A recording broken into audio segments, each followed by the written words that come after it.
Divine Comedy, Cary's translation, Purgatory ****** Purgatory from the Divine Comedy by Dante Alighieri, translated by the Rev. H. F. Cary, M.A. Contents Canto I, Canto II, Canto III, Canto IV, Canto V, Canto VI, Canto VII, Canto VIII, Canto IX, Canto X, Canto XI, Canto XII, Canto XIII, Canto XIV, Canto XV, Canto XVI, Canto XVII, Canto XVIII, Canto XIX, Canto XX, Canto XXI, Canto XXII, Canto 23, Canto XIV, Canto XXV, Canto XXVI, Canto XXVIII, Canto XXVIII, Canto XXVI, Canto XXX, Canto XXXI, Canto XXI, Canto XXXII. Purgatory Canto I, or better waves to speed her rapid course. The light bark of my genius lifts the sail, well pleased to leave so cruel sea behind, and of that second region will I sing, in which the human spirit from sinful blot is purged, and for ascent to heaven prepares. Hear, O ye hallowed 9. For in your train I follow. Hear the deadened strain revive, nor let Calliope refuse to sound a somewhat higher song, of that loud tone, which when the wretched birds of chattering note had heard, they of forgiveness lost all hope. Sweet hue of eastern sapphire, that was spread o'er the serene aspect of the pure air, high up as the first circle, to mine eyes unwonted joy renewed, soon as I scapped forth from the atmosphere of deadly gloom, that had mine eyes and bosom filled with grief. The radiant planet, that to love invites, made all the Orient laugh, and veiled beneath the Pisces light, that in his escort came. To the right hand I turned and fixed my mind on the other pole attentive, where I saw 4 stars ne'er seen before save by the ken of our first parents. Heaven of their rays seemed joyous. O thou northern sight, bereft indeed, and widowed, since of these deprived. As from this view I had desisted, straight turning a little towards the other pole, there from whence now the wane had disappeared, I saw an old man standing by my side alone, so worthy of reverence in his look, that ne'er from son to father more was owd. Low down his beard and mixed with hoary white descended, like his locks, which parting fell upon his breast in double fold. The beams of those 4 luminaries on his face so brightly shone, and with such radiance clear decked it, that I beheld him as the sun. Say, who are ye, that stemming the blind stream, forth from eternal prison house have fled? He spoke and moved those venerable plumes.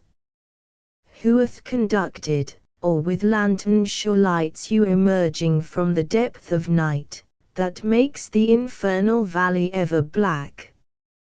Are the firm statutes of the dread abyss broken, or in high heaven new laws ordained, that thus, condemned, ye to my caves approach? My guide, then laying hold on me, by words and intimations given with hand and head, made my bent knees and I submissive paid due reverence, then thus to him replied. Not of myself I come, a dame from heaven descending, had besought me in my charge to bring. But since thy will implies, that more our true condition I unfold at large, mine is not to deny thee thy request. This mortal ne'er hath seen the farthest gloom, but erring by his folly had approached thee so near, that little space was left to turn. Then, as before I told, I was dispatched thee to work his rescue, and no way remained thee save this which I have ta'en. I have displayed thee before him all the regions of the bad, and purpose now those spirits to display, that under thy command are purged thee from sin. How I have brought him would be long to say. From high descends the virtue, by whose aid I to thy sight and hearing him have laid. Now may our coming please thee. In the search of liberty he journeys, that how dear they know, who for her sake have life refused. Thou knowest, to whom death for her was sweet in Utica, where thou didst leave those weeds, that in the last great day will shine so bright. For us the eternal edicts are unmoved, he breathes, and I am free of my nose power, abiding in that circle where the eyes of thy chaste Marcia beam, who still in look praise thee, O hallowed Spirit. To own her shine. Then by her love we implore thee, let us pass through thy 7 regions, for which best thanks I for thy favour will to her return, if mention there below thou not disdain. Marcia so pleasing in my sight was found, he then to him rejoined thee, while I was there, that all she asked me I was fain to grant. Now that beyond the accursed stream she dwells, she may no longer move me, by that law, which was ordained me, when I issued thence. Not so, if dame from heaven, as thou say'st, moves and directs thee, then no flattery needs. Enough for me that in her name thou ask. Go therefore now, and with a slender reed see that thou duly gird him, and his face lave, till all sordid stain thou wipe from thence. For not with eye, by any cloud obscured, would it be seemly before him to come, who stands the foremost minister in heaven. This islet all around, there far beneath, where the wave beats it, on the oozy bed produces store of reeds. No other plant, covered with leaves, or hardened in its stalk, there lives, not bending to the water's sway.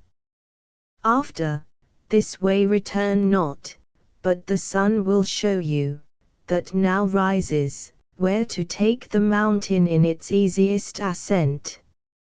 He disappeared, and I myself upraised speechless, and to my guide retiring close, toward him turned mine eyes. He thus began, my son, observant thou my steps pursue. We must retreat to rearward, for that way the champaign to its low extreme declines. The dawn had chased the matin hour of prime, which deaf before it, so that from afar I spied the trembling of the ocean stream. We traversed the deserted plain, as one who, wandered from his track, thinks every step trodden in vain till he regain the path.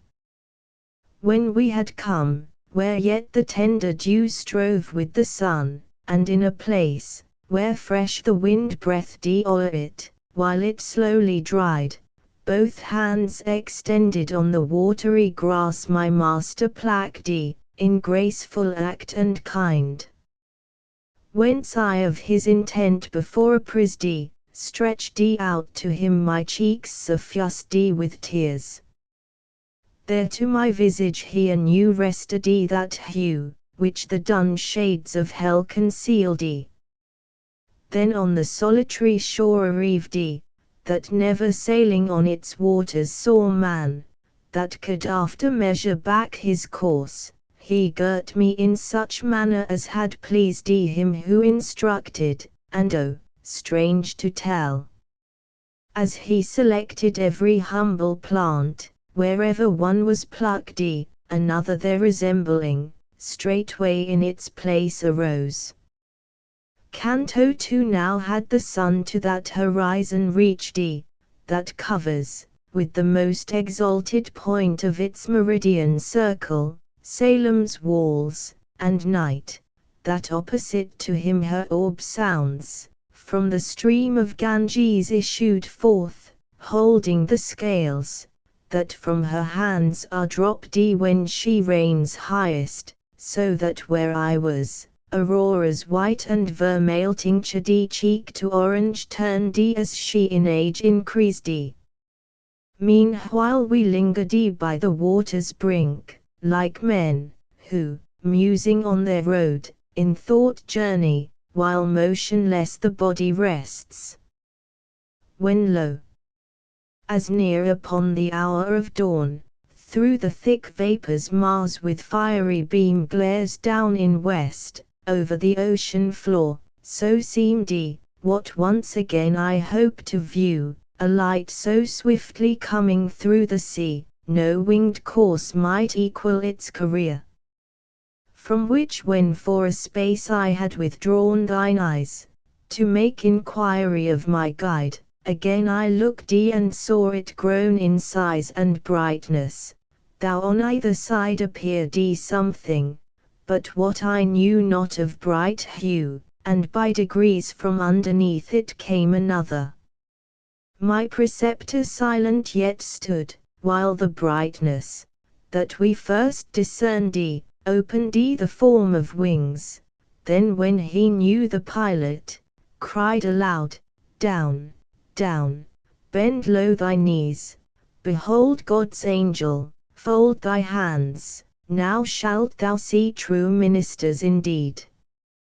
Lo how all human means he sets at naught, so that nor all he needs, nor other sail except his wings, between such distant shores. Lo how straight up to heaven he holds them reared, winnowing the air with those eternal plumes, that not like mortal hairs fall off or change. As more and more toward us came, more bright appeared the bird of God, nor could the eye endure his splendor near, mine bent down. He drove ashore in a small bark so swift and light, that in its course no wave it drank. The heavenly steersman at the prow was seen, visibly written blessed in his looks. Within 100 spirits and more there sat. In exitu Israel de Egypto, all with one voice together sang, with what in the remainder of that hymn is writ. Then soon as with the sign of Holy Cross he blessed them, they at once leaped out on land, the swiftly as he came returned. The crew, there left, appeared astounded with the place, gazing around as one who sees new sights. From every side the sun darted his beams, and with his arrowy radiance from mid-heaven had chased the Capricorn, when that strange tribe lifting their eyes towards us, if ye know, declare what path will lead us to the mount. Them Virgil answered, ye suppose perchance us well acquainted with this place, but here, we, as yourselves, are strangers. Not long erst we came, before you but a little space, by other road so rough and hard, that now the ascent will seem to us as play. The spirits, who from my breathing had perceived I lived, grew pale with wonder. As the multitude flock round a herald, sent with olive branch, to hear what news he brings, and in their haste tread one another down, so at sight of me those happy spirits were fixed, each one forgetful of its errand, to depart, where cleansed from sin, it might be made all fair. Then one I saw darting before the rest with such fond ardour to embrace me, I to do the like was moved. O shadows vain except in outward semblance! Thrice my hands I clasped behind it, they as oft returned empty into my breast again. Surprise I needs must think was painted in my looks, for that the shadow smiled and backward drew. To follow it I hastened, but with voice of sweetness it enjoined me to desist. Then who it was I knew, and prayed of it, to talk with me, it would a little pause. It answered, thee as in my mortal frame I loved, so lose forth it I love thee still, and therefore pause. But why walkest thou here? Not without purpose once more to return, thou findest me, my Casella, where I am journeying this way, I said, but how of thee hath so much time been lost? He answered straight, no outrage hath been done to me, if he who when and whom he chooses takes, me oft this passage hath denied, since of just will his will he makes. These 3 months past indeed, he, whose chose to enter, with free leave hath taken, whence I wandering by the shore where Tiber's wave grows salt, of him gained kind admittance, at that river's mouth, tow road which his wings are pointed, for there always throng all such as not to arch errand descend. Then I, if new laws have not quite destroyed memory and use of that sweet song of love, that while all my cares had power to swatch, please thee with it a little to console my spirit, that encumbered with its frame, travelling so far, of pain is overcome. Love that discourses in my thoughts. He then began in such soft accents, that within the sweetness thrills me yet. My gentle guide and all who came with him, so well were pleased, that seemed naught else might in their thoughts have room. Fast fixed in mute attention to his notes we stood, when lo! That old man venerable exclaiming, how is this, ye tardy spirits? What negligence detains you loitering here? Run to the mountain to cast off those scales, that from your eyes the sight of God conceal.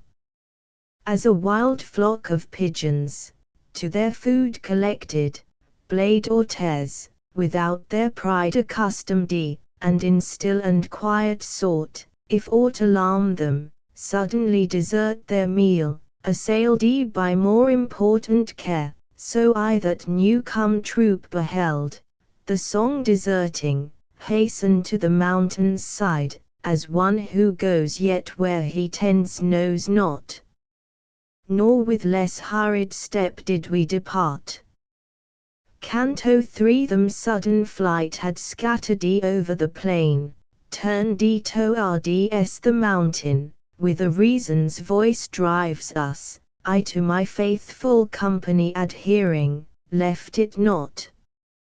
For how of him deprived might I have sped, or who beside would o'er the mountainous tract have led my steps, he with the bitter pang of self-remorse seemed smitten.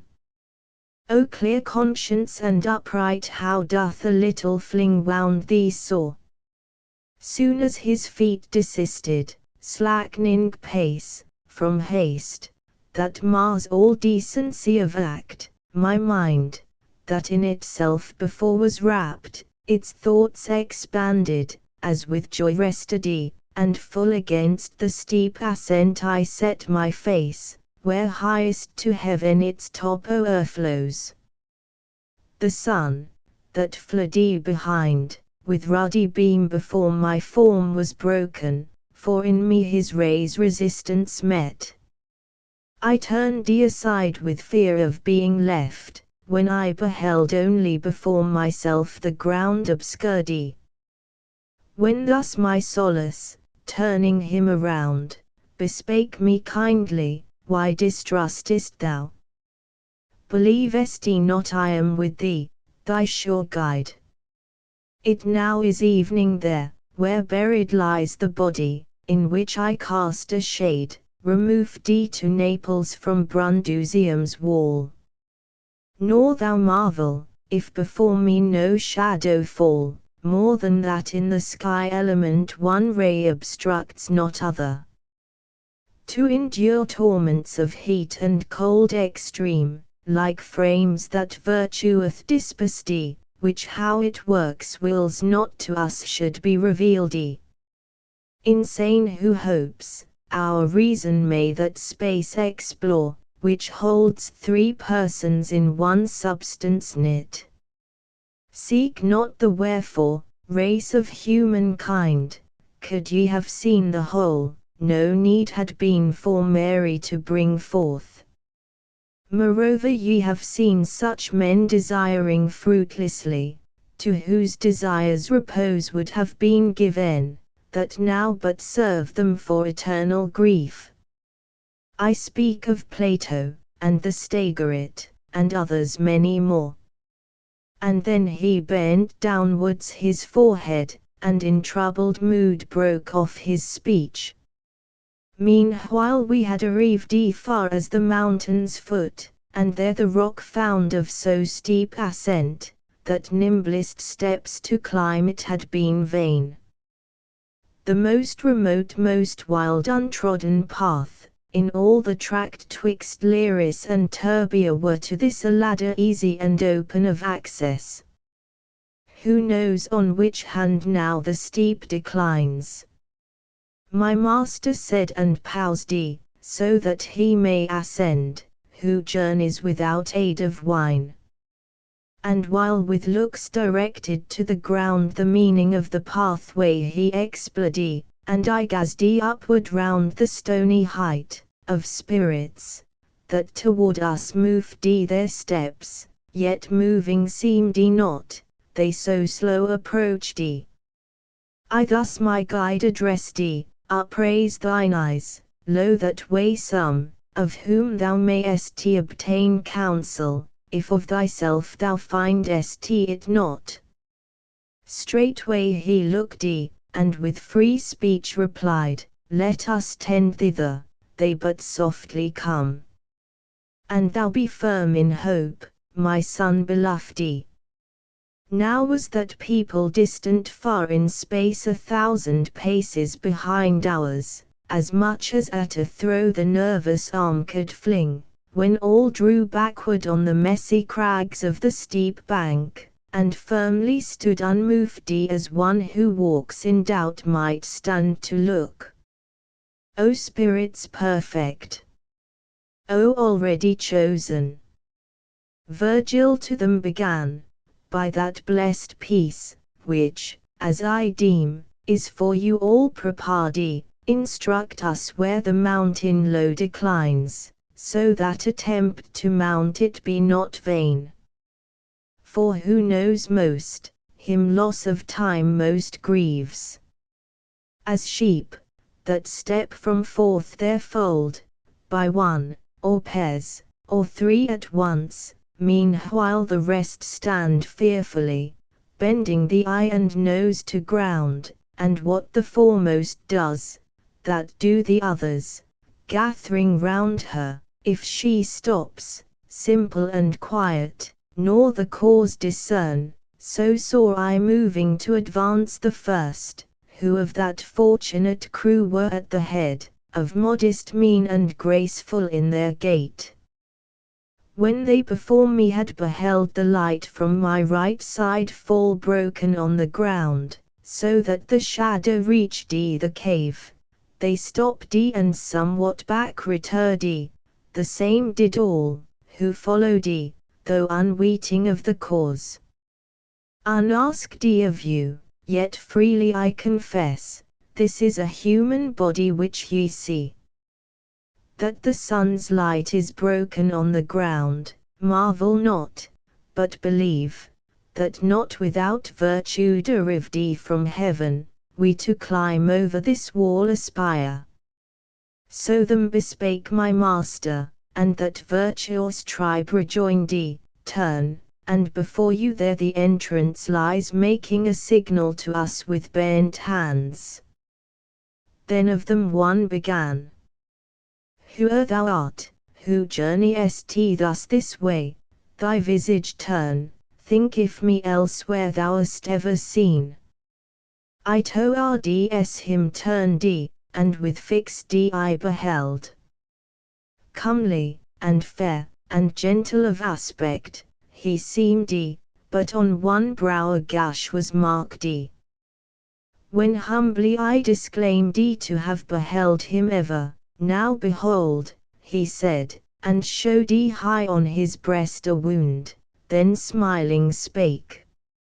I am Manfredi, grandson to the Queen Costanza, whence I pray thee, when returned to my fair daughter go, the parent glad of Aragonia and Sicilia's pride, and of the truth inform her, if of me aught else be told. When by 2 mortal blows my frame was shattered, I betook myself weeping to him, who of free will forgives. My sins were horrible, but so wide armseth goodness infinite, that it receives all who turn to it. Had this text divine been of Cosenza's shepherd better scanned, who then by Clement on my hunt was set, yet at the bridge's head my bones had lain, near Benevento, by the heavy mole protected, but the rain now drenches them, and the wind drives, out of the kingdom's bounds, far as the stream of Verdi, where, with lights extinguished, he removed them from their bed. Yet by their curse we are not so destroyed, but that the eternal love may turn, while hope retains her verdant blossoms. True it is, that such one as in contumacy dies against the Holy Church, though he repent, must wander 30-fold for all the time in his presumption past, if such decree be not by prayers of good men shorter made. Look therefore if thou canst advance my bliss, revealing to my good Costanza, how thou hast beheld me, and beside the terms laid on me of that interdict, for here by means of those below much profit comes. Canto 4. When by sensations of delight or pain, that any of our faculties hath seized, entire the soul collects herself, it seems she is intent upon that power alone, and thus the error is disproved which holds the soul not singly lighted in the breast. And therefore when as aught is heard or seen, that firmly keeps the soul toward it turned, time passes, and a man perceives it not. For that, whereby he hearken, is one power, another that, which the whole spirit hash, this is as it were bound, while that is free. This found I true by proof, hearing that spirit and wondering, for full 50 steps aloft the sun had measured unobserved of me, when we arrived where all with one accord the spirits shouted, here is what ye ask. A larger aperture oft times is stopped with forked stake of thorn by villager, when the ripe grape embrowns, than was the path, by which my guide, and I behind him close, ascended solitary, when that troop departing left us.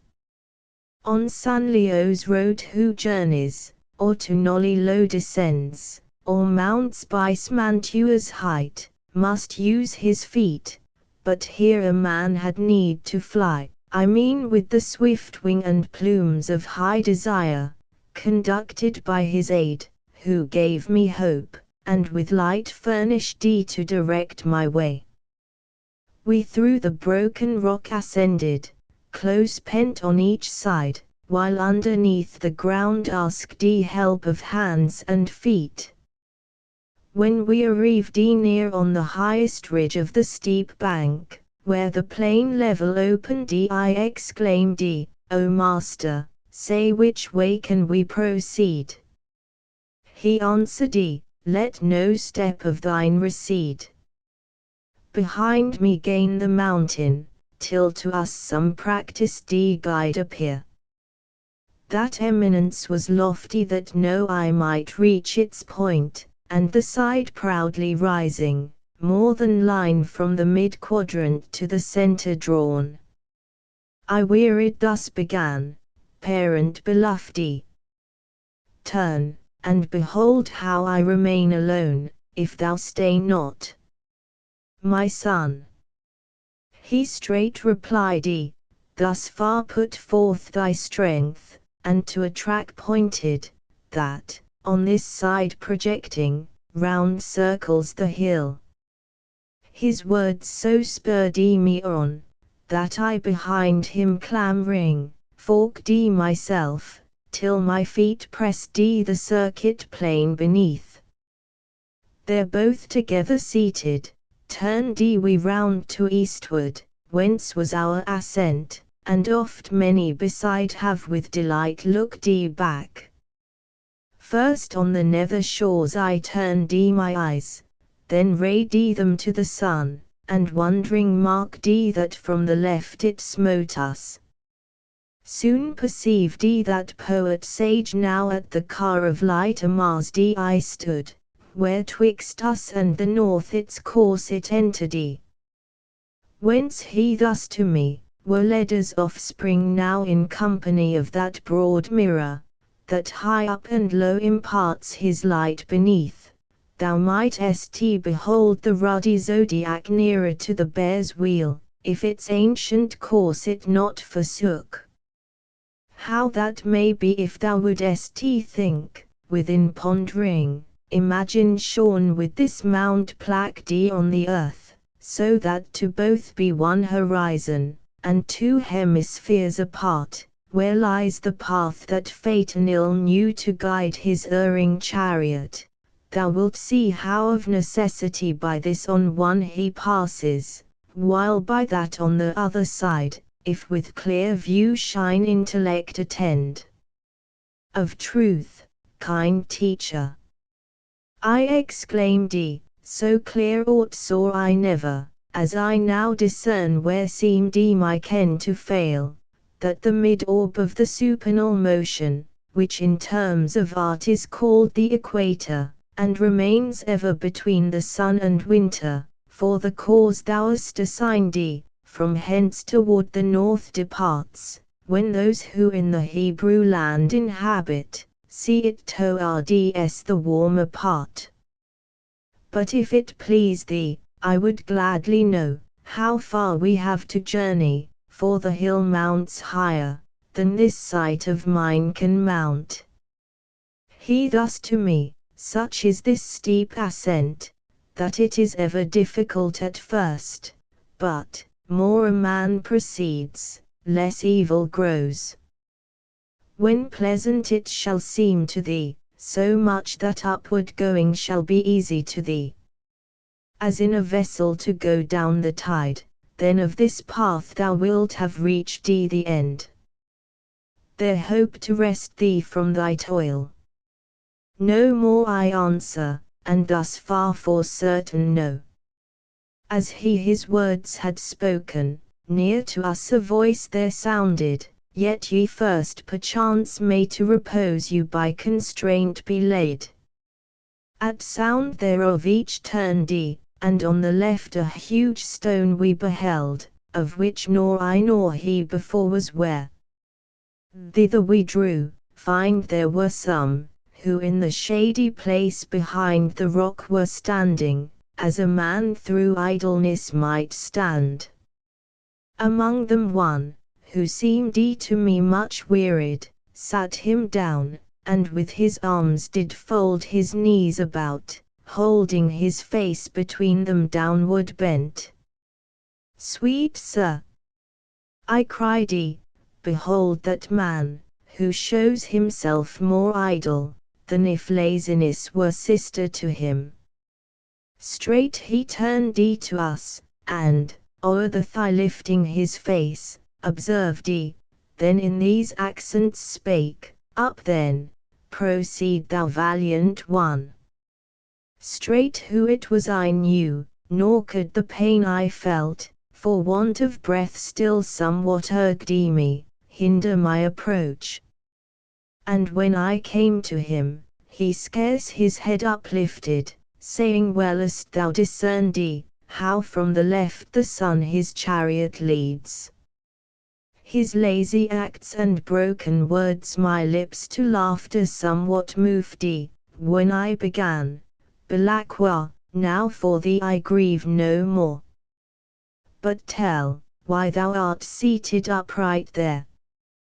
Waitest thou escort to conduct thee hence? Or blame I only shine accustomed ways? Then he, my brother, of what use to mount, when to my suffering would not let me pass the bird of God, who at the portal sits? Behooves so long that heaven first bear me round without its limits, as in life it bore, because I to the end repentant sighs delayed, if prayer do not aid me first, that riseth up from heart which lives in grace. What other kind avails, not heard in heaven? Before me now the poet up the mount ascending, cried, Haste thee, for see the sun has touched the point meridian, and the night now covers with her foot Marico's shore. Canto V. Now had I left those spirits, and pursued the steps of my conductor, when beheld pointing the finger at me one exclaimed, See how it seems as if the light not shone from the left hand of him beneath, and he, as living, seems to be led on. Mine eyes I at that sound reverting, saw them gaze through wonder first at me, and then at me and the light broken underneath, by turns. Why are thy thoughts thus riveted, my guide exclaimed that thou hast slacked thy pace, or how imports it thee, what thing is whispered here? Come after me, and to their babblings leave the crowd. Be as a tower, that, firmly set, shakes not its top for any blast that blows. He, in whose bosom thought on thought shoots out, still of his aim is wide, in that the one sickless and wastes to naught the other's strength. What other could I answer save I come? I said it, somewhat with that colouring which oft-times pardon meriteth for man. Meanwhile traverse along the hill there came, a little way before us, some who sang the Miserere in responsive strains. When they perceived that through my body I gave way not for the rays to pass, their song straight to a long and hoarse exclaim they changed, and two of them, in guise of messengers, ran on to meet us, and inquiring asked, Of your condition we would gladly learn. To them my guide. Ye may return, and bear tidings to them who sent you, that his frame is real flesh. If, as I deem, to view his shade they paused, enough is answered them. Him let them honour, they may prize him well. Ne'er saw I fiery vapours with such speed cut through the serene air at fall of night, nor august clouds athwart the setting sun, that upward these did not in shorter space return, and, there arriving, with the rest wheel back on us, as with loose rein a troop. Many exclaimed the bud, are these, who throng around us, to petition thee they come. Go therefore on, and listen as thou goest. O Spirit, who goest on to blessedness with the same limbs, that clad thee at thy birth. Shouting they came, a little rest thy step. Look if thou any one amongst our tribe hast e'er beheld, that tidings of him there thou mayst report. Ah, wherefore goest thou on? Ah, wherefore tarriest thou not? We all by violence died, and to our latest hour were sinners, but then warned by light from heaven, so that, repenting and forgiving, we did issue out of life at peace with God, who with desire to see him fills our heart. Then the visages of all I scan, yet none of ye remember. But if aught that I can do may please you, gentle spirits, speak, and I will perform it, by that peace, which on the steps of guide so excellent following from world to world intent I seek. In answer he began, none here distrusts thy kindness, though not promised with an oath, so as the will fail not for want of power. Whence who soul before the others speak, entreat thee, if thou ever see that land, which lies between Romagna and the realm of Charles, that of thy courtesy thou pray those who inhabit Fano, that for me their adorations duly be put up, by which I may purge off my grievous sins. From thence I came. But the deep passages, whence issued out the blood wherein I dwelt, upon my bosom in Antenor's land were made, where to be more secure I thought. The author of the deed was Est's prince, who, more than right could warrant, with his wrath pursued me. Had I towards Myra fled, when over Taen at Oriaco, still might I have breathed.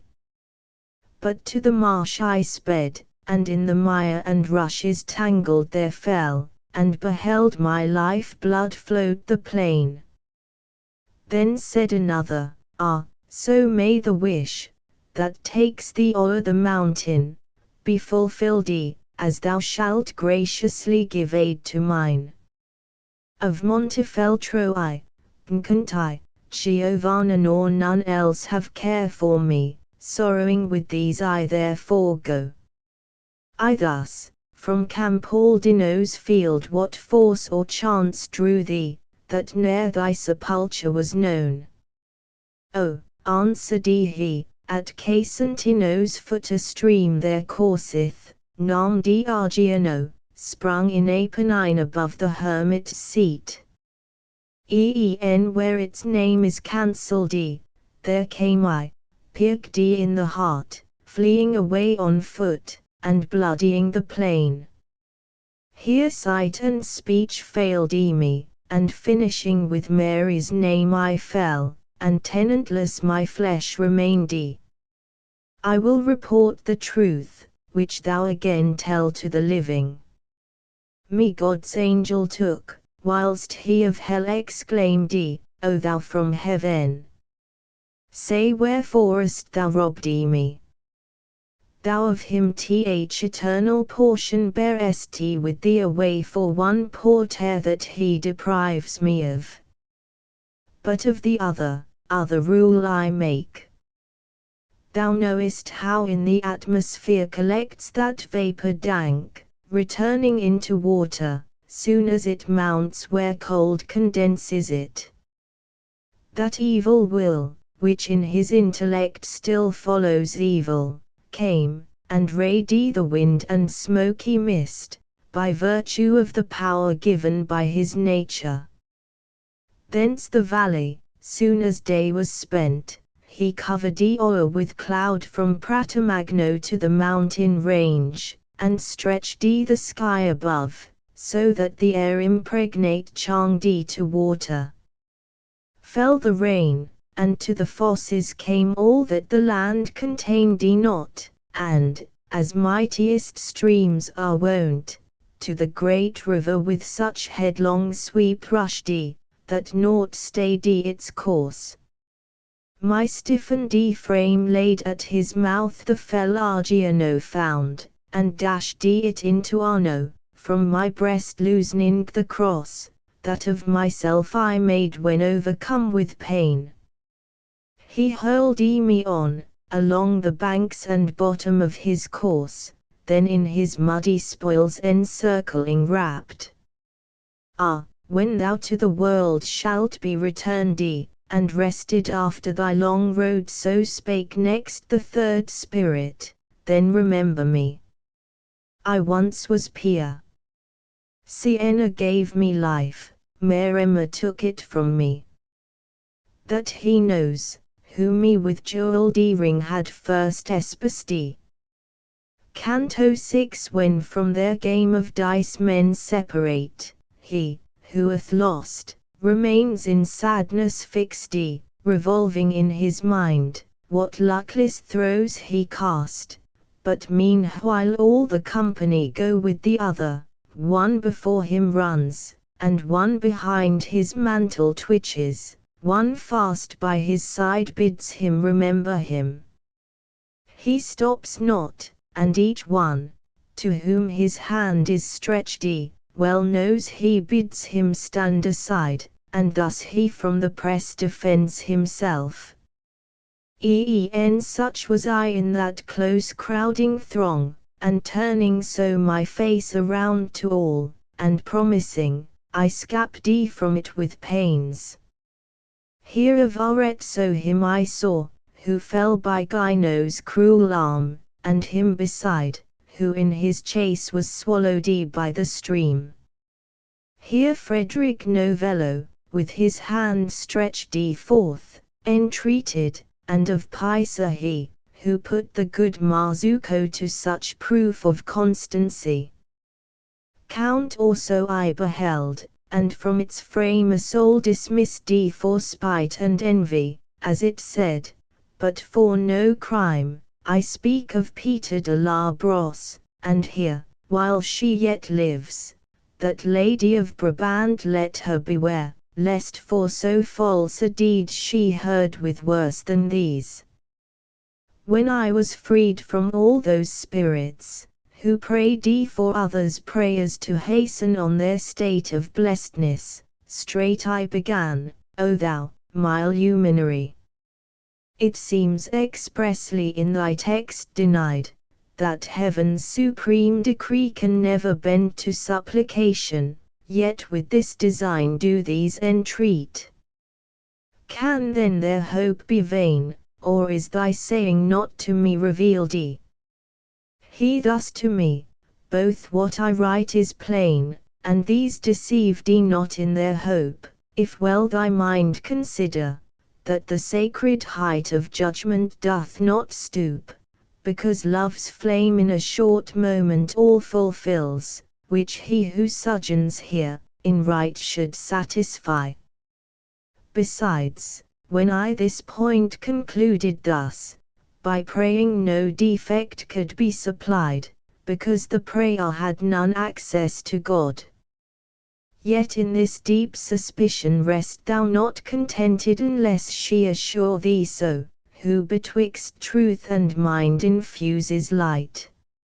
I know not if thou take me right, I mean Beatrice. Her thou shalt behold above, upon this mountain's crown, fair seat of joy. Then sir, let us mend our speed, for now I tire not as before, and lo, the hill stretches its shadow far. He answered thus, our progress with this day shall be as much as we may now dispatch, but otherwise than thou supposest is the truth. For there thou canst not be, ere thou once more behold him back returning, who behind the steep is now so hidden, that as erst his beam thou dost not break. But lo! a spirit there stands solitary, and toward us looks, it will instruct us in the speediest way. We soon approach it. O thou Lombard spirit! How didst thou stand, in high abstracted mood, scarce moving with slow dignity thine eyes? It spoke not aught, but let us onward pass, eyeing us as a lion on his watch. But Virgil with entreaty mild advanced, requesting it to show the best ascent.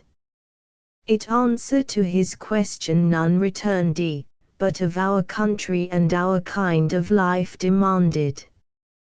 When my courteous guide began, Mantua the solitary shadow quick rose towards us from the place in which it stood, and cried, Mantuan! I am thy countryman Sordillo. Each the other then embraced. Our slavish Italy! Thou inn of grief, vessel without a pilot in loud storm, lady no longer of fair provinces, but brothel house impure. This gentle spirit, even from the pleasant sound of his dear land was prompt to greet a fellow citizen with such glad cheer, while now thy living ones in thee abide not without war, and one malicious gnaws another. Of those whom the same wall and the same moat contains, seek, wretched one, around thy sea coasts wide, then homeward to thy bosom turn, and mark if any part of the sweet peace enjoy. What boots it, that thy reins Justinian's hand befitted, if thy saddle be unpressed? Naught doth he now but aggravate thy shame. Our people, thou obedient still shouldst live, and in the saddle let thy Caesar sit, if well thou mark'st that which God commands.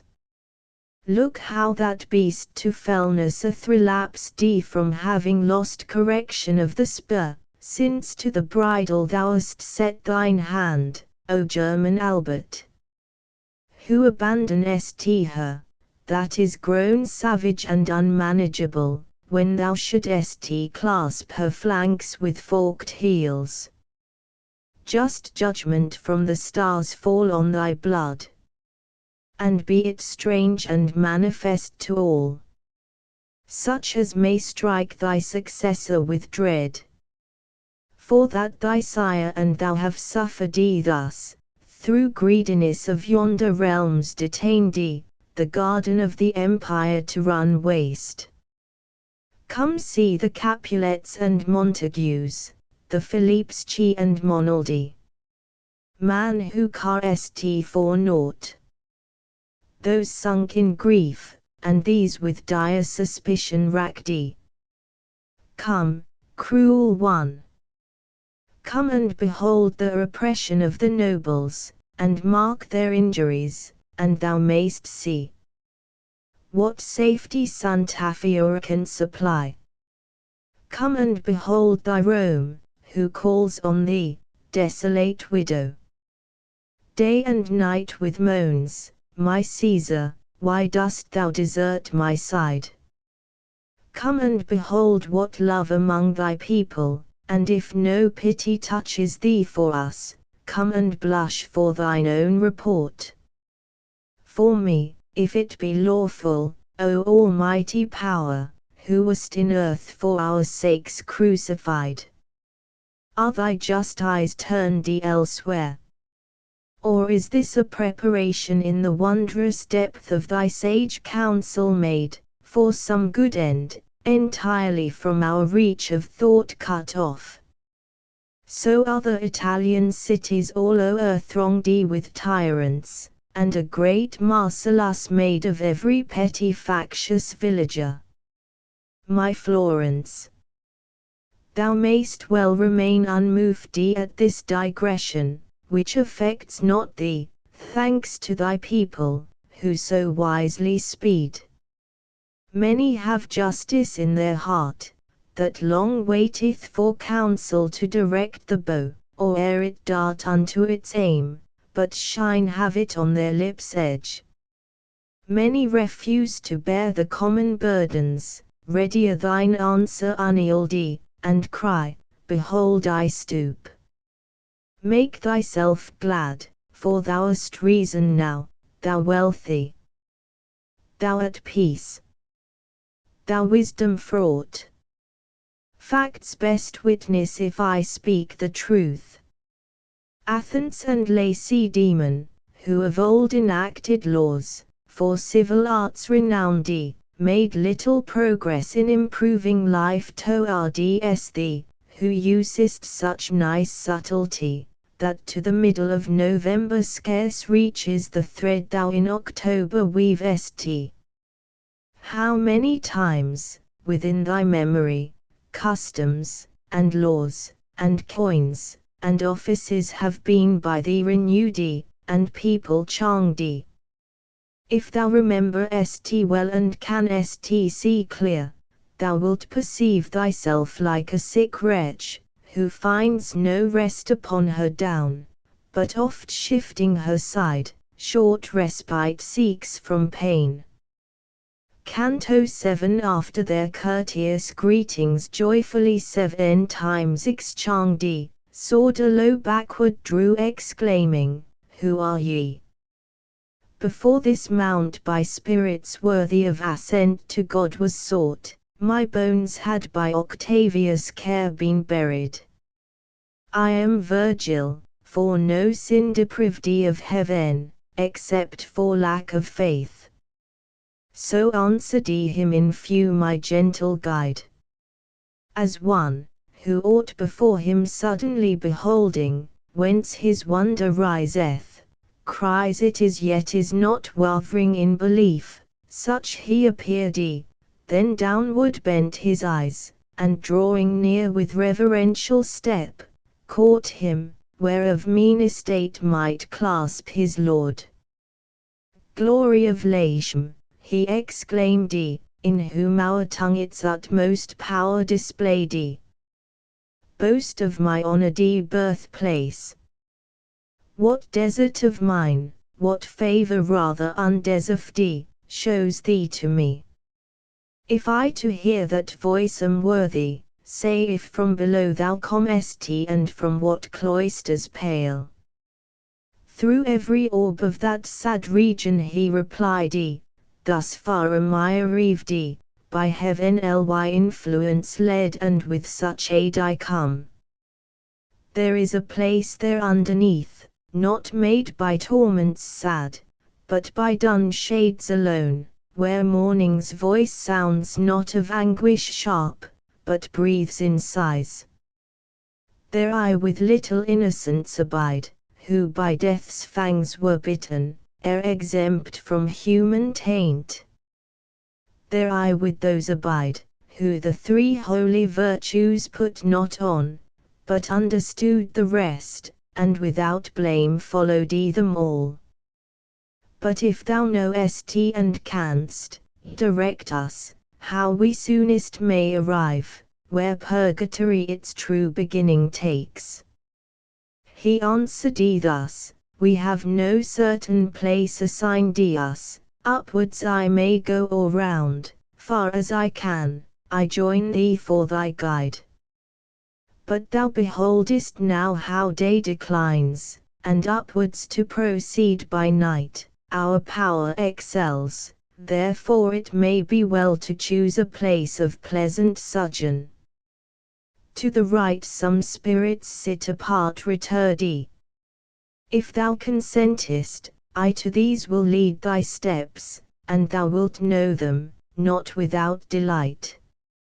How chances this, was answered, whoso wished to ascend by night, would he be thence debarred by other, or through his own weakness fail? The good Sordalo then, along the ground trailing his finger, spoke, Only this line thou shalt not overpass, soon as the sun hath disappeared, not that aught else impedes thy going upwards, save the shades of night. These with the wont of power perplex the will. With them thou haply mightst return beneath, or to and fro around the mountain's side wander, while day is in the horizon shut. My master straight, as wondering at his speech, exclaimed he, then lead us quickly, where thou say'st, that, while we stay, we may enjoy delight. A little space we were removed from thence, when I perceived the mountain hollowed out. Even as large valleys hollowed out on earth, that way the escorting spirit cried, we go, where in a bosom the high bank recedes, and thou await renewal of the day. Betwixt the steep and plain a crooked path led us traverse into the ridge's side, where more than half the sloping edge expires. Refulgent gold, and silver thrice refined, and scarlet grain and ceruse, Indian wood of lucid dye serene, fresh emeralds but newly broken, by the herbs and flowers placked in that fair recess, in colour all had been surpassed, as great surpasses less. Nor nature only there lavished her hues, but of the sweetness of 1,000 smells a rare and undistinguished fragrance made. Salve Regina on the grass and flowers here chanting I beheld those spirits sit who not beyond the valley could be seen. Before the westering sun sink to his bed began the Mantuan, who our steps had turned mid those desires not that I lead ye on. For from this eminence ye shall discern better the acts and visages of all, than in the nether vale among them mixed.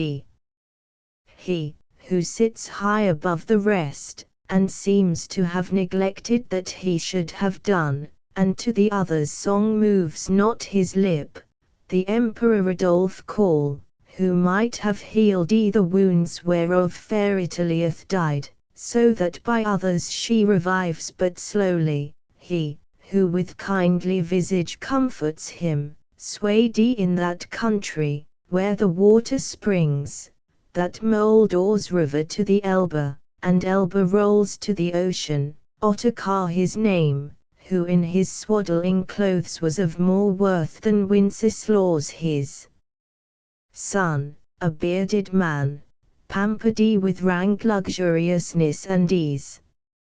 And that one with the nose depress, who close in counsel seems with him of gentle look, flying expert, withering the lily's flower. Look there how he doth knock against his breast. The other ye behold, who for his cheek makes of one hand a couch, with frequent sighs.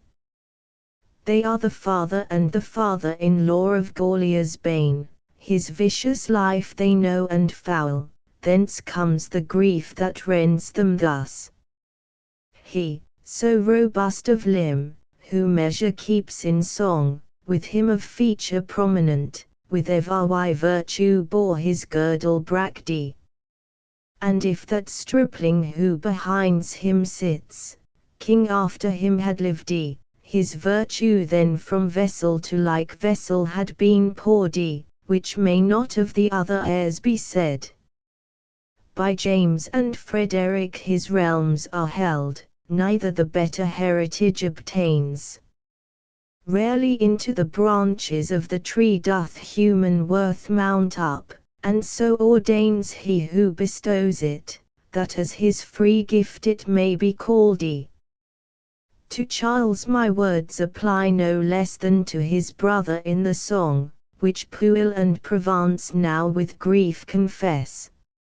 So much that plant degenerates from its seed, as more than Beatrice and Margaret Costans are still boasts of her valorous spouse. Behold the king of simple life and plain, Harry of England, sitting there alone, he through his branches better issue spreads. That one, who on the ground beneath the rest sits lowest, yet his gaze directs aloft, us William, that brave Marquis, for whose cause the deed of Alexandria and his war makes conferat and canaves weep. Canto 8. Now was the hour that wakens fond desire in men at sea, and melts their thoughtful heart, who in the morn have bid sweet friends farewell, and pilgrim newly on his road with love thrills, if he hear the vesper bell from far, that seems to mourn for the expiring day, when I, no longer taking heed to hear began, with wonder, from those spirits to mark one risen from its seat, which with its hand audience imploded. Both palms it joined and raised, fixing its steadfast gaze towards the east, as telling God, I care for naught beside. Terluce's ante so devoutly then came from its lip, and in so soft a strain, that all my sense in ravishment was lost. And the rest after, softly and devout, followed through all the hymn, with upward gaze directed to the bright supernal wheels. Hear, reader. For the truth makes thine eyes keen, for of so subtle texture is this veil, that thou with ease mayst pass it through unmarked. I saw that gentle band silently next look up, as if in expectation held, pale and in lowly guise, and from on high I saw forth issuing descend beneath two angels with two flame-illumined swords, broken and mutilated at their points. Green as the tender leaves but newly born, their vesture was, the which by wings as green beaten, they drew behind them, fanned in air. A little over us one took his stand, the other lighted on the opposing hill, so that the troop were in the midst contained. Well I descried the whiteness on their heads, but in their visages the dazzled eye was lost, as faculty that by too much is overpowered. From Mary's bosom both are come, exclaimed Sordello, as a guard over the veil, 'gainst him, who hither tends, the serpent. Whence, not knowing by which path he came, I turned me round, and closely pressed all frozen, to my leader's trusted side. Sordello paused not, to the valley now, for it is time, let us descend, and hold converse with those great shadows, haply much their sight may please ye. Only 3 steps down methinks I measured ere I was beneath, and noted one who looked as with desire to know me. Time was now that arrow dim, yet not so dim, that twixt his eyes and mine it cleared not up what was concealed before. Mutually towards each other we advanced. Nino, thou courteous judge. What joy I felt, when I perceived thou wert not with the bad. No salutation kind on either part was left unsaid. He then inquired, how long since thou arrivedst at the mountain's foot, over the distant waves? Oh, answered I, through the sad seats of woe this morn I came, and still in my first life, thus journeying on, the other strive to gain. Soon as they heard my words, he and Sordello backward drew, as suddenly amazed. To Virgil one, the other to a spirit turned, who near was seated, crying, Conrad, up with speed, come, see what of his grace high God hath willed. Then turning round to me, by that rare mark of honour which thou owest to him, who hides so deeply his first cause, it hath no ford, when thou shalt be beyond the vast of waves. Tell my Giovanna, that for me she call there, where reply to innocence is made. Her mother, I believe, loves me no more, since she has charmed the white and wimpled folds, which she is doomed once more with grief to wish. By her it easily may be perceived how long in women lasts the flame of love, if sight and touch do not relume it oft. For her so fair a burial will not make the viper which calls Milan to the field, as had been made by shrill Gallura's bird. He spoke, and in his visage took the stamp of that right seal, which with due temperature glows in the bosom. My insatiate eyes meanwhile to heaven had travelled even there where the bright stars are slowest, as a wheel nearest the axle, when my guide inquired what there aloft, my son, has caught thy gaze. I answered the 3 torches, with which here the pole is all on fire. He then to me, the 4 resplendent stars, thou sawest this morn are there beneath, and these risen in their stead. While yet he spoke, sword low to himself drew him, and cried lo there our enemy. And with his hand pointed that way to look. Along the side, where barrier none arose around the little vale, a serpent lay, such haply as gave Eve the bitter food. Between the grass and flowers, the evil snake came on, reverting oft his lifted head, and, as a beast that smooths its polished coat, licking his hack. I saw not, nor can tell, how those celestial falcons from their seat moved but in motion each one well descried, hearing the air cut by their verdant plumes. The serpent fled, and to their stations back the angels up returned with equal flight. The spirit, who to Nino, when he called had come, from viewing me with fixed ken, through all that conflict, loosened not his sight. So may the lamp, which leads thee up on high, find, in thy destined lot, of wax so much, as may suffice thee to the enamel's height.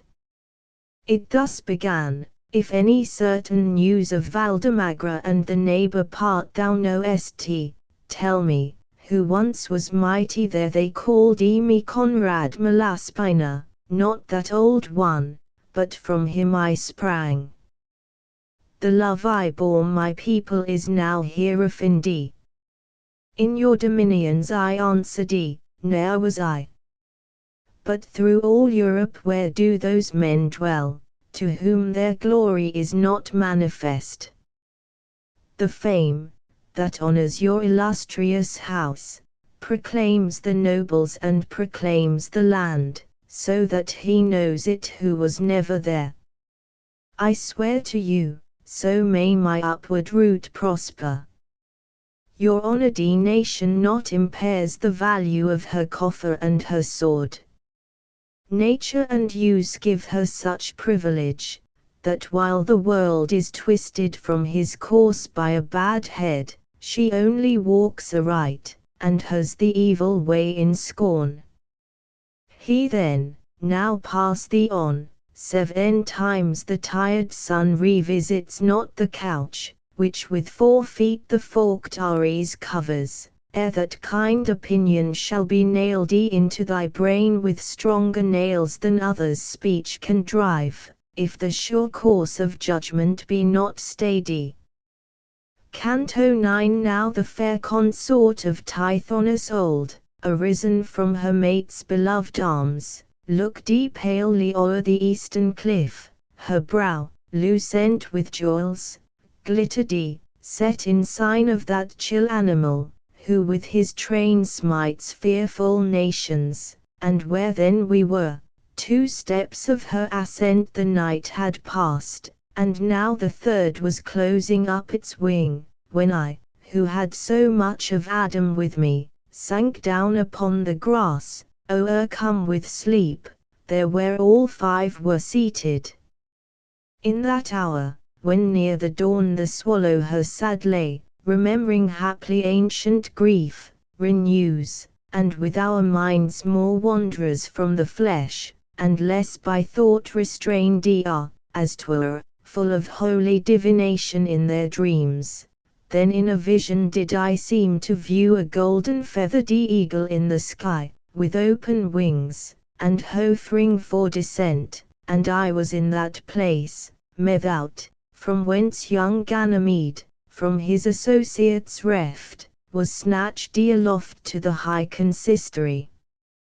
Perhaps thought I within me, here alone he strikes his quarry, and elsewhere disdains to pounce upon the prey. Therewith, it seemed a little wheeling in his airy tour terrible as the lightning rushed he down, and snatched me upward even to the fire. There both, I thought, the eagle and myself did burn, and so intense imagined flames, that needs my sleep was broken off.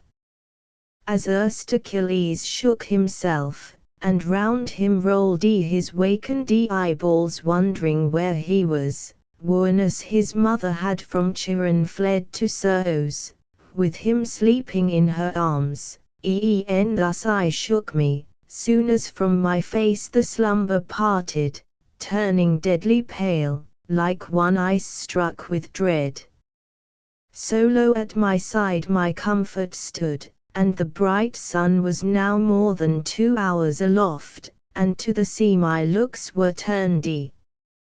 Fear not, my master cried, as we are at happy point. Thy strength shrink not, but rise dilated.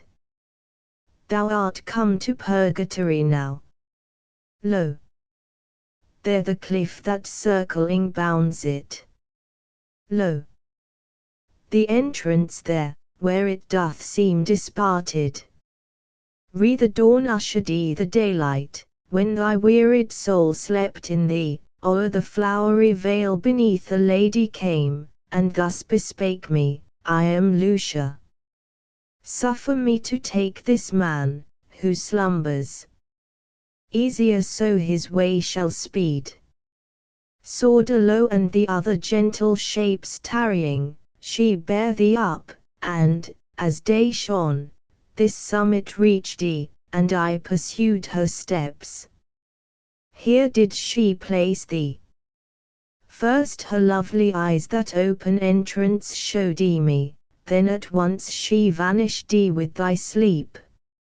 Like one, whose doubts are chased by certainty, and terror turned to comfort on discovery of the truth, such was the change in me, and as my guide beheld me fearless, up along the cliff he moved and I behind him, towards the height. Reader, thou markest how my theme doth rise, nor wonder therefore, if more artfully I prop the structure. Nearer now we drew, arrived whence in that part, where first a breach as of a wall appeared I could descry a portal, and 3 steps beneath, that led for inlet there, of different colour each, and one who watched but spake not yet a word. As more and more mine eye did stretch its view, I marked him seated on the highest step, in visage such, as passed my power to bear. Grasped in his hand a naked sword, glanced back the rays so toward me, that I oft in vain my sight directed. Speak from whence ye stand, he cried, what would ye? Where is your escort? Take heed your coming upward harm ye not. A heavenly dame, not skilless of these things, replied the instructor, told us, even now, pass that way, here the gate is. And may she befriending prosper your ascentrism, the courteous keeper of the gate, come then before our steps. We straightway thither came. The lowest stair was marble white, so smooth and polished, that therein my mirror form distinct I saw. The next of hue more dark than sablest grain, a rough and singed block, cracked lengthwise and across. The third, that lay massy above, seemed porphyry, that flamed red as the life blood spouting from a vein. On this God's angel I the foot sustained, upon the threshold seated, which appeared a rock of diamond. Up the trinal steps my leader cheerily drew me. Ask, said he, with humble heart, that he unbar the bolt. Piously at his holy feet devolved I cast me, praying him for pity's sake that he would open to me, but first fell thrice on my bosom prostrate. 7 times the letter, that denotes the inward stain, he on my forehead with the blunted point of his drawn sword inscribed. And look, he cried, when entered that thou wash these scars away. Ashes, or earth dry out of the ground, were of one color with the robe he wore. From underneath that vestment forth he drew 2 keys of metal twain, the one was gold, its fellow silver. With the pallid first, and next the burnished he so plied the gate, as to content me well. Whenever one faileth of these, that in the keyhole straight it turn not, to this alley then expect access in vain. Such were the words he spake. One is more precious, but the other needs skill and sagacity, large share of each, ere its good task to disengage the knot be worthily performed. From Peter these I hold, of him instructed, that I err rather in opening than in keeping fast, so but the suppliant at my feet implore. Then of that hallowed gate he thrust the door, exclaiming, Enter, but this warning here, he forth again departs who looks behind. As in the hinges of that sacred ward the swivels turned, sonorous metal strong, harsh was the grating, nor so surlily roared the tarpaean, when by force bereft of good Metellus, thenceforth from his loss to leanness doomed. Attentively I turned, listening the thunder, that first issued forth, and we praise thee, O God, methought I heard in accents blended with sweet melody. The strains came o'er mine ear, as the sound of choral voices, that in solemn chant with organ mingle, and, now high and clear, come swelling, now float indistinct away. Canto X. When we had passed the threshold of the gate, which the soul's ill affection doth disuse, making the crooked seem the straighter path, I heard its closing sound. Had mine eyes turned, for that offence what plea might have availed? We mounted up the riven rock, that wound on either side alternate, as the wave flies and advances.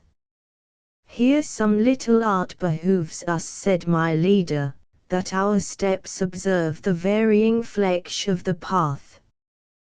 Thus we so slowly sped, that with cleft orb the moon once more o'erhangs her what are we couch, ere we that straight have threaded.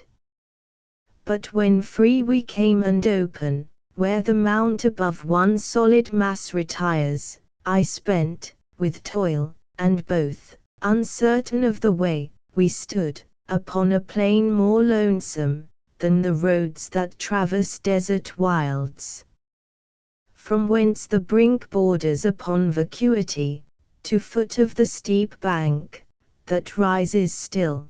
The space had measured thrice the stature of a man, and, distant as mine eye could wing its flight, to leftward now and now to right dispatched that cornice equal in extent appeared Not yet our feet had on that summit moved when I discovered that the bank around, whose proud uprising all ascent denied, was marble white, and so exactly wrought with quaintest sculpture, that not there alone had Polycletus, but en nature's self been shammed. The angel who came down to earth with tidings of the peace so many years wept for in vain, that opened the heavenly gates from their long interdict, before us seemed in a sweet act, so sculpted to the life, he looked no silent image. One had sworn he had said, Hail, for she was imagined there, by whom the key did open to God's love, and in her act as sensibly impress that word, Behold the handmaid of the Lord as figure sealed on wax. Fix not thy mind on one place only, said the guide beloved, who had me near him on that part where lies the heart of man. My sight forthwith I turned and marked behind the Virgin Mother's form, upon that side, where he, that moved me, stood, another story graven on the rock. I passed athwart the bud, and drew me near, that it might stand more aptly for my view. There in the self-same marble were engraved the cart and kine, drawing the sacred ark, that from unbidden office awes mankind. Before it came much people, and the whole parted in 7 choirs. One sense cried, nay another, yes, they sing. Like doubt arose betwixt the eye and smell, from the curled fume of incense breathing up the well-wrought toil. Preceding the blessed vessel, onward came with light dance leaping, girt in humble guise, sweet Israel's harper. In that hap he seemed less and yet more than kingly. Opposite, at a great palace, from the lattice forth looked Nicole, like a lady full of scorn and sorrow. To behold the tablet next, which at the hack of Nicole whitely shone, I moved me. There was storied on the rock the exalted glory of the Roman prince, whose mighty worth moved Gregory to earn his mighty conquest, Trajan Emperor. A widow at his bridal stood, attired in tears and mourning. Round about them trooped full throng of knights, and overhead in gold the eagles floated, struggling with the wind. The wretch appeared amid all these to say, Grant vengeance, Sire, for, woe beshrew this heart my son is murdered. He replying seemed wait now till I return. And she, as one made hasty by her grief, O sire, if thou dost not return, where I am, who then is, may right thee. What to thee is others' good, if thou neglect thy own? Now comfort thee at length, he answers. It beseemeth well my duty be performed ere I move hence, so justice wills, and pity bids me stay. He, whose ken nothing new surveys, product that visible speaking, new to us and strange the like not found on earth. Fondly I gazed upon those patterns of meek humbleness, shapes yet more precious for their artist's Sake, when lo the poet whispered, where this way, but slack their pace, a multitude advance. These to the lofty steps shall guide us on. Mine eyes, though bent on view of novel sights their loved allurement, were not slow to turn. Reader, would not that amaze thee thou miss of thy good purpose, hearing how just God decrees our debts be cancelled? Ponder not the form of suffering. Think on what succeeds, think that at worst beyond the mighty doom it cannot pass. Instructor, I began, what I see hither tending, bears no trace of human semblance, nor of aught beside that my foiled sight can guess. He answering thus, so corbed to earth, beneath their heavy teams of torment stoop they, that mine eye at first struggled as thine. But look intently thither, and disentangle with thy labouring view, what underneath those stones approacheth. Now, now, mayst thou discern the pangs of each. Christians and proud, poor and wretched ones, that feeble in the mind's eye, lean your trust upon unstayed perverseness. Know ye not that we are worms, yet made at last to form the winged insect, imped with angel plumes that to heaven's justice unobstructed soars? Why buoy ye up aloft your unfledged souls? Abortive then and shapeless ye remain, like the untimely embryon of a worm. As, to support incumbent floor or roof, for corbel is a figure sometimes seen, that crumples up its knees unto its breast, with the feigned posture stirring ruth unfeigned in the beholder's fancy, so I saw these fashioned, when I noted well their guise. Each, as his back was laden, came indeed or more or less contract, but it appeared as he, who showed most patience in his look, wailing exclaimed, I can endure no more. Canto 11. O thou Almighty Father, who dost make the heavens thy dwelling, not in bounds confined, but that with love intenser there thou viewest thy primal effluence, hallowed be thy name. Join each created being to extol thy might, for worthy humblest thanks and praise is thy blessed Spirit. May thy kingdom's peace come unto us, for we, unless it come, with all our striving thither tend in vain. As of their will the angels unto thee tender meet sacrifice, circling thy throne with loud hosannas, so of theirs be done by saintly men on earth.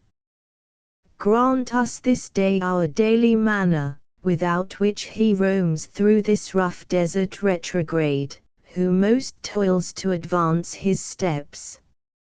As we to each pardon the evil done us, pardon thou benign, and of our merit take no count. Gainst the old adversary prove thou not our virtue easily subdued, but free from his incitements and defeat his wiles. This last petition, dearest Lord, is made not for ourselves, since that were needless now, but for their sakes who after us remain. Thus for themselves and us good speed imploring, those spirits went beneath a weight like that we sometimes feel in dreams, all, sore beset, but with unequal anguish, wearied all, round the first circuit, purging as they go, the world's gross darkness off, in our behalf if their vows still be offered. What can here for them be vowed and done by such, whose wills have root of goodness in them? Well beseems that we should help them wash away the stains they carried hence, that so made pure and light, they may spring upward to the starry spheres. Ah, so may mercy tempered justice rid your burdens speedily, that ye have power to stretch your wing, which to your desire shall lift you, as ye show us on which hand toward the ladder leads the shortest way. and if there be more passages than one, instruct us of that easiest to ascend, for this man who comes with me, and bears yet the charge of fleshly ailment Adam left him, despite his better will but slowly mounts.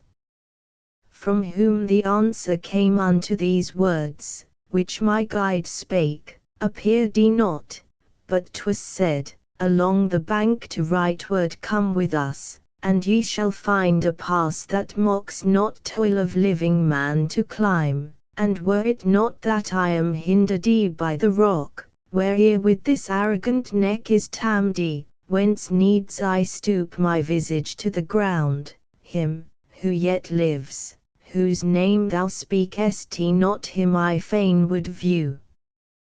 To mark if e'er I knew him to crave his pity for the fardel that I bear.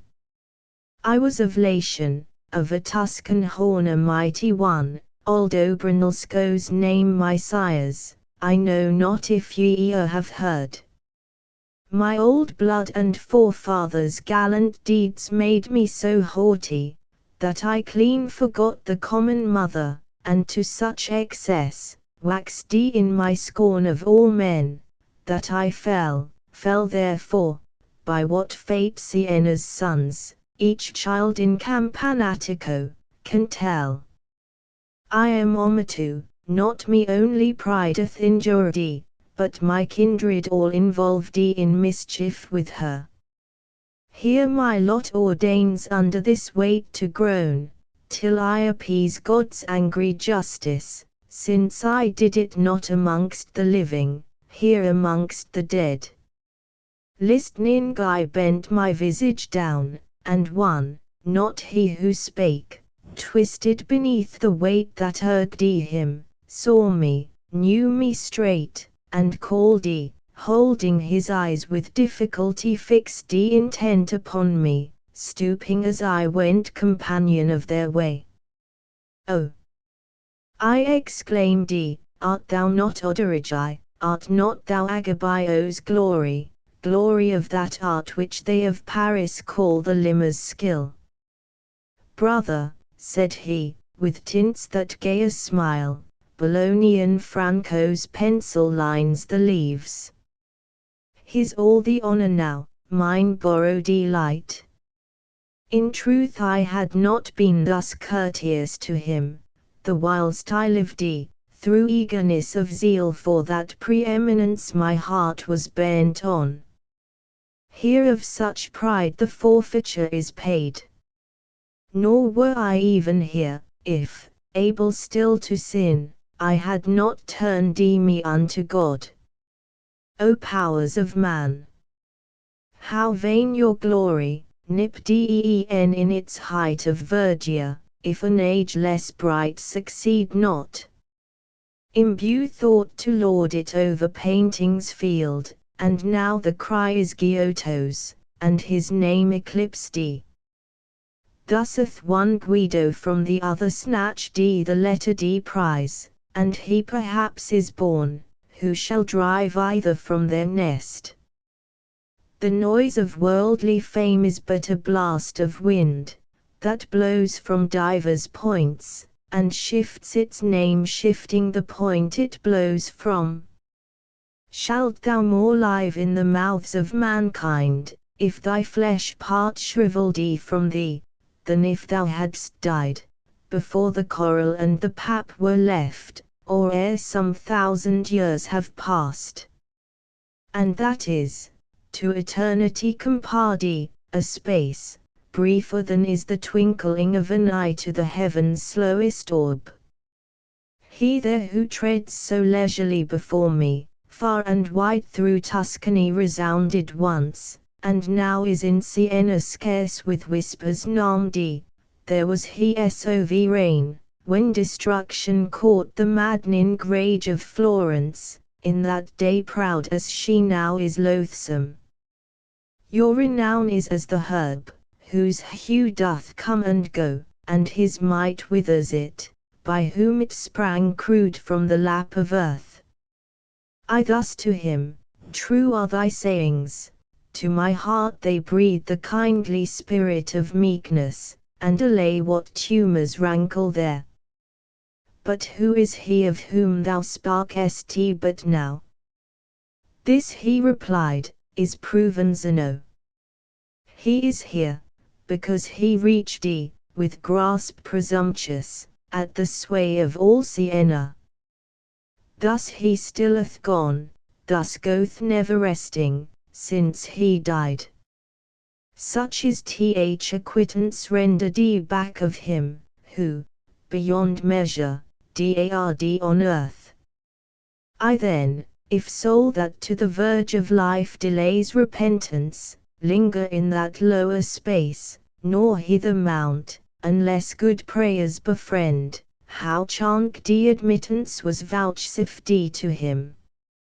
When at his glory's topmost height said he, respect of dignity all cast aside, freely he fixed him on Siena's plain, a suitor to redeem his suffering friend, who languished in the prison house of Charles, nor for his sake refused through every vein to tremble. More I will not say, and dark, I know, my words are, but thy neighbors soon shall help thee to a comment on the text. This is the work, that from these limits freed him. Canto 12. With equal pace as oxen in the yoke, I with that laden spirit journeyed on long as the mild instructor suffered me, but when he bade me quit him, and proceed, for here said he, behooves with sail and oars each man, as best he may, push on his bark, upright, as one disposed for speed, I rayed my body, still in thought submissive body. I now my leader's track not load pursued, and each had shown how light we fared along when thus he warned me, bend thine eyesight down, for thou to ease the way shall find it good to ruminate the bed beneath thy feet. As in memorial of the buried, drawn upon earth-level tombs, the sculptured form of what was once, appears, at sight whereof tears often stream forth by remembrance worked, whose sacred stings the piteous only feel, so saw I there, but with more curious skill of portraiture erit, waiter of space from forth the mountain stretches. On one part him I beheld, above all creatures erst created noblest, lightning fall from heaven, on other side with bold celestial Pirc Briareus, cumbering earth he lay through dint of mortal ice stroke. The Thymbraean god with Mars, I saw, and Pallas, round their sire, armed still, and gazing on the giant's limbs strewn o'er Ethral field.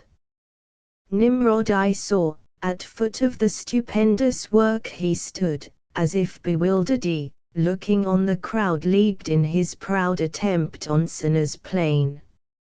O Niobe! In what a trance of woe thee I beheld, upon that highway drawn, 7 sons on either side thee slain. Saul! How ghastly didst thou look! On thine own sword expiring in Gilbo, from that hour ne'er visited with rain from heaven or dew. O fond Arachne! Thee I also saw half spider now in anguish crawling up unfinished web thou weavedst to thy bane. O Rehoboam! Here thy shape doth seem lowering no more defiance, but fear smote with none to chase him in his chariot worldy. Was shown beside upon the solid floor how dear Alcmaeon forked his mother rate that ornament in evil hour received how in the temple on Sennacherib fell his sons, and how a corpse they left him there. Was shown the scathe and cruel mangling made by Tamiris on Cyrus, when she cried, blood thou didst thirst for, take thy fill of blood.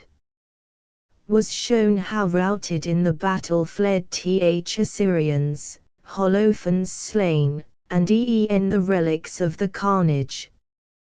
Troy I marked in ashes and in caverns. Oh! How fallen, how abject, Ilion, was thy semblance there! What master of the pencil or the style had tracked the shades and lines, that might have made the subtlest workman wonder?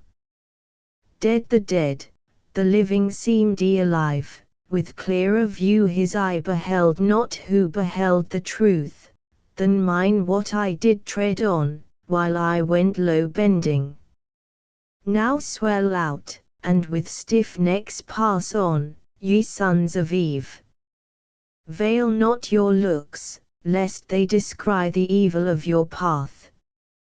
I noted not, so busied was my thought, how much we now had circled of the mount, and of his course yet more the sun had spent, when he, who with still wakeful caution went, admonished raise thou up thy head, for no time is not now for slow suspense.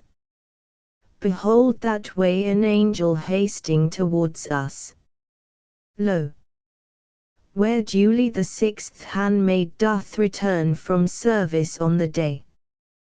Where thou in look and gesture seemly grace of reverent awe, that gladly he may forward us aloft. Consider that this day ne'er dawns again. Time's loss he had so often warned me gainst, I could not miss the scope at which he aimed.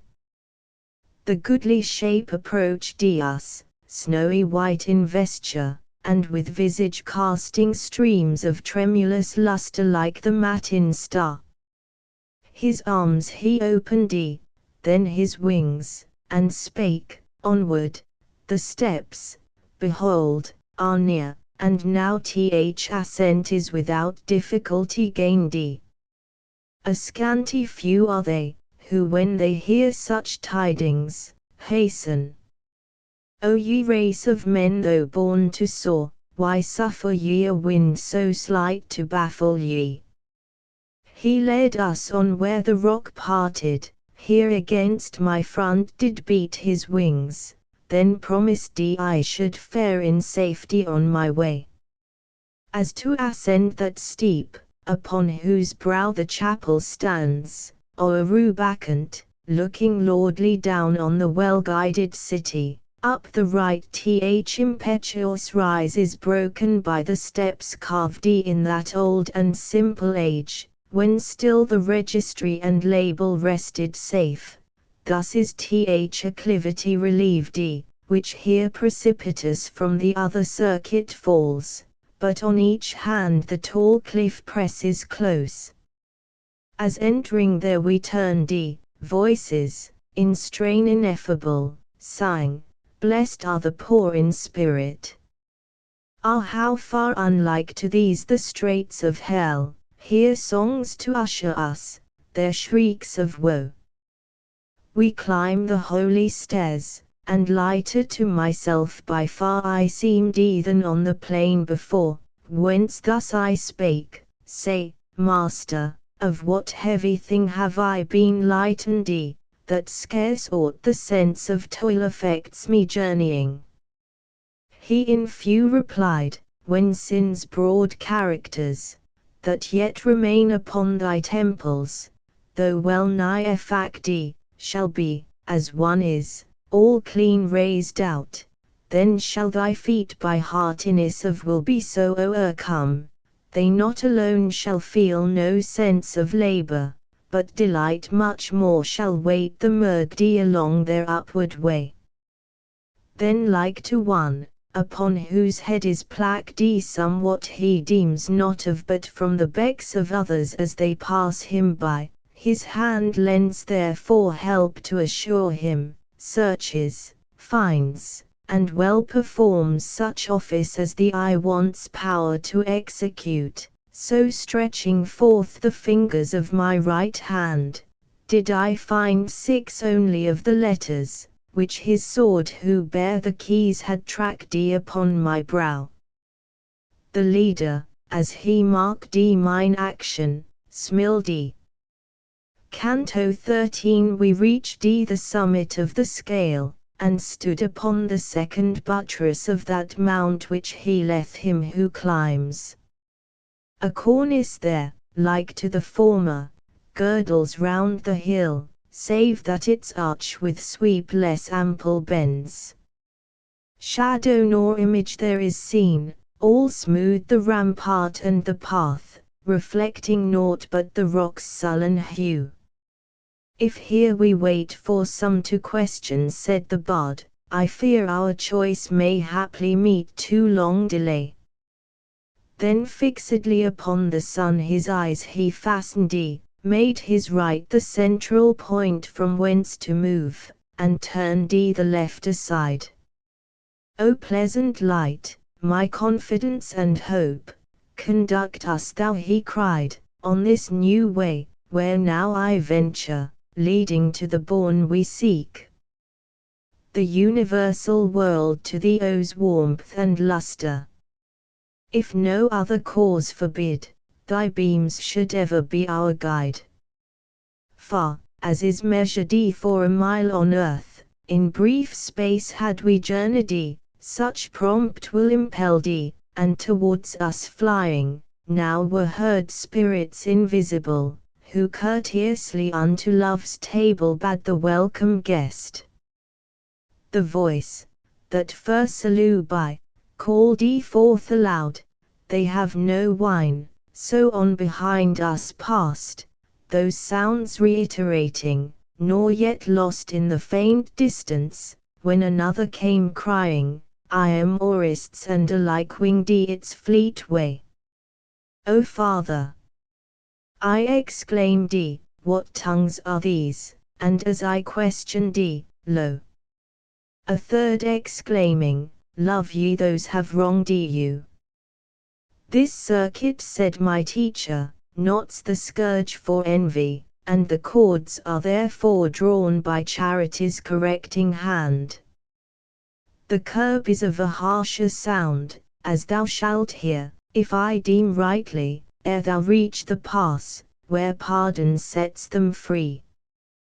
But fix thine eyes intently through the air, and thou shalt see a multitude before thee seated, each along the shelving grot.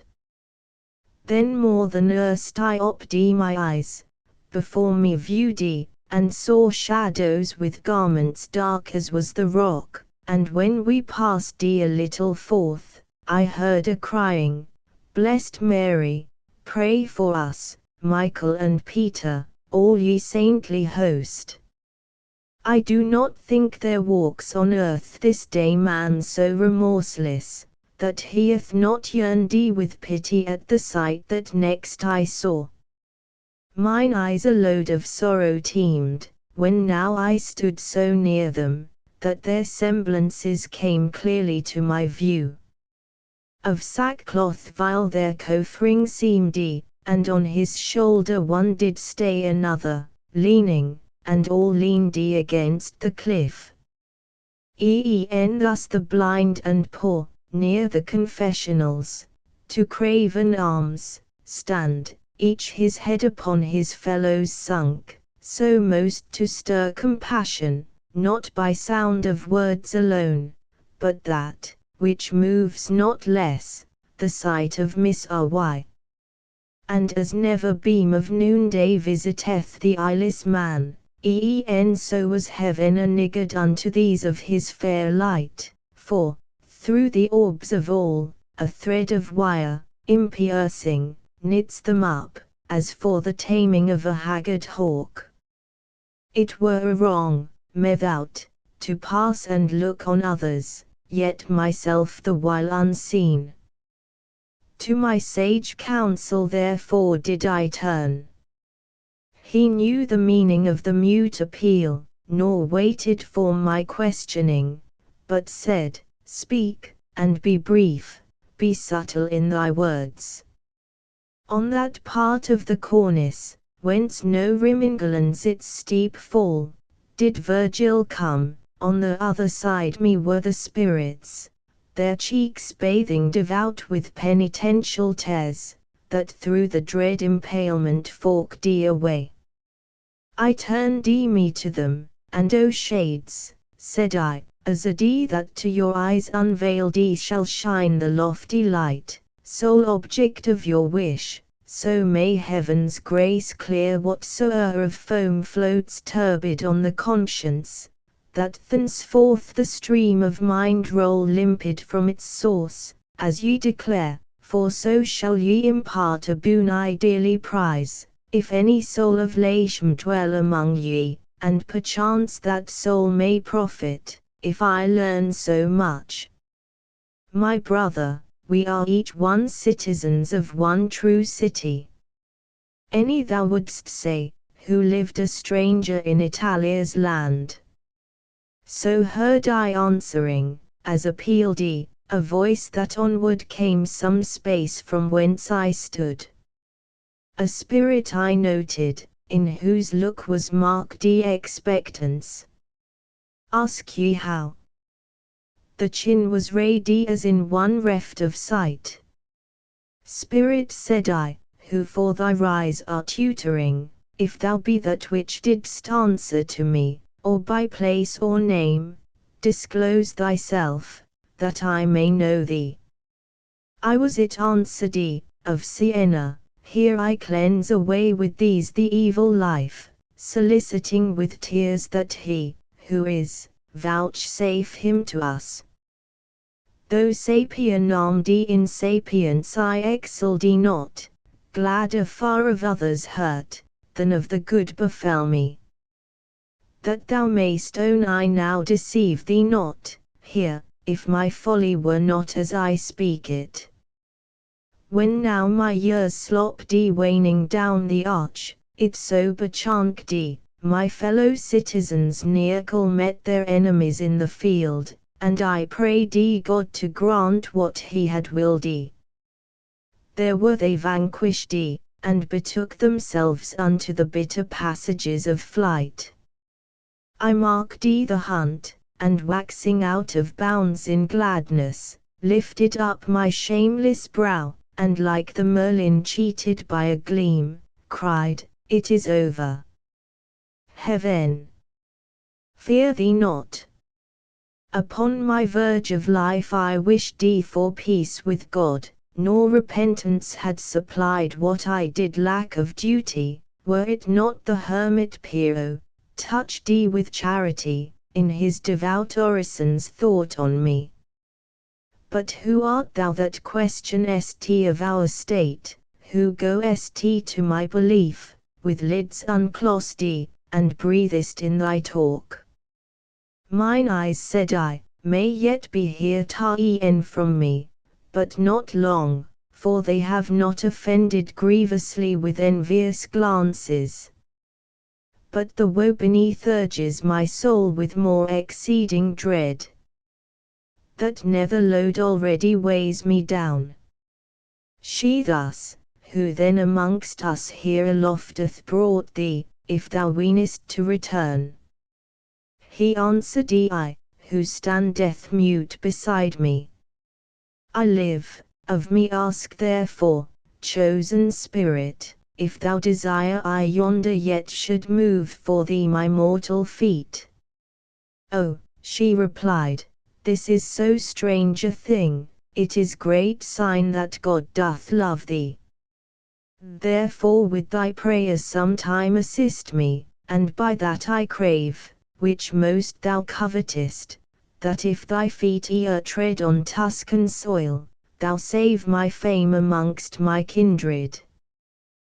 Them shalt thou behold with that vain multitude, who set their hope on Telamone's haven, there to fail confounded, more shall when the fancied stream they sought of Dian called but they who lead their navies, more than ruined hopes shall mourn.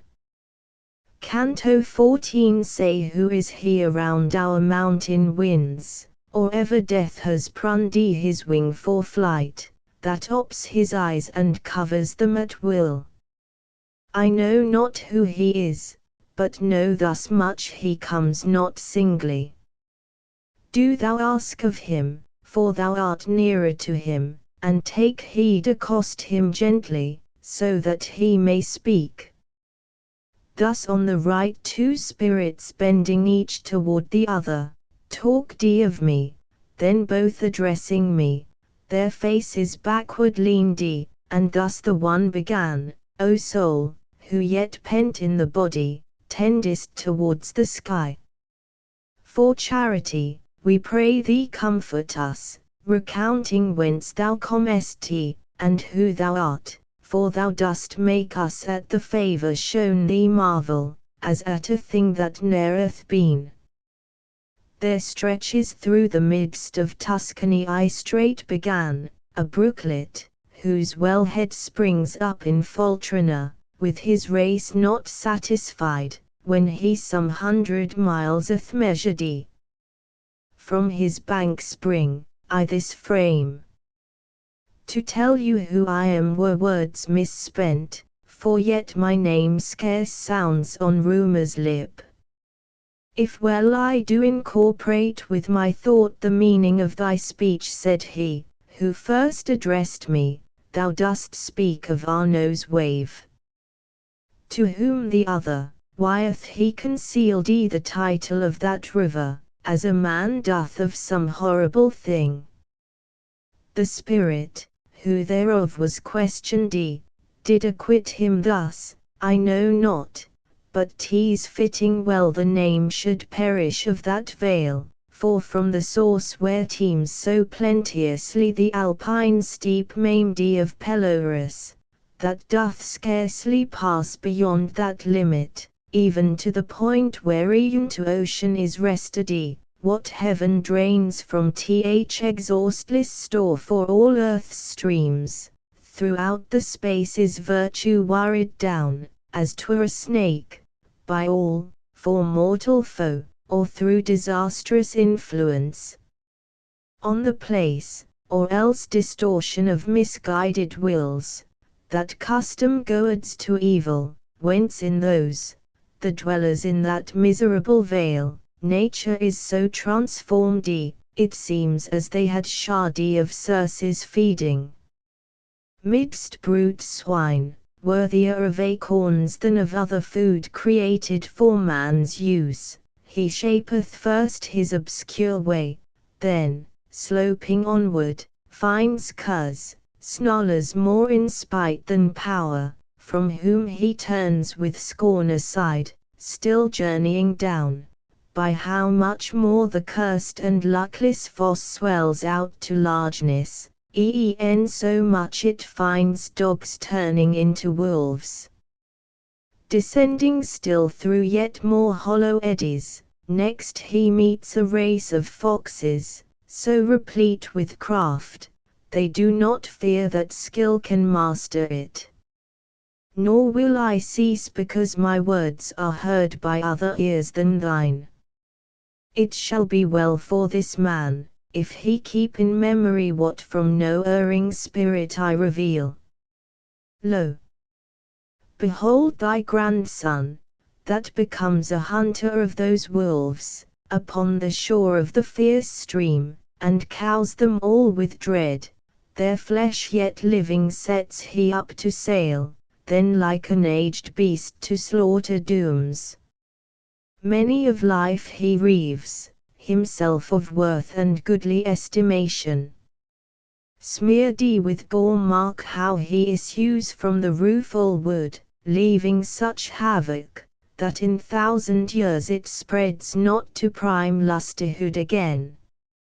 As one, who tidings hears of woe to come, changes his looks perturbed, from weight apart the peril grasp him, so beheld I change that spirit, who had turned to listen, struck with sadness, soon as he had caught the word. His visage and the other's speech did raise desire in me to know the names of both, whereof with meek entreaty I inquired. The shade, who late addressed me, thus resumed, Thy wish imports that I vouchsafe to do for thy Sake what thou wilt not do for mine. But since God's will is that so largely shine his grace in thee, I will be liberal too. Guido of Duke, know then that I am. Envy so parched my blood, that had I seen a fellow man made joyous, thou hadst marked a livid paleness overspread my cheek. Such harvest reap I of the seed I sowed. O man, why place thy heart where there doth need exclusion of participants in good? This is Rineri's spirit, this the boast and honour of the house of Calboli, where of his worth no heritage remains. Nor his the only blood, that hath been stripped, twixt Po, the Mount, the Reno, and the shore, of all that truth or fancy asks for bliss, but in those limits such a growth has sprung of rank and venomed roots, as long would mock slow culture's toil. Where is good Lysia here Manardi, Traversalo, and Carpigna? O bastard slips of old Romagna's line! When in Bologna the low artisan, and in Faenza yon Bernardine sprouts, a gentle scion from ignoble stem. Wonder not, Tuscan, if thou see me weep, when I recall to mind those once loved names, Guido of Prater, and of Aetso him that dwelt with you, Tignoso and his troop, with Traversero's house and Anastasio's, each race disherited, and beside these, the ladies and the knights, the toils and ease, that which dee us into love and courtesy, where now such malice reigns in recreant hearts. O Bretinoro! Wherefore tarriest still, since forth of thee thy family hath gone, and many, hating evil, joined their steps? Well doth he, that bids his lineage cease, Bagna Cavalo, Castracaro ill, and Cogno worse, who care to propagate a race of counties from such blood as theirs. Well shall ye also do, pagani, then when from amongst you tries your demon child. Not so, howe'er, that henceforth there remain true proof of what ye were. O Ugolin! Thou sprung of Fantolini's line. Thy name is safe, since none is looked for after thee to cloud its lustre, warping from thy stock. But, Tuscan, go thy ways, for now I take far more delight in weeping than in words. Such pity for your sakes athrung my heart. We knew those gentle spirits at parting heard our steps. Their silence therefore of our way as adios. Soon as we had quitted them, advancing onward, lo! A voice that seemed like volleyed lightning, when it rives the air, met us, and shouted, Whosoever finds will slay me. Then fled from us, as the bold lark sudden from a downward rushing cloud. When it had given short truce unto our hearing, behold the other with a crash as loud as the quick following thunder, mark in me a gloros turned to rock. I at the sound retreating drew more closely to my guide. Now in mute stillness rested all the air, and thus he spake, there was the galling bit. But your old enemy so baits his hook, he drags you eager to him.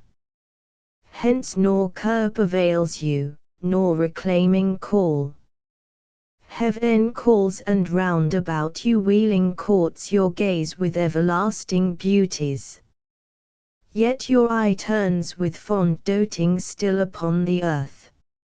Therefore he smites you who discerneth all.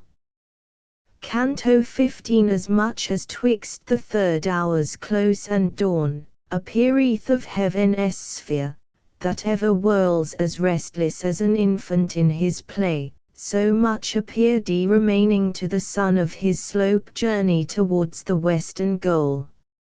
Evening was there, and here the noon of night, and full upon our forehead smote the beams. For round the mountain, circling, so our path had led us, that toward the sunset now direct we journeyed, when I felt a weight of more exceeding splendor than before press on my front. The cause unknown, amaze possessed me, and both hands against my brow lifting, I interposed them, as a screen, that of its gorgeous superflux of light clipped the diminished orb. As when the ray, striking on water or the surface clear of mirror, leaps unto the opposite part, ascending at a glance, e'en as it fell, and so much differs from the stone, that falls through equal space, as practice skill hath shown, thus with refracted light before me seemed the ground there smitten, whence in sudden haste my sight recoiled. What is this, sire beloved? Gainst which I strive to shield the sight in vain, cried I, and which towards us moving seems. Marvel not, if the family of heaven, he answered, yet with dazzling radiance dim thy sense it is a messenger who comes, inviting man's assent. Such sights ere long, not grievous, shall impart to thee delight, as thy perception is by nature wrought up to their pitch. The blessed angel, soon as we had reached him, hailed us with glad voice, here enter on a ladder far less steep than ye have yet encountered. We forthwith ascending, heard behind us chanted sweet, blessed the merciful and happy thou that conquerest. Lonely each, my guide and I pursued our upward way, and as we went, some profit from his words I hoped to win, and thus of him inquiring, framed my speech, what meant Romagna's spirit, when he spake of bliss exclusive with no partner shared. He straight replied, no wonder, since he knows what sorrow waits on his own worst defect, if he chide others, that they less may mourn. Because ye point your wishes at a mark, where, by communion of possessors, part is lessened, envy bloweth up the size of men. No fear of that might touch ye, if the love of higher sphere exalted your desire. For there, by how much more they call it ours, so much propriety of each in good increases more, and heightened charity wraps that fair cloister in a brighter flame. Now lack I satisfaction more, said I, than if thou hadst been silent at the first, and doubt more gathers on my laboring thought. How can it chance, that good distributed, the many, that possess it, makes more rich, than if 'twere shared by few? He answering thus, thy mind, reverting still to things of earth, strikes darkness from true light. The highest good unlimited, ineffable, doth so speed to love, as beam to a lucid body darts, giving as much of ardour as it finds.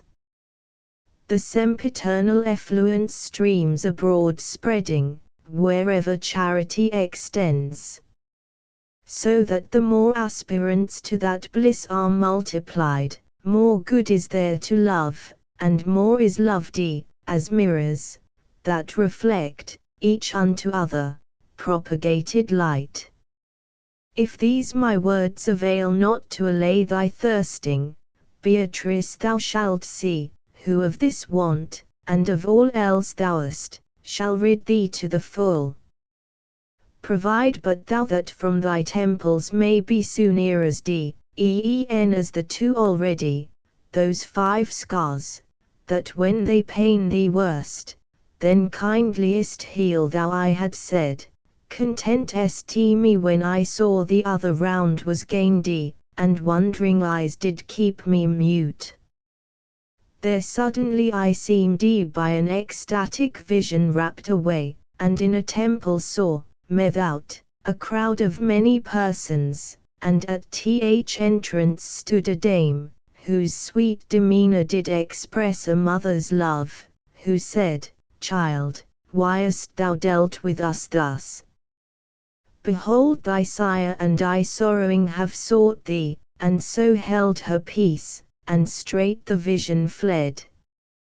A female next appeared before me, down whose visage coursed those waters, that grief forces out from one by deep resentment stung, who seemed to say, if thou, Pisistratus, be lord indeed over this city, nam with such debate of adverse gods, and whence each science sparkles, avenge thee of those arms, whose bold embraceth clasped our daughter, and to fuel, mesim benign and meek, with visage undisturbed her so fran spake, how shall we those requite, who wish us evil, if we thus condemn the man that loves us? After that I saw a multitude, in fury burning, slay with stones a stripling youth, and shout amain destroy, destroy, and him I saw, who bowed heavy with death unto the ground, yet made his eyes, unfolded upward, gates to heaven, praying forgiveness of th Almighty Sire, amidst that cruel conflict, on his foes, with looks, that with compassion to their aim.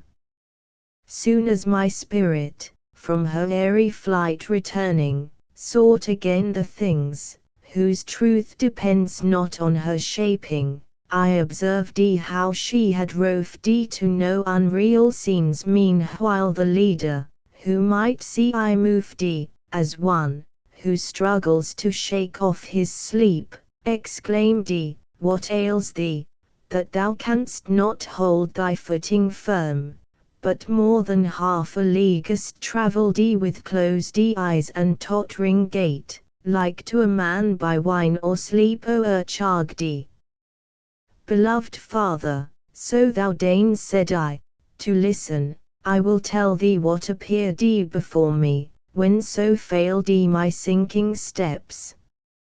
He thus, not if thy countenance were masked with 100 vizards, could a thought of thine how small soe'er, elude me. What thou sawest was shown, that freely thou mightst ope thy heart to the waters of peace, that flow diffusely from their eternal fountain. I not ask what ails thee as such cause as he doth, who looks only with that eye which sees no more, when spiritless the body lies, but ask to give fresh vigour to thy foot. Such goads the slow and loitering need, that they be found not wanting, when their hour of watch returns. So on we journeyed through the evening sky, gazing intent, far onward, as our eyes with level view could stretch against the bright vespertine ray, and lo! by slow degrees gathering, a fog made towards us, dark as night. There was no room for escaping, and that mist bereft us, both of sight and the pure air. Canto 16. Hell's dunnest gloom, or night unlustrous, dark, of every plains reft, and palled in clouds, did never spread before the sight a veil in thickness like that fog, nor to the sense so palpable and gross. Entering its shade, mine eye endured not with unclosed lids, which marking, near me drew the faithful guide, offering me his shoulder for a stay.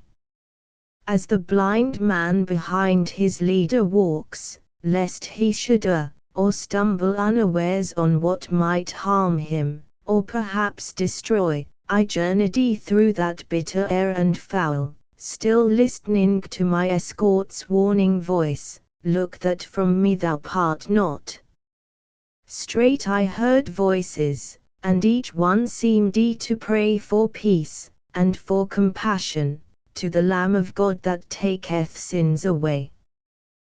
Their prelude still was Agnes dear, and through all the choir, one voice, one measure ran, that perfect seemed the concord of their song. Are these I hear spirits, O Master? I exclaimed, and he, thou aimest aright, these loose the bonds of wrath. Now who art thou, that through our smoke dost cleave? And speakest of us, as thou thyself e'en yet dividest time by calends. So one voice bespake me, whence my master said, reply, and ask, if upward hence the passage lead. O being, who dost make thee pure, to stand beautiful once more in thy Maker's sight. Along with me, and thou shalt hear and wonder. Thus I, whereto the Spirit answering spake, long as 'tis lawful for me, shall my steps follow on thine, and since the cloudy smoke forbids the seeing, hearing in its stead shall keep us joined. I then forthwith began, yet in my mortal swathing, I ascend to higher regions, and am hither come through the fearful agony of hell. And, if so largely God hath doled his grace, that, clean beside all modern precedent, he wills me to behold his kingly state, from me conceal not who thou wast, ere death had loosed thee, but instruct me, and instruct if rightly to the pass I tend, thy words the way directing as a safe escort. I was of Lombardy, and Marco called not inexperienced of the world, that worth I still affected, from which all have turned the nerveless bow aside. Thy course tends right unto the summit, and, replying thus, he added, I beseech thee pray for me, when thou shalt come aloft. And I to him, accept my faith for pledge I will perform what thou requirest. Yet one doubt remains, that wrings me sorely, if I solve it not, singly before it irked me, doubled now by thine opinion, when I couple that with one elsewhere declared, each strengthening other. The world indeed is even so forlorn of all good as thou speakest it, and so swarms with every evil.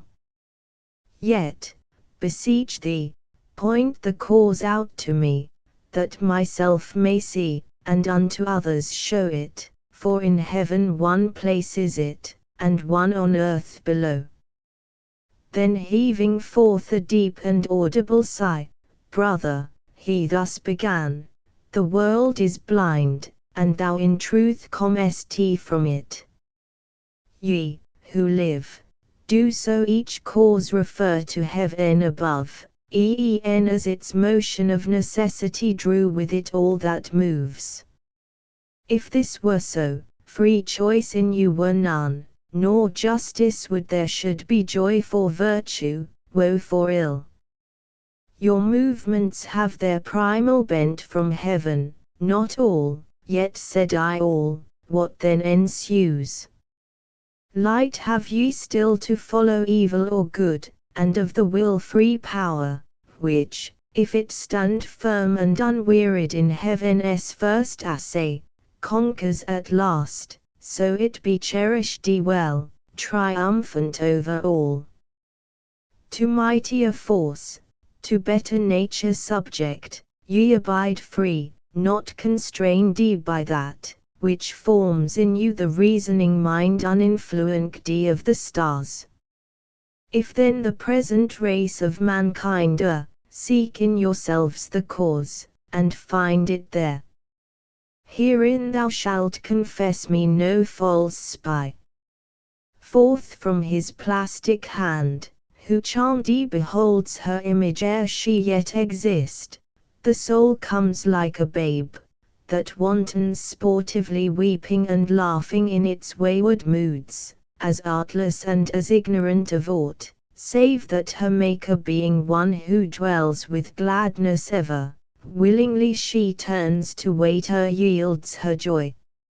Of some slight good the flavour soon she tastes, and, snuddy by that, with fondness she pursues it, if no guide recall, no rein direct her wandering course. Hence it behoved thee, the law should be a curb, a sovereign hence behoved thee, whose piercing view might mark at least the fortress and main tower of the true city. Laws indeed there are, but who is he observes them? None, not he, who goes before, the shepherd of the flock, who chews the cud but doth not cleave the hoof. Therefore the multitude, who see their guide strike at the very good they covet most, feed there and look no further. Thus the cause is not corrupted nature in yourselves, but ill conducting, that hath turned ye the world to evil. Rome, that turned ye it unto good, was wont to boast two suns, whose several beams cast light on either way, the worlds and gods. One since hath quenched ye the other, and the sword is grafted on the crook, and so conjoined ye each must perforce decline to worse, unawed ye by fear of other. If thou doubt me, mark the blade, each herb is jugged ye of by its seed. That land, through which Addis and the Po their waters roll, was once the residence of courtesy and velour, ere the day, that frowned ye on Frederick, now secure may pass those limits, whosoe'er hath left, for shame, to talk with good men, or come near their haunts. 3 aged ones are still found there, in whom the old time chides the new. These deem it long ere God restore them to a better world. The good Gerardo, of Palazzo he Conrad, and Guido of Castello, named in Gallic phrase more fitly the plain Lombard.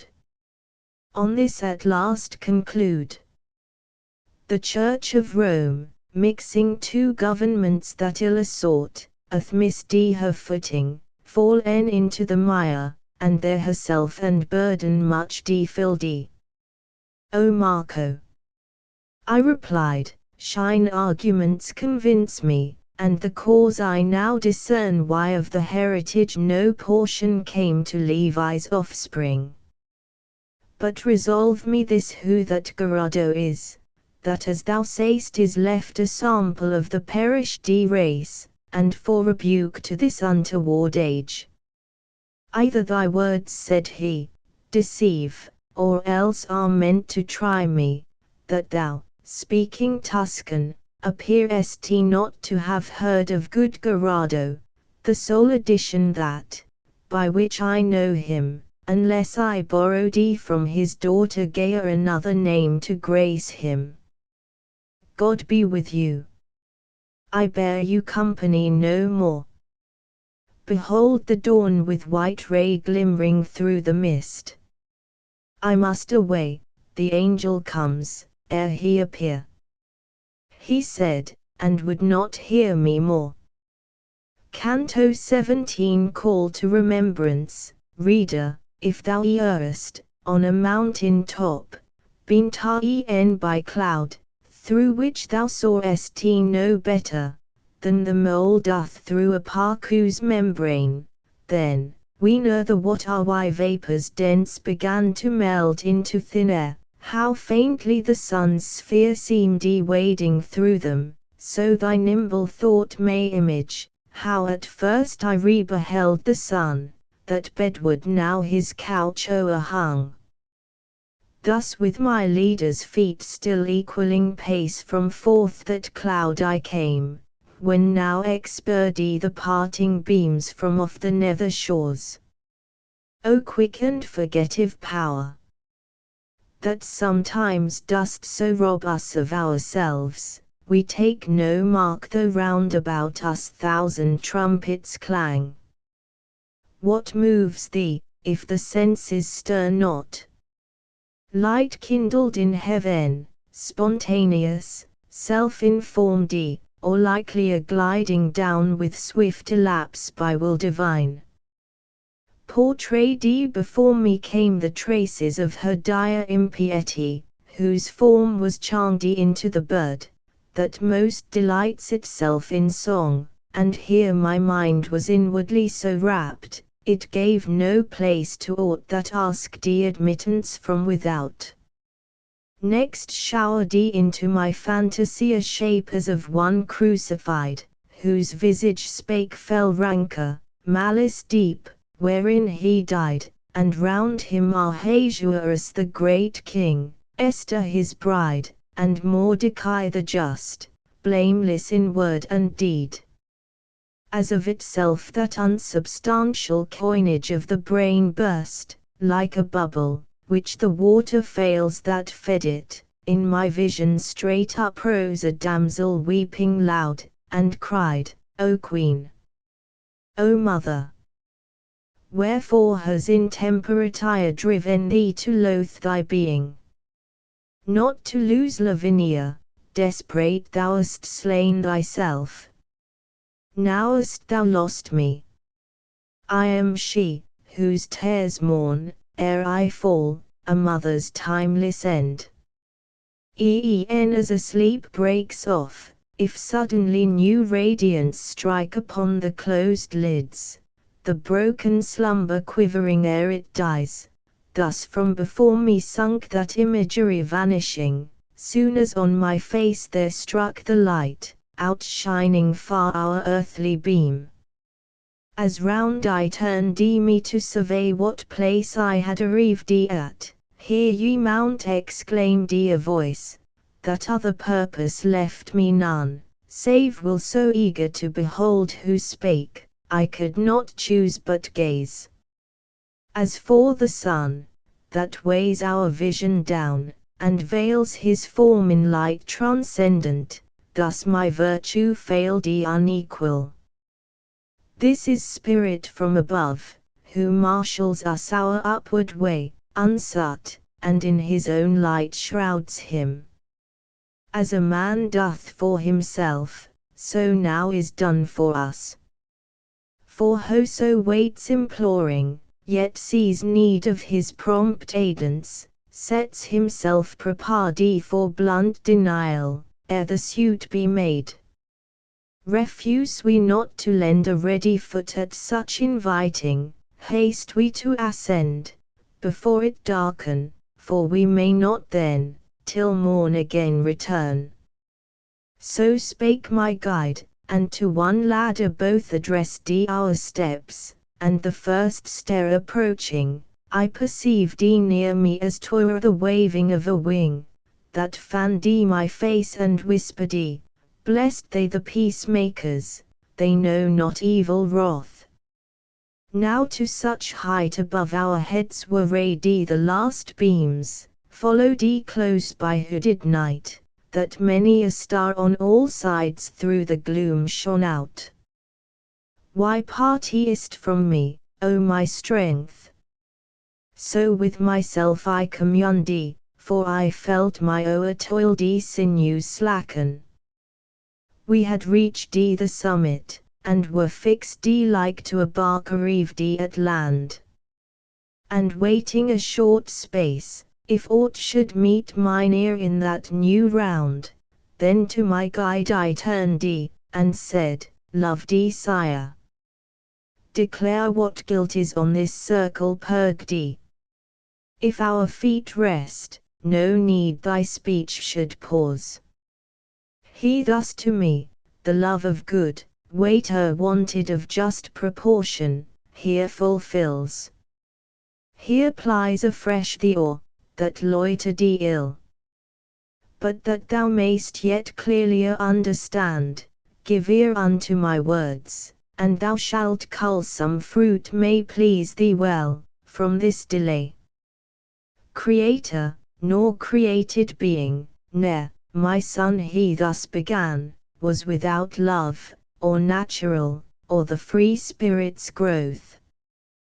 Thou'st not that to learn. The natural still is without error, but the other swerves, if on ill object bent, or through excess of vigor, or defect. While ere it seeks the primal blessings, or with measure duty inferior, no delight, that flows from it, partakes of ill.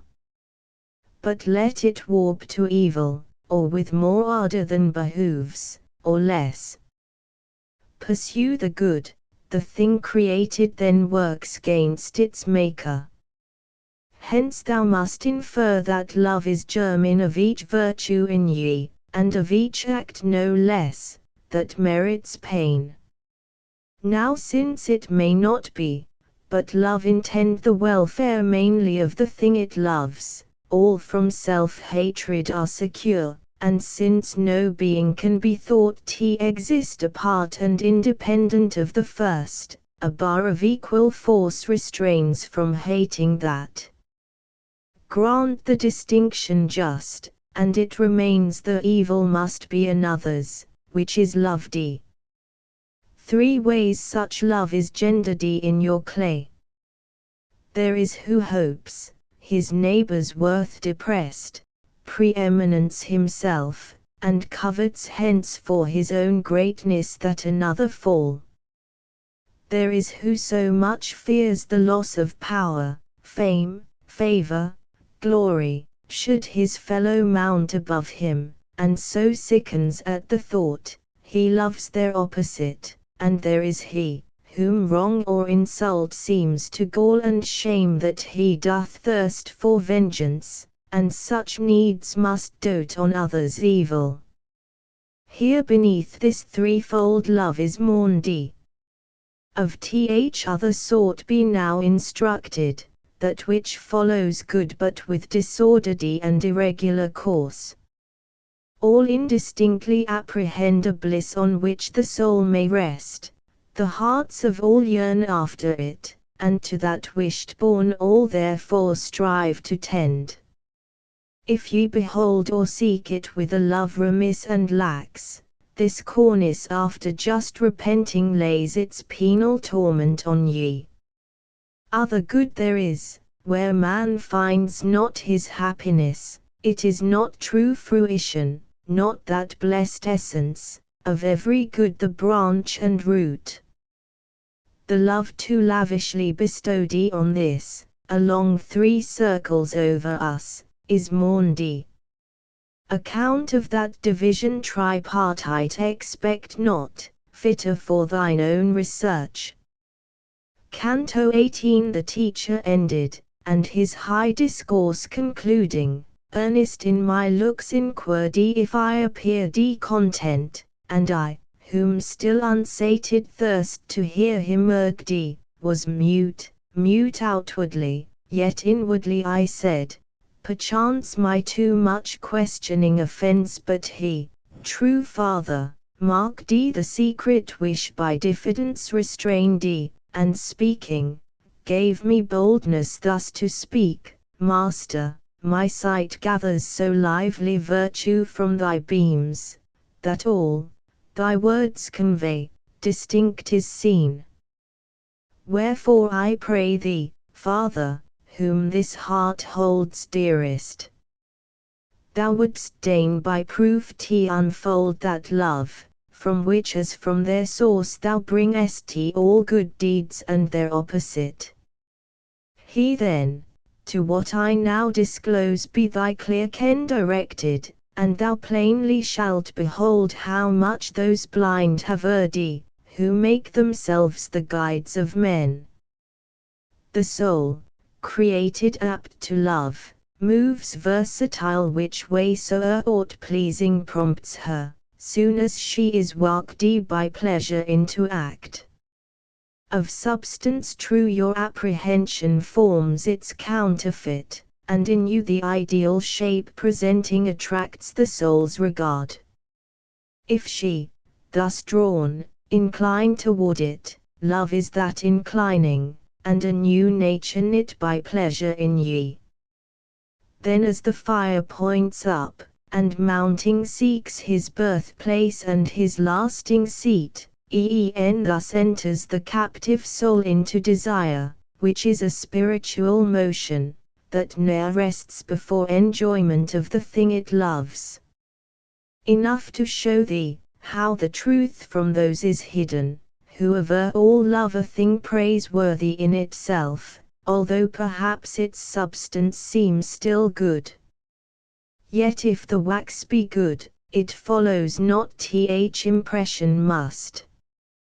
What love is I return thee, thy words, O guide, and my own docile mind, reveal.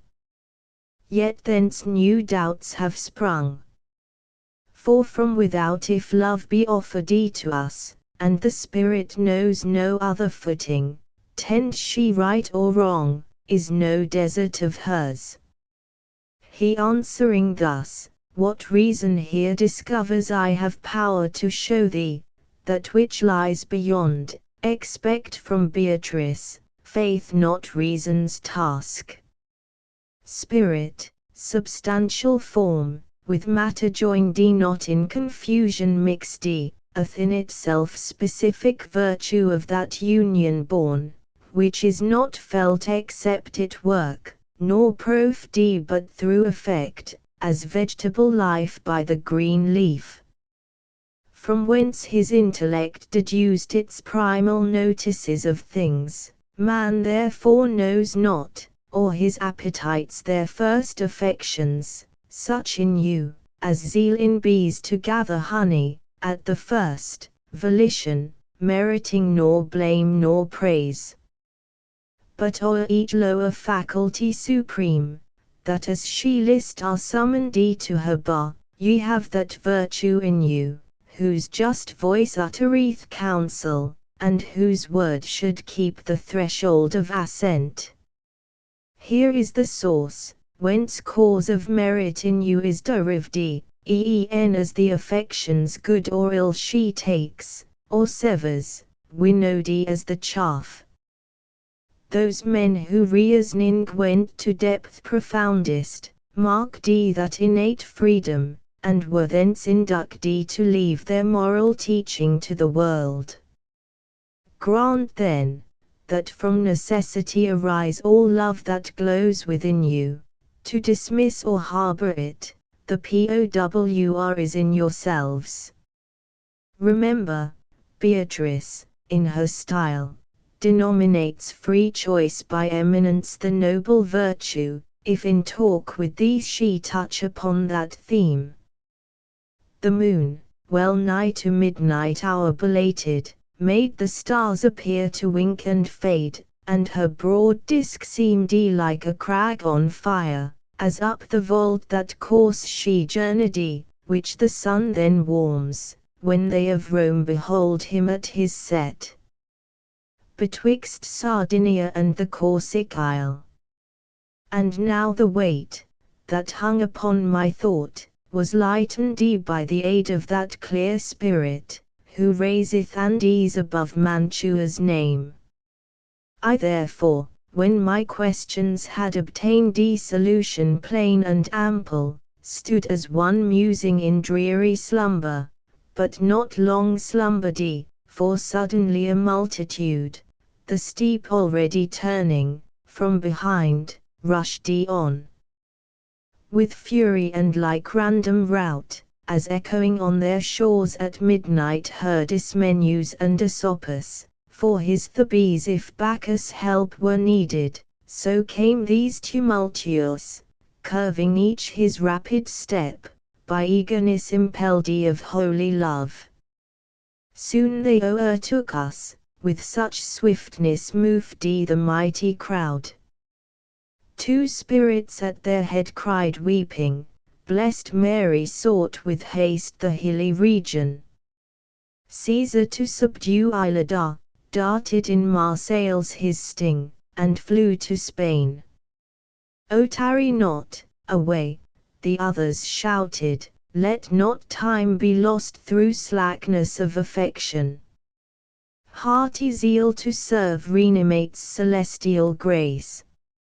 O ye, in whom intenser fervency haply supplies, well lukewarm erst ye failed ye, slow or neglectful, to absolve your part of good and virtuous, this man, who yet lives, credit my tale, though strange, desires t ascend, so morning rise to light us. Therefore say which hand leads nearest to the rifted rock." So spake my guide, to whom a shade returned, "Come after us, and thou shalt find the cleft. We may not linger, such resistless will speeds our unwearied course. Vouchsafe us then thy pardon, if our duty seem to thee discourteous rudeness. In Verona I was abbot of San Zeno, when the hand of Barbarossa grasped the imperial sway, that name, ne'er uttered without tears in Milan. And there is he, ath 1 foot in his grave, who for that monastery ere long shall weep, ruing his power missus for that his son, of body ill compact, and worse in mind, and born in evil, he hath set in place of its true pastor. Whether more he spake, or here was mute, I know not, he had sped now so far beyond us. Yet thus much I heard, and in remembrance treasured it. He then, who never failed me at my need, cried, "Hither turn." Lo! Two with sharp remorse chiding their sin. In rear of all the troop these shouted, first they died, to whom the sea opened or ever Jordan saw his heirs, and they, who within ease to the end endured not suffering, for their portion chose life without glory. Soon as they had fled past reach of sight, new thought within me rose by others followed fast, and each unlike its fellow, till led on from thought to thought, and pleasured with the fleeting train, mine eye was closed and meditation charmed to dream. Canto 19. It was the hour, when of diurnal heat no relics chafe the cold beams of the moon, o'erpowered by earth, or planetary sway of Saturn, and the geomancer sees his greater fortune up the east ascend, where grey dawn checkers first the shadowy cone, when for me in my dream a woman's shape there came, with lips that stammered eyes aslant, distorted feet, hands maimed and colour pale. I looked upon her, and as sunshine cheers limbs numbed by nightly cold, thus my look unloosed her tongue. Next in brief space her form decrepit rayed erect, and faded face with love's own hue illumined. Recovering speech she forthwith warbling such a strain began, that I, how loath soe'er, could scarce have held attention from the song. Thus she sang, "I am the siren, she, whom mariners on the wide sea are wilder when they hear, such fullness of delight the listener feels. I from his course Ulysses by my lay enchanted drew. Whoe'er frequents me once parts seldom, so I charm him, and his heart contented knows no void. Or ere her mouth was closed to shame her at her side appeared a dame of semblance holy. With stern voice she uttered Say, O Virgil, who is this?" Which hearing, he approached with eyes still bent toward that goodly presence, other seized her, and, her robes tearing, opened her before, and showed the belly to me, whence a smell, exhaling loathsome, walked me. Round I turned mine eyes, and thus the teacher, at the least 3 times my voiceth called thee. Rise, begone. Let us the opening find where thou mayst pass. I straightway rose. Now day, pour down from high, fill all the circuits of the sacred mount, and, as we journeyed, on our shoulder smote the early ray.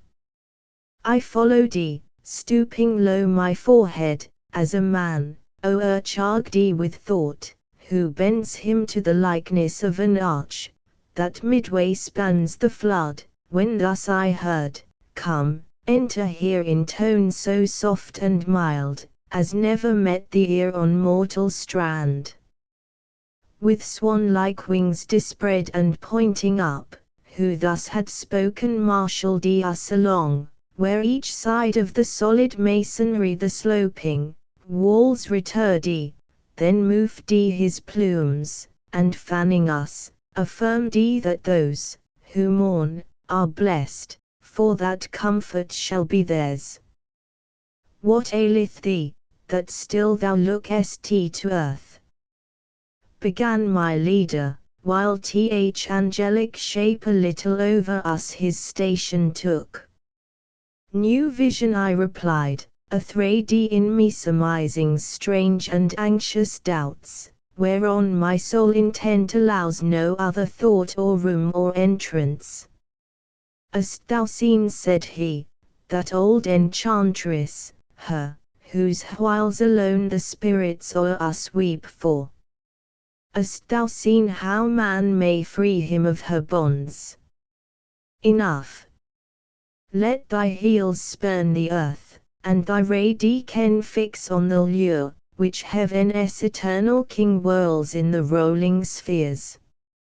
As on his feet the falcon first looks down, then to the sky turns, and forth stretches eager for the food, that woos him thither, so the call I heard, so onward, far as the dividing rock gave way, I journeyed, till the plain was reached.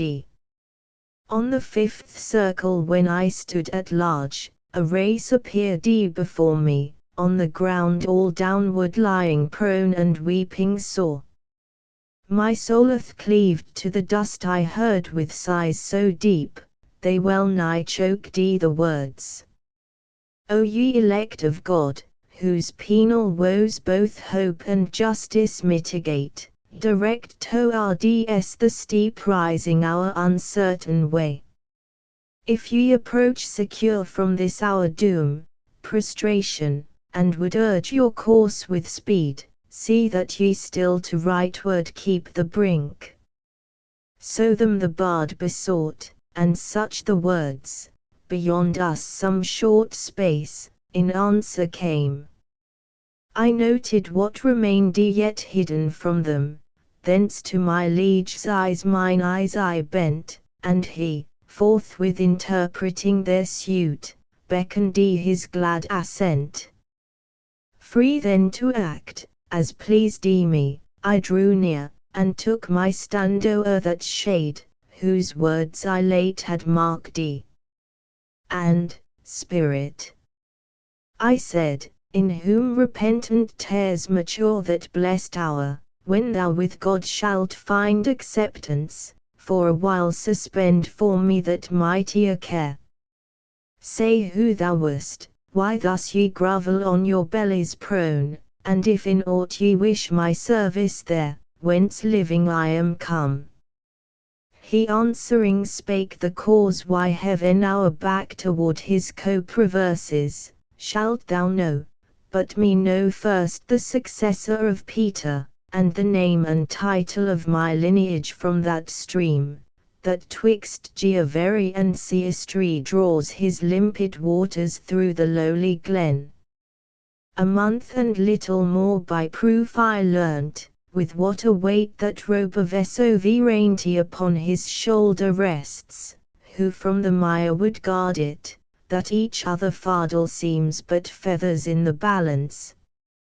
Late, alas, was my conversion, but when I became Rome's pastor, I discerned at once the dream and cozenage of life, saw that the heart rested not there, and yet no prouder height led on the climber, wherefore, of that life no more enamoured in my bosom love of purer being kindled. For till then I was a soul in misery, alienate from God, and covetous of all earthly things. Now, as thou seest, here punished for my doting. Such cleansing from the taint of avarice do spirits converted need. This mount inflicts no dire penalty. E'en as our eyes fastened below, nor e'er to loftier climb were lifted, thuseth justice levelled us here on the earth. As avarice quenched our love of good, without which is no working, thus here justice holds us prisoned hand and foot chained down and bound, while heaven's just Lord shall please so long to tarry motionless outstretched. My knees I stooped and would have spoke, but he, ere my beginning, by his ear perceived I did him reverence, and what cause said he, Athbode thee thus. Compunction I rejoined and inward awe of your high dignity. Up he exclaimed, brother, upon thy feet arise, err not, thy fellow servant I, thine and all others, of one sovereign power. If thou hast ever marked those holy sounds of gospel truth, nor shall be given ill marriage thou mayst discern the reasons of my speech. Go thy ways now, and linger here no more.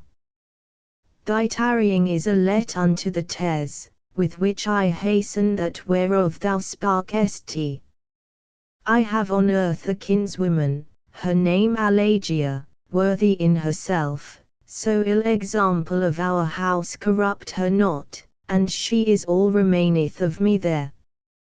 Canto XX ill strives the will, gainst will more wise that strives his pleasure therefore to mine own preferred I drew the sponge yet thirsty from the wave.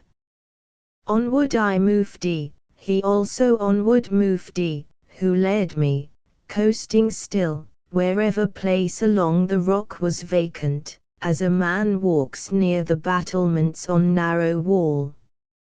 For those on each other part, who drop by drop wring out their all-infecting malady, too closely press the verge. Accursed be thou, inveterate wolf, whose gorging gluts more prey than every beast beside, yet is not filled. So bottomless thy maw, ye spheres of heaven, to whom there are, as seems, who attribute all change in mortal state, when is the day of his appearing, for whom fate reserves to chase her hence, with wary steps and slow we passed and I attentive to the shades, whom piteously I heard lament and wail, and, midst the wailing, one before us heard cry out, O blessed Virgin, as a dame in the sharp pangs of childbed, and how poor thou wast it added, witness that low roof where thou didst lay thy sacred burden down. O good Fabricius, thou didst virtue choose with poverty, before great wealth with vice. The words so pleased me, that desire to know the spirit, from whose lip they seemed to come, did draw me onward. Yet it spake the gift of Nicholas, which on the maidens he bounteous bestowed, to save their youthful prime unblemished. Spirit, who dost speak of deeds so worthy, tell me who thou was, I said, and why thou dost with single voice renew memorial of such praise. that boon vouchsafed haply shall meet reward, if I return to finish the short pilgrimage of life, still speeding to its close on restless wing.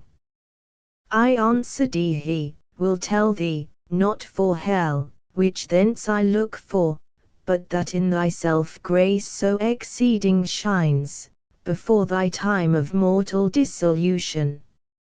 I was root of that ill plant, whose shade such poison sheds o'er all the Christian land, that seldom thence good fruit is gathered. Vengeance soon should come, had Ghent and Douay, Lille and Bruges power, and vengeance I of heaven's great judge implore.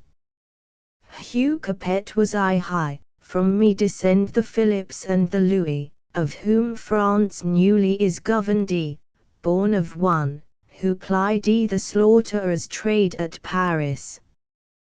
When the race of ancient kings had vanished, all save one wrapped up in sable weeds, within my gripe I found the reins of empire, and such powers of new acquirement, with full store of friends, that soon the widowed circlet of the crown was girt upon the temples of my son, he, from whose bones anointed race begins. Till the great dower of Provence had removed the stains, that yet obscured our lowly blood, its sway indeed was narrow, but how it wrought no evil, there, with force and lies, began its rapine, after, for amends, Poitiers it seized Navarre and Gascony. To Italy came Charles, and for amends young Conradin an innocent victim slew, and sent angelic teacher back to heaven, still for amends. I see the time at hand, that forth from France invites another Charles to make himself and kindred better known. Anon he issues, saving with that lance, which the arch-traitor tilted with, and that he carries with so home a thrust, as rives the bowels of poor Florence. No increase of territory hence, but sin and shame shall be his guerdon, and so much the more as he more lightly deems of such foul wrong.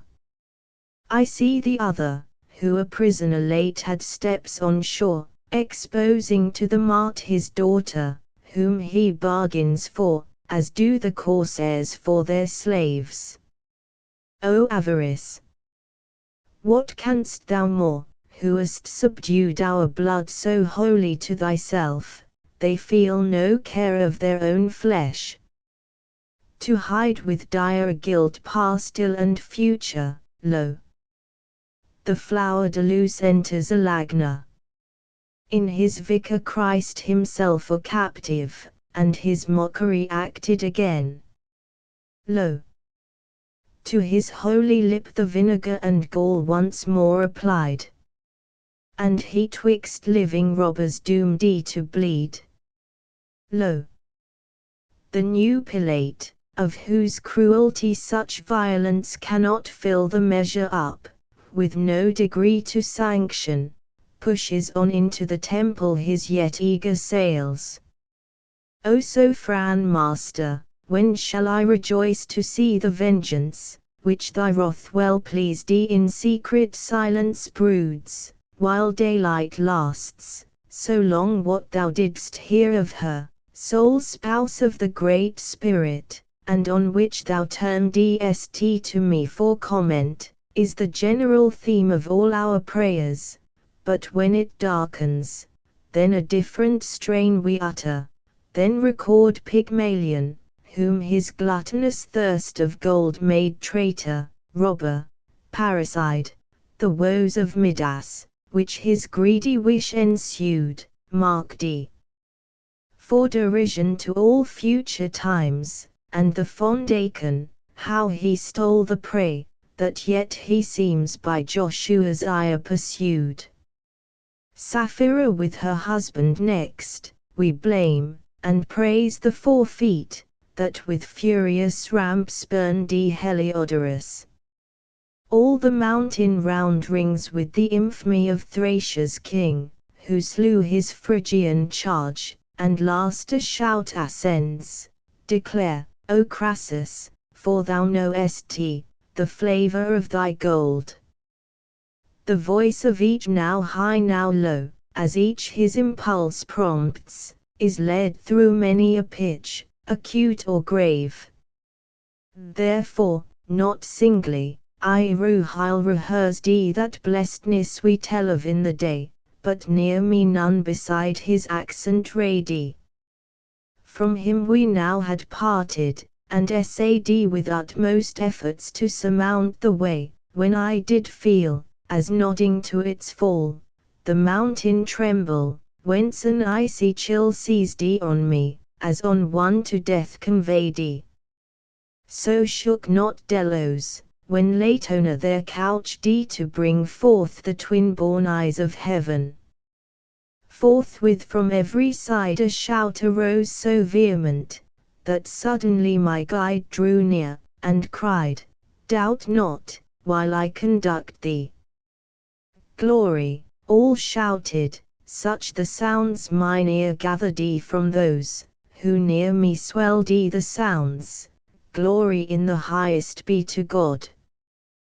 We stood immovably suspended, like to those, the shepherds, who first heard in Bethlehem's field that song, till ceased the trembling, and the song was ended, then our hallowed path resumed, ing the prostrate shadows, who renewed their customed mourning. Never in my breast did ignorance so struggle with desire of knowledge, if my memory do not err, as in that moment, nor through haste dard to question, nor myself could aught discern, so on I fared in thoughtfulness and dread. Canto XXI. The natural thirst, ne'er quenched but from the well, whereof the woman of Samaria craved, excited, haste along the cumbered path, after my guide, impelled, and pity moved my bosom for the vengeful deed, though just. When lo, even as Luke relates, that Christ appeared unto the two upon their way, new risen from his vaulted grave, to us a shade appeared, and after us approached, contemplating the crowd beneath its feet. We were not ware of it, so first it spake, saying, God give you peace, my brethren. Then sudden we turned, and Virgil such salute, as fitted that kind greeting, gave, and cried, Peace in the blessed council be thy lot awarded by that righteous court, which me to everlasting banishment exiles. How, he exclaimed, nor from his speed meanwhile desisting, if that ye be spirits, whom God vouchsafes not room above, who up the height has been thus far your guide. To whom the bard, if thou observe the tokens, which this man tracked by the finger of the angel bears, 'tis plain that in the kingdom of the just he needs must share. But sithence she, whose wheel spins day and night, for him not yet had drawn that yarn, which, on the fatal distaff pilled, Clotho apportions to each wight that breathes, his soul, that sister is to mine and thine, not of herself could mount, for not like ours her ken, whence I, from forth the ample gulf of hell was ta'en, to lead him, and will lead far as my law avails. But, if thou know, instruct us for what cause, the Mount Iruhile thus shook and trembled, wherefore all at once seemed shouting, even from his wave-washed foot. That questioning so tallied with my wish, the thirst did feel abatement of its urgen from expectance. He forthwith replied, in its devotion naught irregular this mount can witness, or by punctual rule unsanctioned, here from every change exempt. Other than that, which heaven in itself doth of itself receive, no influence can reach us. Tempest none, shower, hail or snow, hoar frost or dewy moistness, higher falls than that brief scale of threefold steps, thick clouds nor scudding rack are ever seen, swift glance ne'er lightens, nor thaumantian iris gleams, that yonder often shift on each side heaven. Vapour dust doth never mount above the highest of the trinal stairs, whereon Peter's vicegerent stands. Lower perchance, with various motion rocked, trembles the soil, but here, through wind in earth's deep hollow pent, I know not how, yet never trembled, then trembles, when any spirit feels itself so purified, that it may rise, or move for rising, and such loud acclaim ensues. Purification by the will alone is proof that free to change society seizes the soul rejoicing in her will. Desire of bliss is present from the first, but strong propension hinders, to that wish by the just ordinance of heaven opposed, propension now as eager to fulfill th allotted torment, as iruhile to sin.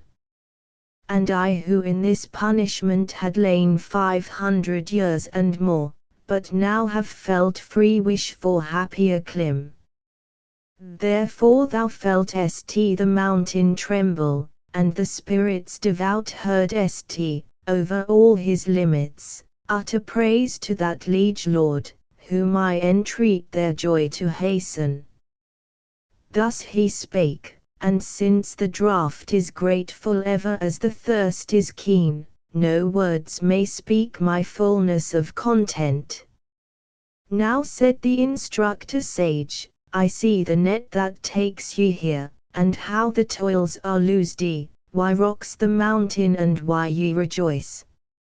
Vouchsafe, that from thy lips I next may learn, who on the earth thou wast, and wherefore here so many an age would prostrate. In that time, when the good Titus, with heaven's king to help, avenged those piteous gashes, whence the blood by Judas' soul did issue, with the name most lasting and most honoured, there was I abundantly renowned. The shade replied, not yet with faith endued. So passing sweet my vocal spirit, from Tolosa, Rome to herself drew me, where I merited a myrtle garland to enwreathe my brow. Statius they name me still. Of the bees I sang, and next of great Achilles, but I way fell with the second burthen.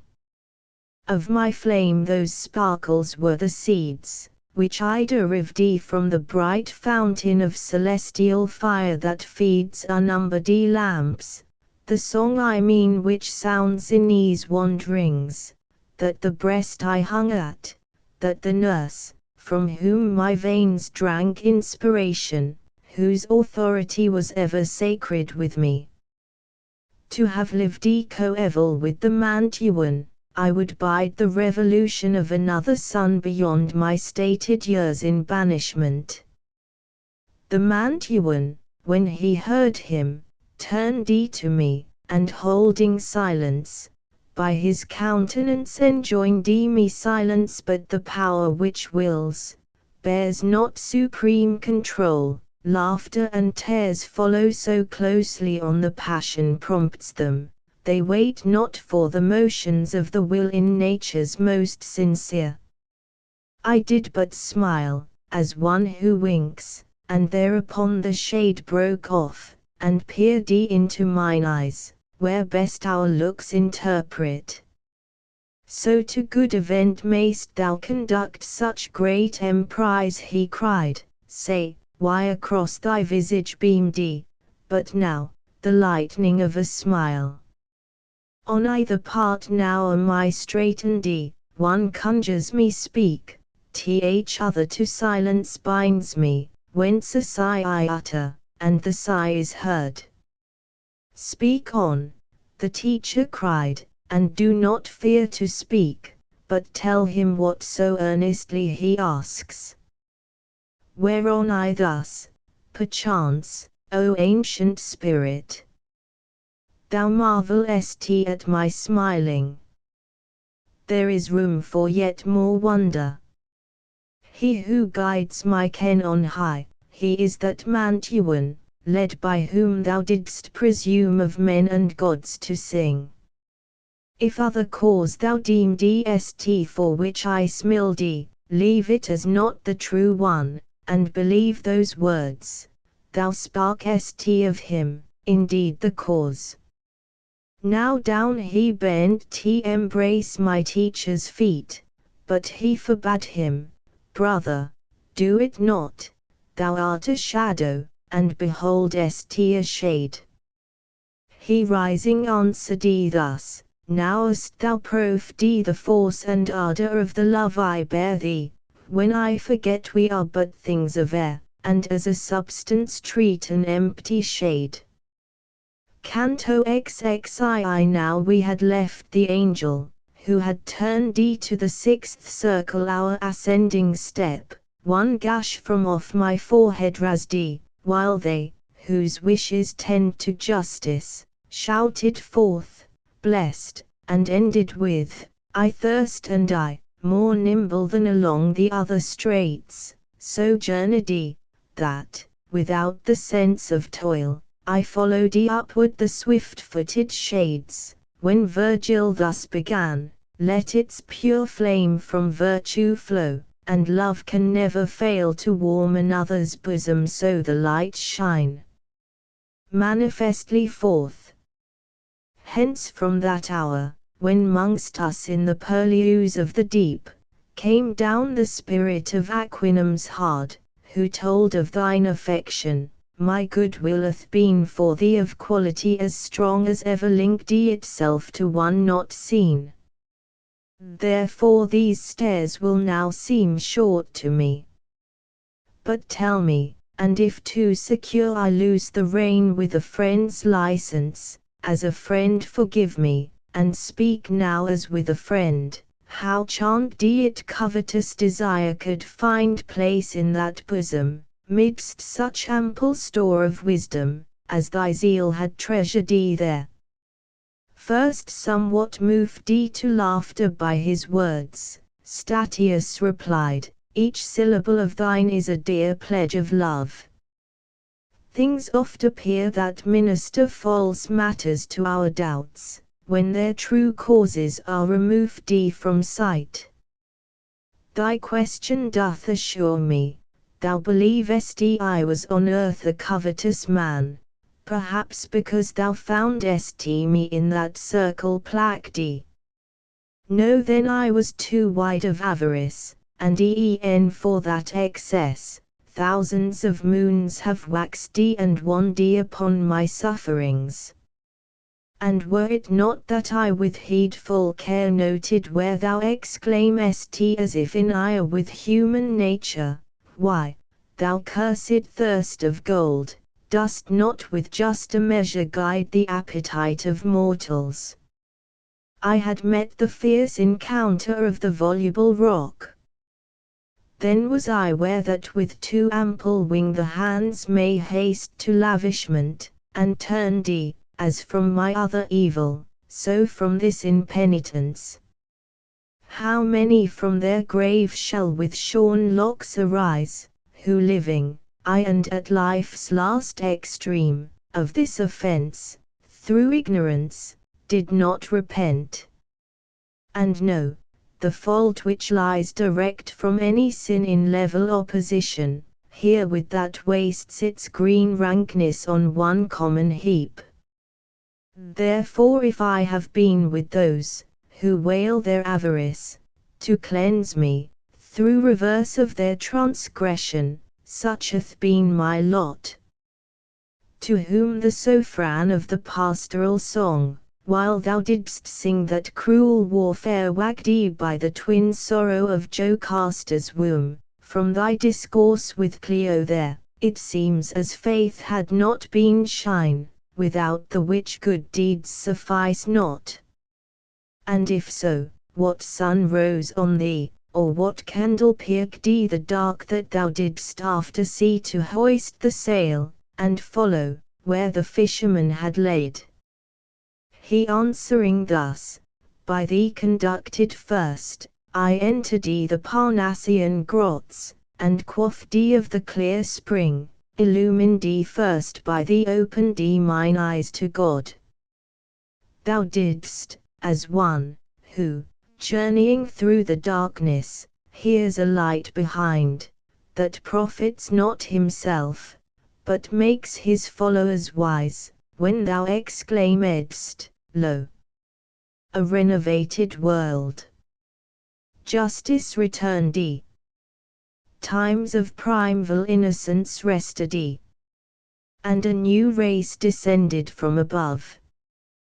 Poet and Christian both to thee I owed.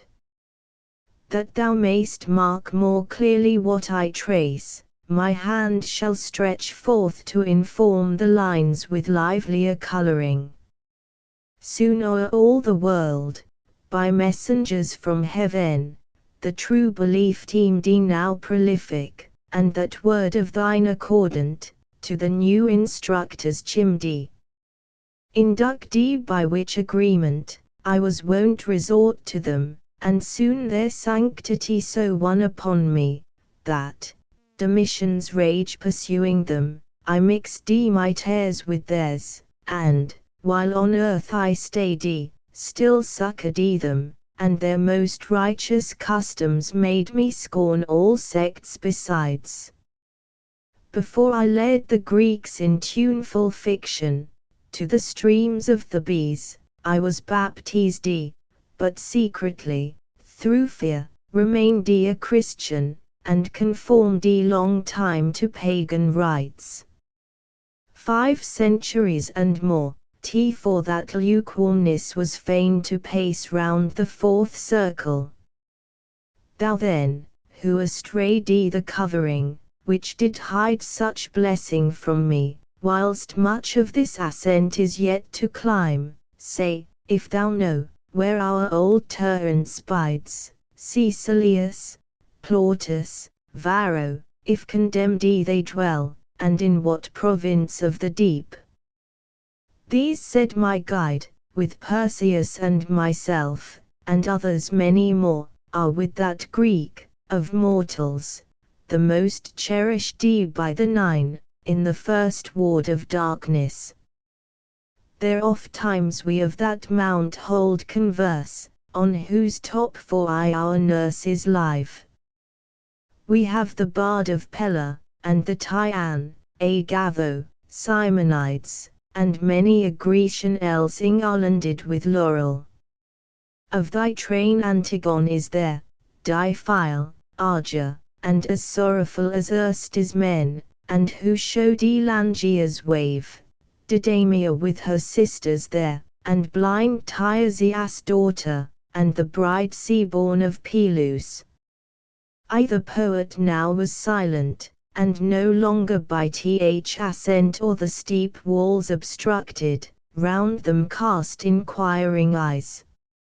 4 handmaids of the day had finished now their office, and the 5th was at the chariot beam, directing still its balmy point aloof, when thus my guide, methinks, it well behooves us to the brink bend the right shoulder circuiting the mount, as we have ever used.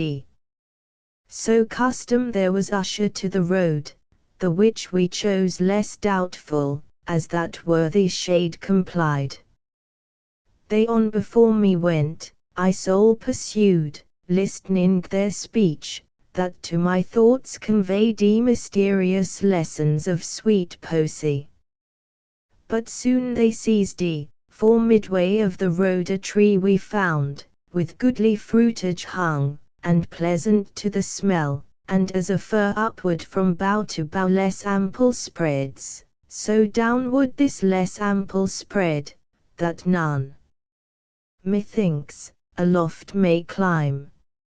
Upon the side, that closed our path, a liquid crystal fell from the steep rock, and through the sprays above streamed showering. With associate step the bards drew near the plant, and from amidst the leaves a voice was heard, "Ye shall be chary of me," and after added, "Mary took more thought for joy and honor of the nuptial feast, than for herself, who answers now for you." The women of old Rome were satisfied with water for their beverage. Daniel fed on pulse, and wisdom gained. The primal age was beautiful as gold, and hunger then made acorns tasteful, thirst each rivulet run nectar. Honey and locusts were the food, whereon the Baptist in the wilderness fed, and that eminence of glory reached and greatness, which the evangelist records. Canto 23. On the green leaf mine eyes were fixed, like his who throws away his days in idle chase of the diminutive, when thus I heard the more than Father warn me, "Son, our time asks thriftier using. Linger not, away." There ate my face and steps at once I turned toward the sages, by whose converse cheered I journeyed on, and felt no toil, and lo, a sound of weeping and a song, my lips, O Lord, and these so mingled, it gave birth to pleasure and to pain. O Sire, beloved, say what is this I hear? Thus I inquired. Spirits, said he, who as they go, perchance, their debt of duty pay.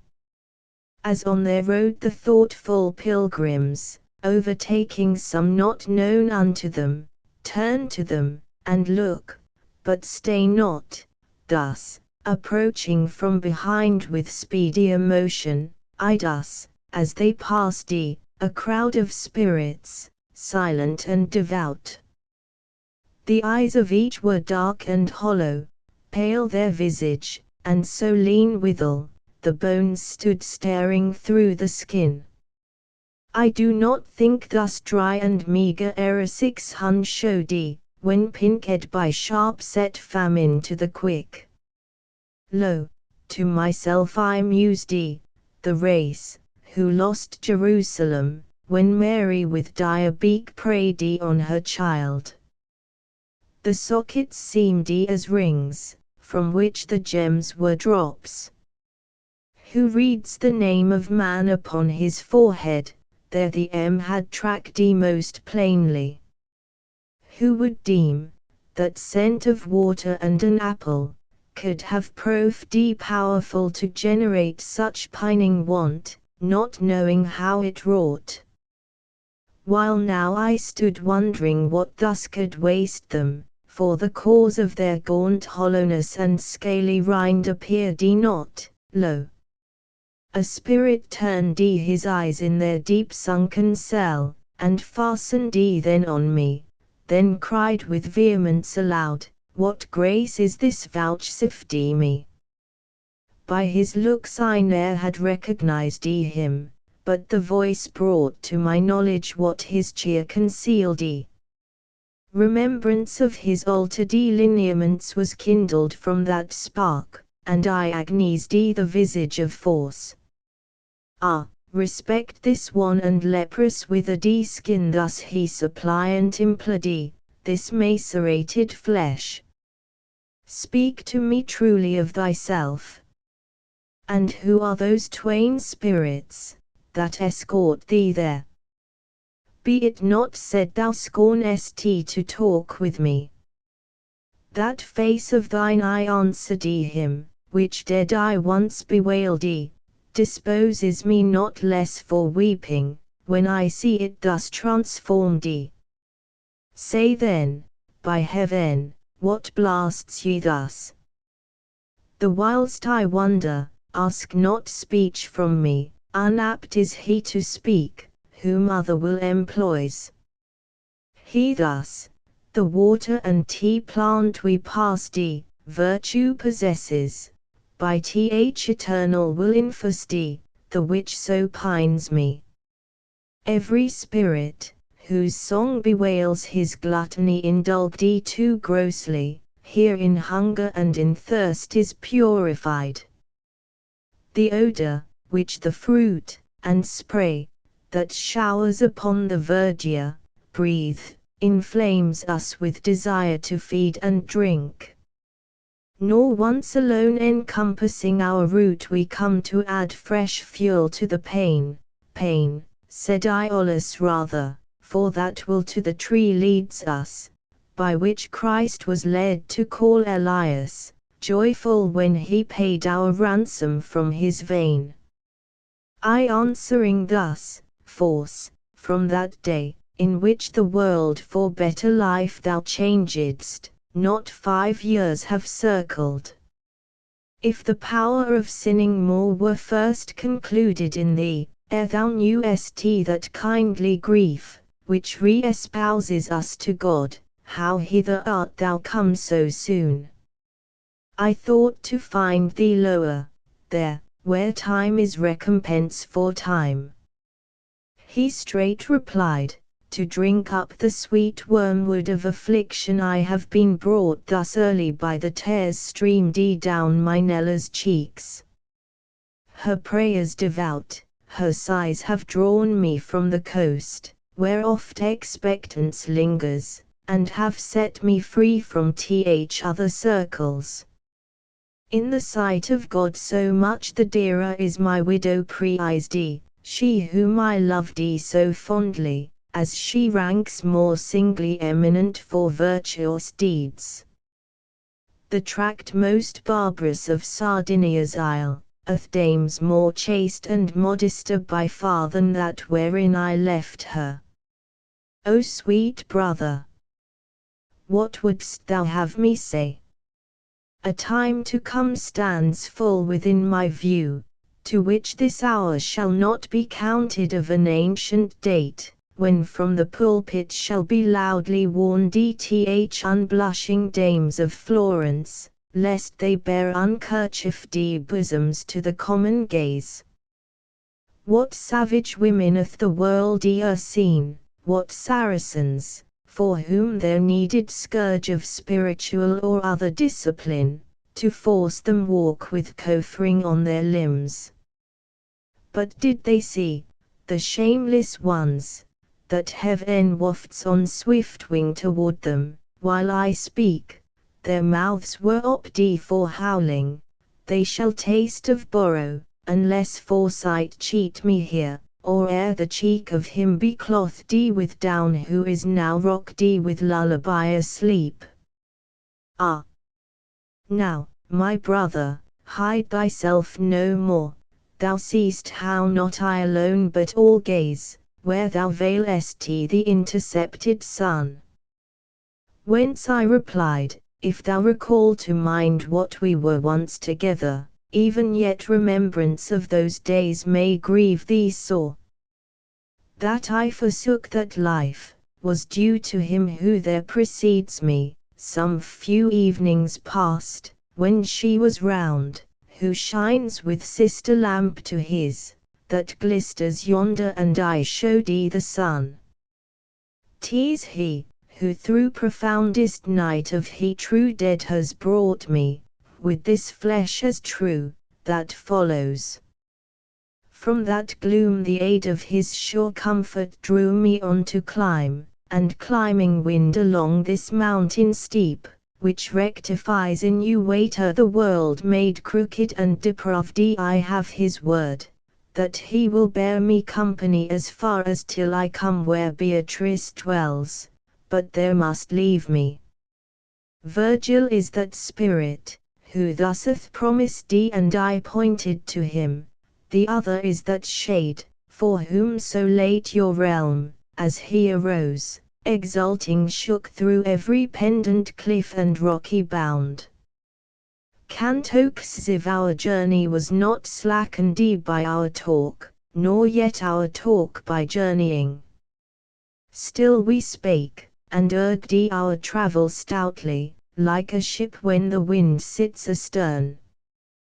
The shadowy forms, that seemed things dead and dead again, drew in at their deep-delved orbs rare wonder of me, perceiving I had life, and I my words continued, and thus spake, he journeys up perhaps more tardily than else he would, for others Sake.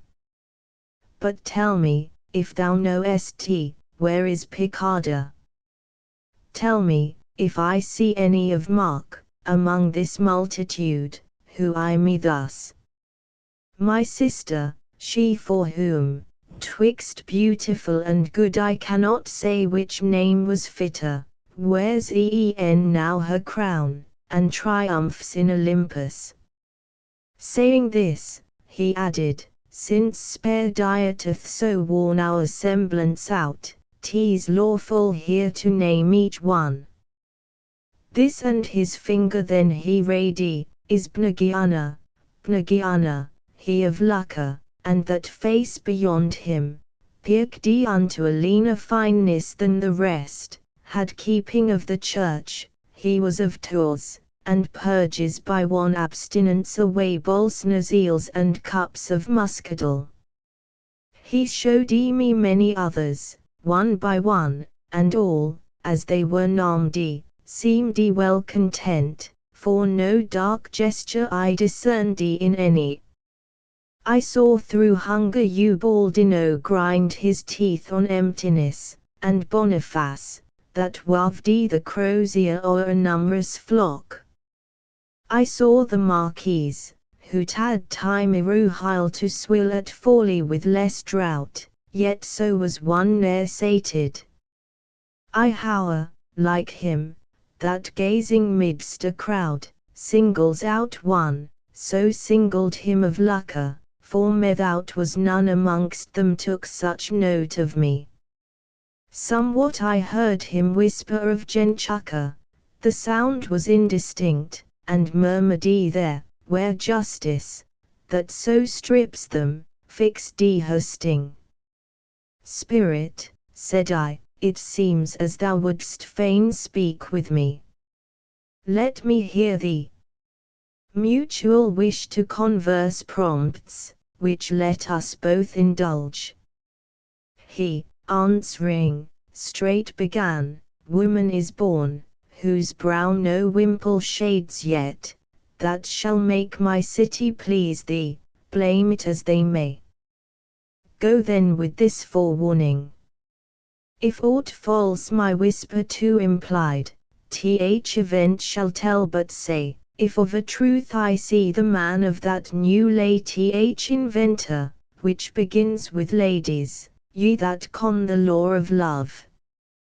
To whom I thus, count of me but as one who am the scribe of love, that, when he breathes, take up my pen, and, as he dictates, write. Brother, said he, the hindrance which once held the notary with Giton and myself, short of that new and sweeter style I hear, is now disclosed. I see how ye your plumes stretch, as inditer guides them, which, no question, ours did not. He that seeks a grace beyond, sees not the distance parts one style from other.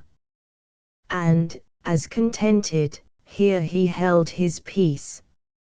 Like as the bird, that winter near the Nile, in squared regiment direct their course, then stretch themselves in file for speedier flight, thus all the tribe of spirits, as they turned their visage, faster deaf, nimble alike through leanness and desire. And as a man, turdy with the motion of a trotting steed, slacks pace, and stays behind his company, till his o'er-breathed lungs keep temperate time, so force let that holy crew proceed, behind them lingering at my side, and saying, "When shall I again behold thee?" "How long my life may last," said I know not, this know, how soon soever I return, my wishes will before me have arrived thee. Sithence the place, where I am set to live, is, day by day, more scooped of all its good, and dismal ruin seems to threaten it. Go now, he cried, lo, he, whose guilt is most, passes before my vision, dragged at heels of an infuriate beast. Toward the vale, where guilteth no redemption, on it speeds, each step increasing swiftness on the last, until a blow it strikes, that leaveth him a corse most vilely shattered. No long space those wheels have yet to roll, there with his eyes look up to heaven, ere thou shalt plainly see that which my words may not more plainly tell. I quit thee, time is precious here, I lose too much, thus measuring my pace with shine. As from a troop of well-ranked chivalry one knight, more enterprising than the rest, pricks forth at gallop, eager to display his prowess in the first encounter, so parted he from us with lengthened strides, and left me on the way with those twain spirits, who were such mighty marshals of the world. When he beyond us had so fled, mine eyes no nearer reached him, than my thought his words, the branches of another fruit, thick hung, and blooming fresh, appeared. As our steps turned thither, not far off it rose to view. Beneath it were a multitude, that raised their hands, and shouted forth I know not what unto the boughs, like greedy and fond brats, that beg, and answer none obtain from him, of whom they beg, but more to draw them on, he at arm's length the object of their wish above them holds aloft, and hides it not. At length, as undeceived they went their way, and we approach the tree, who vows and tears sue to in vain, the mighty tree. Pass on, and come not near. Stands higher up the wood, whereof Eve tasted, and from it was ta'en this plant. Such sounds from midst the thickets came, whence I, with either bud, close to the side that rose, passed forth beyond. Remember next we heard, those noblest creatures of the clouds, how they their twofold bosoms overgorged opposed in fight to Theseus, call to mind the Hebrews, how effeminate they stooped to ease their thirst, whence Gideon's ranks were thinned, as he to Midian marched adown the hills. Thus near one border coasting, still we heard the sins of gluttony, with woe regarded. Then along the lonely path, once more at large, full 1,000 paces on we travelled, each contemplative and mute. Why pensive journey thus ye three alone? Thus suddenly a voice exclaimed, whereat I shook, as doth a scardy and paltry beast. Then raised my head to look from whence it came.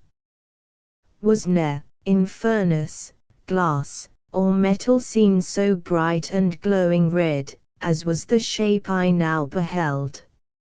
If ye desire to mount, he cried, here must ye turn. This way he goes, who goes in quest of peace. His countenance had dazzled me, and to my guide's eye faced backward, like one who walks, as sound directs. As when, to harbinger the dawn, springs up on freshened wing the air of May, and breathes of fragrance, all impregned with herb and flowers, such a wind I felt upon my front blow gently, and the moving of a wing perceived that moving shed ambrosial smell, and then a voice, blessed are they, whom grace doth so illume, that appetite in them exhaleth no inordinate desire, still hungering as the rule of temperance wills. Canto XXV. It was an hour, when he who climbs, had need to walk uncrippled, for the sun had now to Taurus the meridian circle left, and to the Scorpion left the night. As one that makes no pause, but presses on his road, waiter betide him, if some urgent need impel, so entered we upon our way, one before other, for, but singly, none that steep and narrow scale admits to climb.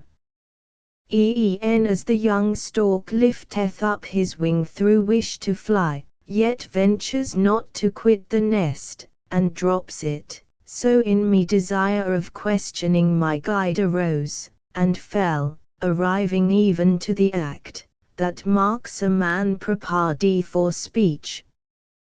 Him all our haste restrained not, but thus spake the sire beloved, fear not to speed the shaft, that on thy lip stands trembling for its flight. Encouraged thus I straight began, how there can leanness come, where is no want of nourishment to feed? If thou, he answered, hadst remembered thee, how meleager with the wasting brand wasted alike, by equal fires consumed, this would not trouble thee, and hadst thou thought, how in the mirror your reflected form with mimic motion vibrates, what now seems hard, had appeared no harder than the pulp of summer fruit mature. But that thy will in certainty may find its full repose, lo Statius here. On him I call, and pray that he would now be healer of thy wound. If in thy presence I unfold to him the secrets of heaven's vengeance, let me plead thine own injunction, to exculpate me. So Statius answered, and forthwith began, attend my words, O son, and in thy mind receive them, so shall they be light to clear the doubt thou offerest. Blood, concocted well, which by the thirsty veins is ne'er imbibed, and rests as food superfluous, to be ta'en from the replenished table, in the heart derives effectual virtue, that informs the several human limbs, as being that, which passes through the veins itself to make them. Yet more concocted it descends, where shame forbids to mention, and from thence distills in natural vessel on another's blood. Then each unite together, one disposed to endure, to act the other, through meet frame of its recipient mould, that being reached it gins to work, coagulating first, then vivifies what its own substance caused to bear. With animation now endued, the active virtue, differing from a plant no further, than that this is on the way and at its limit that, continues yet to operate, that now it moves, and feels, as sea sponge clinging to the rock, and there assumes organic powers its seed conveyed. This is the period, son, at which the virtue, that from the generating heart proceeds, is pliant and expansive, for each limb is in the heart by forgeful nature planned. How babe of animal becomes, remains for thy considering. At this point, more wise than thou are sturdy, making the soul disjoined from passive intellect, because he saw no organ for the latter's use assigned. Open thy bosom to the truth that comes. No sooner's in the embryo, to the brain, articulation is complete, then turns the primal mover with a smile of joy on such great work of nature, and embreathes new spirit replete with virtue, that what here active it finds, to its own substance draws, and forms an individual soul, that lives, and feels, and bends reflective on itself. And that thou less mayst marvel at the word, mark the sun's heat, how that to wine doth change, mixed with the moisture filtered through the vine. When Lachesis hath spun the thread, the soul takes with her both the human and divine, memory, intelligence, and will, in act far keener than before, the other powers inactive all and mute. No pause allowed, in wondrous sort self-moving, to one strand of those, where the departed roam, she falls, here learns her destined path. Soon as the place receives her, round the plastic virtue beams, distinct as in the living limbs before, and as the air, when saturate with showers, the casual beam refracting, decks itself with many a hue, so here the ambient air weareth that form, which influence of the soul imprints on it, and like the flame, that where the fire moves, thither follows, so henceforth the new form on the spirit follows still, henceeth its semblance, and is shadow called, with each sense even to the sight. Endued, hence speech is ours, hence laughter, tears, and sighs which thou mayst oft have witnessed on the mount. Obedient shadow fails not to present whatever varying passion moves within us. And this the cause of what thou marvelest at. Now the last fleck of our way we reach, and to the right hand turning, other care awaits us.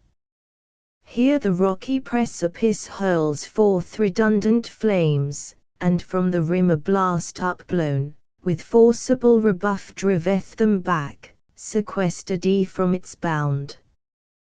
Behooved us, one by one, along the side, that bordered on the void, to pass, and I feared on one hand the fire, on other feared headlong to fall. When thus instructor warned, strict rein must in this place direct the eyes. A little swerving and the way is lost. Then from the bosom of the burning mass, O God of mercy, heard I sung, and felt no less desire to turn. And when I saw spirits along the flame proceeding, I between their footsteps and mine own was fain to share by turns my view. At the hymn's close they shouted loud, I do not know a man, then in low voice again took up the strain, which once more ended, to the wood they cried, ran Diane, and drave forth Callisto, stung with Cythera's poison then returned unto their song. Then Maria pair extolled, who lived in virtue chastely, and the bands of wedded love. Nor from that task, I ween, surcease they, whilesoe'er the scorching fire enclasps them. Of such skill appliance needs to medicine the wound, that healeth last. Canto XXVI. While singly thus along the rim we walked, oft the good master warned me, look thou well. Avail it that I caution thee. The sun now all the western clime irradiate changed from azure tinged to white, and, as I passed, my passing shadow made the umber flame burn ruddier. At so strange a sight I marked that many a spirit marvelled on his way. This bred occasion first to speak of me, he seems said they, no insubstantial frame then to obtain what certainty they might, stretched towards me, careful not to overpass the burning pale. O thou, who followest the others, haply not more slow than they, but moved deep by reverence, answer me, who burn in thirst and fire, nor I alone, but these all for thine answer do more thirst, than doth Indian or Ethiop for the cooling stream. Tell us, how is it that thou makest thyself a wall against the sun, as thou not yet into inextricable toils of death hadst entered? Thus spake one, and I had straight declared me, if attention had not turned to new appearance. Meeting these, there came, midway the burning path, a crowd, on whom earnestly gazing, from each part I view the shadows all press forward, severally each snatch a hasty kiss, and then away. So the emmets, mid their dusky troops, peer closely one at other, to spy out their mutual road perchance, and how they thrive. That friendly greeting parted, ere dispatch of the first onward step, from either tribe loud clamour rises, those, who newly come, shout Sodom and Gomorrah, these, the cow Pasiphae entered, that the beast she wooed might rush unto her luxury. Then as cranes, that part towards the Ruffian mountains fly, part towards the Libyc sands, these to avoid the ice, and those the sun, so hasteth off one crowd, advances to each other, and resume their first song weeping, and their several shout. Again drew near my side the very same, who had erewhile besought me, and their looks marked eagerness to listen. I, who twice their will had noted, spake, O spirits secure, we know the time may be, of peaceful end. My limbs, nor crude, nor in mature old age, have I left yonder, here they bear me, fed with blood, and sinew strung. That I no more may live in blindness, hence I tend aloft. There is a Dame on high, who winned for us this grace, by which my mortal through your realm I bear. But may your utmost wish soon meet such full fruition, that the orb of heaven, fullest of love, and of most ample space, receive you, as ye tell, upon my page henceforth to stand recorded, who ye are, and what this multitude, that at your backs have passed behind us. As one, mountain bred, rugged and clownish, if some city's walls he chance to enter, round him stares agape, confounded and struck dumb, such appeared each spirit. But when rid of that amaze, not long the inmate of a noble heart, he, who before had questioned thus resumed, O blessed, who, for death preparing, takest experience of our limits, in thy bark.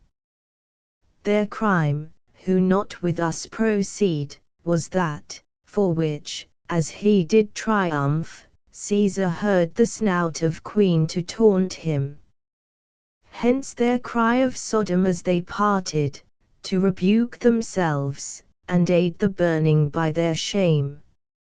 Our sinning was hermaphrodite, but we, because the law of humankind we broke, following like beasts our vile concupiscence, hence parting from them, to our own disgrace record the name of her, by whom the beast in bestial tire was acted. Now our deeds thou knowest, and how we shindy. If thou by name wouldst haply know us, time permits not now to tell so much, nor can I of myself learn what thou wishest. Giuselli, who having truly sorrowed ere my last, already cleanse me. with such pious joy, as the two sons upon their mother gazed from sad Lycurgus rescued, such my joy, save that I more repressed it, when I heard from his own lips the name of him pronounced, who was a father to me, and to those my betters, who have ever used the sweet and pleasant rhymes of love. So naught I heard nor spake, but long time thoughtfully I went, gazing on him, and, only for the fire, approached not nearer. When my eyes were fed by looking on him, with such solemn pledge, as forces credence, I devoted me unto his service wholly. In reply he thus bespake me, what from thee I hear is graved so deeply on my mind, the waves of Lethe shall not wash it off, nor make a whit less lively. But as now thy oath has sealed the truth, declare what cause impels that love, which both thy looks and speech bewray. Those dulcet lays I answered, which, as long as of our tongue the beauty does not fade, shall make us love the very ink that tracked them.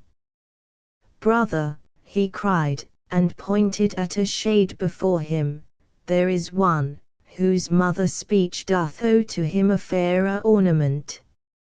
He in love ditties and the tales of prose without a rival stands, and lets the fools talk on, who think the songster of Limoges tops him.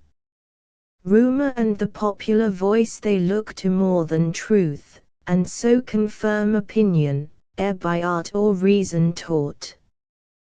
Thus many of the elder time cried up Giton, giving him the prize, till truth by strength of numbers vanquished. If thou own so ample privilege, as to have gained free entrance to the cloister, whereof Christ is abbot of the college, say to him one paternoster for me, far as needs for dwellers in this world, where power to sin no longer tempts us.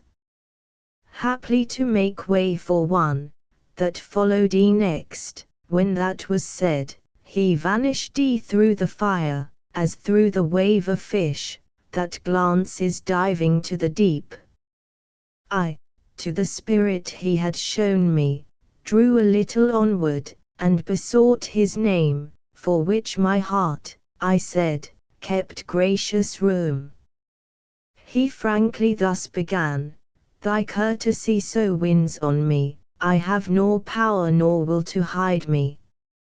I am Arnold, and with songs, sorely lamenting for my folly past, thorough this ford of fire I wade, and see the day, I hope for, smiling in my view. I pray ye by the worth that guides ye up unto the summit of the scale, in time remember ye my sufferings. With such words he disappeared in the refining flame. Canto XI. Now was the sun so stationed, as when first his early radiance quivers on the heights, where streamed his Maker's blood, while Libra hangs above Hesperian Ebro, and new fires meridian flash on Ganges' yellow tide. So day was sinking, when the angel of God appeared before us. Joy was in his mien. Forth of the flame he stood upon the brink, and with a voice, whose lively clearness far surpassed our human, blessed are the pure in heart he sang. Then near him as we came, go ye not further, holy spirits, he cried, ere the fire pierce you, enter in, and list attentive to the song ye hear from thence. I, when I heard his saying, was as one laid in the grave. My hands together clasped, and upward stretching, on the fire I looked, and busy fancy conjured up the forms Iruhile beheld alive consumed in flames. Escorting spirits turned with gentle looks toward me, and the Mantuan spake, my son, here torment thou mayst feel, but canst not death. Remember thee, if I say Phien Ondrian brought thee, now I come more near to God, wilt thou not trust me now? Of this be sure, though in its womb that flame 1,000 years contained thee, from thy head no hair should perish. If thou doubt my truth, approach, and with thy hands thy vestures hem stretch forth, and for thyself confirm belief. Lay now all fear, O lay all fear aside. Turn hither, and come onward undismayed. I still, though conscience urged thee no step advanced. When still he saw me fixed and obstinate, somewhat disturbed he cried, Mark now, my son, from Beatrice thou art by this wall divided. As at this name the eye of Pyramus was opened, when life ebbed fast from his veins, and took one parting glance, while vermeil dyed the mulberry, thus I turned to my sage guide, relenting, when I heard the name, that springs forever in my breast. He shook his forehead, and, how long he said, linger we now, then smiled as one would smile upon a child, that eyes the fruit and yields.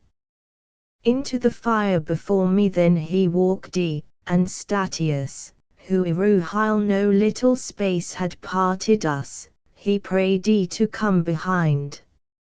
I would have cast me into molten glass to cool me, when I entered so intense ragged the conflagrant mass. The sire beloved to comfort me, as he proceeded, still of Beatrice talked Her eyes saith he, now I seem to view. From the other side a voice, that sang, did guide us, and the voice following, with heedful ear, we issued forth, there where the path led upward. Come we heard, come, blessed of my Father.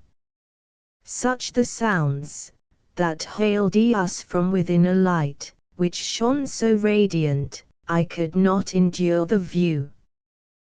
The sun it added, hastes, and evening comes. Delay not, ere the western sky is hung with blackness, strive ye for the pass.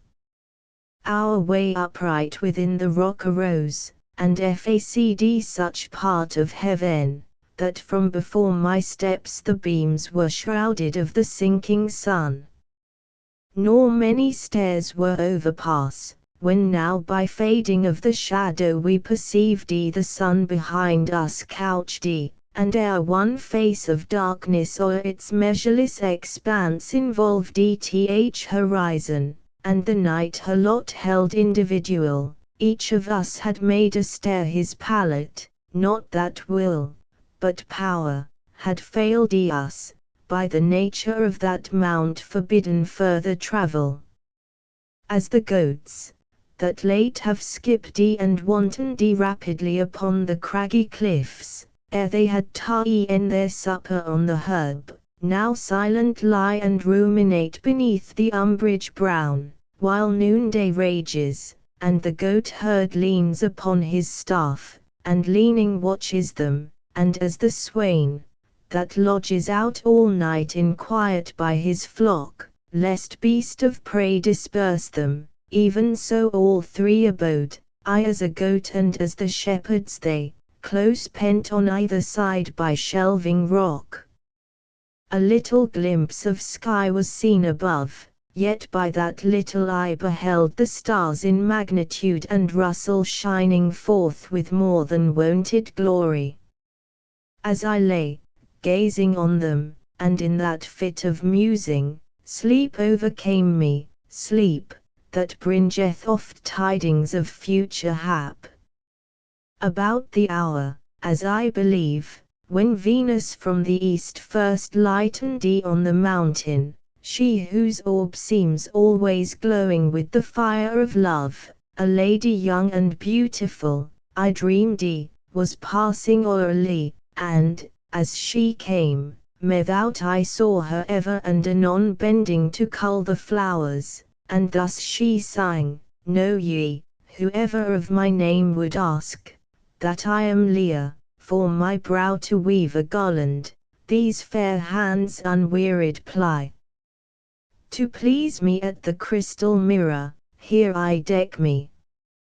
But my sister Rachel, she before her glass abides the livelong day, her radiant eyes beholding, charmed no less than I with this delightful task.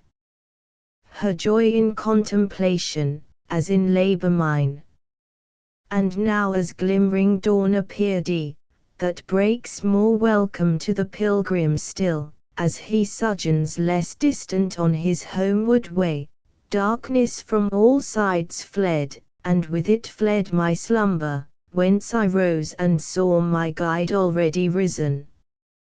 That delicious fruit, which through so many a branch the zealous care of mortals roams in quest of, shall this day appease thy hunger.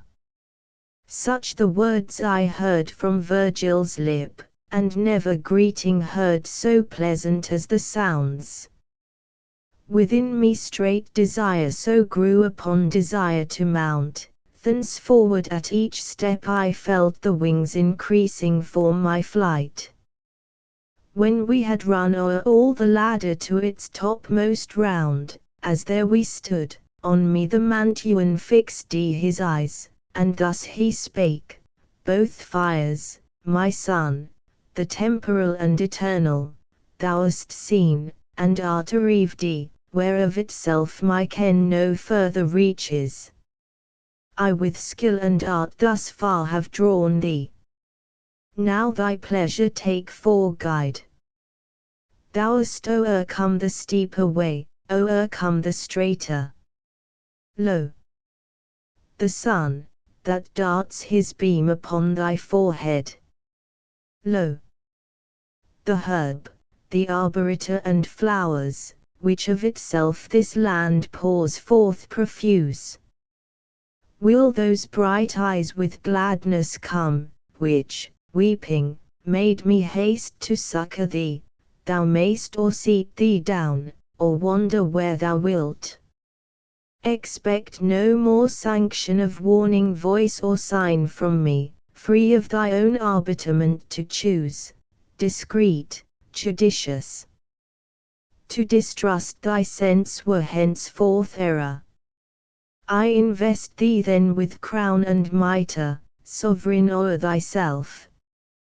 Cantoxxate through that celestial forest, whose thick shade with lively greenness the new springing day attempted, eager now to roam, and search its limits round, forthwith I left the bank, along the champaign leisurely my way pursuing, o'er the ground, that on all sides delicious odour breathed. A pleasant air, that intermitted never, never veered, smote on my temples, gently, as a wind of softest influence, at which the sprays, obedient all, leaned trembling to that part where first the holy mountain casts his shade, yet were not so disordered, but that still upon their top the feathered choristers applied their wonted art, and with full joy welcomed those hours of prime, and warbled shrill amid the leaves, that to their jocund lays inept tenor, even as from branch to branch, along the piny forests on the shore of Georsey, rolls the gathering melody, when Aeolus from his cavern loosed the dripping south. Already had my steps, though slow, so far into that ancient wood transported me, I could not ken the place where I had entered, when behold, my path was bounded by a rill, which to the left with little rippling waters bent the grass, that issued from its brink. On earth no wave how clean soe'er, that would not seem to have some mixture in itself, compardy with this, transpicuous, clear, yet darkly on it rolled darkly beneath perpetual gloom, which ne'er admits or sun or moonlight there to shine. My feet advanced not, but my wondering eyes passed onward, o'er the streamlet, to survey the tender May bloom, flushed through many a hue, in prodigal variety, and there, as object, rising suddenly to view, that from our bosom every thought beside with the rare marvel chases, I beheld a lady all alone, who, singing, went, and culling flower from flower, where'er with her way was all o'er-painted. Lady beautiful, thou, who, if looks, that use to speak the heart, are worthy of our trust, with love's own beam dost warm thee thus to her my speech I frammed, please thee hither towards the streamlet bend thy steps so near, that I may list thy song. Beholding thee and this fair place, methinks, I call to mind where wandered and how looked Proserpine, in that season, when her child the mother lost, and she the bloomy spring. As when a lady, turning in the dance, doth foot it featly, and advances scarce one step before the other to the ground, over the yellow and vermilion flowers thus turned she at my suit, most maiden-like, veiling her sober eyes, and came so near, that I distinctly caught the dulcet sound. Arriving where the limped waters now laved the green sward, her eyes she deigned to raise, that shot such splendor on me, as I ween ne'er glanced from Cytherea's, when her son had sped his keenest weapon to her heart. Upon the opposite bank she stood and smiled through her graceful fingers shifted still the intermingling dyes, which without seed that lofty land unbosoms. By the stream 3 paces only were we sundered, yet the Hellespont, where Xerxes passed it o'er, a curb forever to the pride of man, was by Lenda not more hateful held for floating, with inhospitable wave twixt Cistus and Abydos, than by me that flood, because it gave no passage thence. Strangers ye come, and haply in this place, that cradled human nature in its birth, wondering, ye not without suspicion view my smiles, but that sweet strain of psalmody, thou, Lord, hast made me glad will give ye light, which may uncloud your minds. And thou, who standest the foremost, and didst make thy suit to me, say if aught else thou wish to hear, for I came prompt to answer every doubt of thine. She spake, and I replied, I know not how to reconcile this wave and rustling sound of forest leaves, with what I late have heard of opposite report. She answering thus, I will unfold the cause, whence that proceeds, which makes thee wonder, and so purge the cloud that enwraps thee. The first good, whose joy is only in himself, created man for happiness, and gave this goodly place, his pledge and earnest of eternal peace. Favored thus highly, through his own defect he fell, and here made short sojourn, he fell, and, for the bitterness of sorrow, charmed laughter unblamed and ever new delight. That vapors none, exhaled from earth beneath, or from the waters, which, wherever heat attracts them, follow, might ascend thus far to vex man's peaceful state.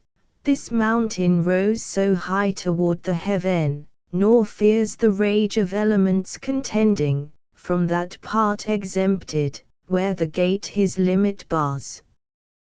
because the circumambient air throughout with its first impulse circles still, unless aught interpose to cheek or thwart its course, upon the summit, which on every side to visitation of impassive air is open, doth that motion strike, and makes beneath its sway umbrageous wood resound, and in the shaken plant such power resides, that it impregnates with its efficacy the voyaging breeze, upon whose subtle plume that wafted flies abroad, and other land receiving, as 'tis worthy in itself, or in the clime that warms it, doth conceive, and from its womb produces many a tree of various virtue. This when thou hast heard, the marvel ceases, if in yonder earth some plant without apparent seed be found to fix its fibrous stem. And further learn, that with prolific foison of all seeds, this holy plain is filled, and in itself bears fruit that ne'er was plucked on other soil. The water, thou beholdest, springs not from vein, as stream, that intermittently repairs and spends his pulse of life, but issues forth from fountain, solid, undecaying, sure, and by the will omnific, full supply feeds whatsoe'er on either side it pours, on this devolved with power to take away remembrance of offense, on that to bring remembrance back of every good deed done. From whence its name of Lethe on this part, on other you know, both of which must first be tasted ere it work, the last exceeding all flavors else. Albeit thy thirst may now be well contented, if I here break off, no more revealing, yet a corollary I freely give beside, nor deem my words less grateful to thee, if they somewhat pass the stretch of promise. They, whose verse of yore the golden age recorded and its bliss, on the Parnassian mountain, of this place perhaps had dreamed. Here was man guiltless, here perpetual spring and every fruit, and this the far-famed nectar. Turning to the bards, when she had ceased, I noted in their looks a smile at her conclusion, then my face again directed to the lovely dame. Canto 6 singing, as if enamored, she resumed and closed the song, with blessed they whose sins are covered.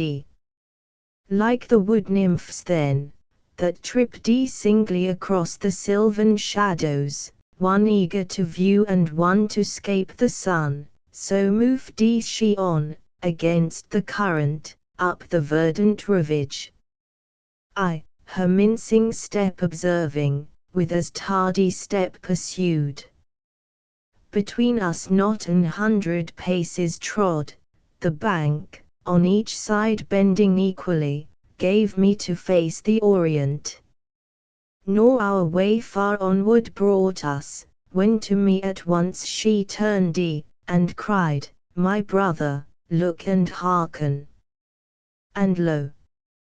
A sudden lustre ran across through the great forest on all parts, so bright I doubted whether lightning were abroad, but that expiring ever in the spleen, that doth unfold it, and this during still and waxing still in splendor, made me question what it might be, and a sweet melody ran through the luminous air.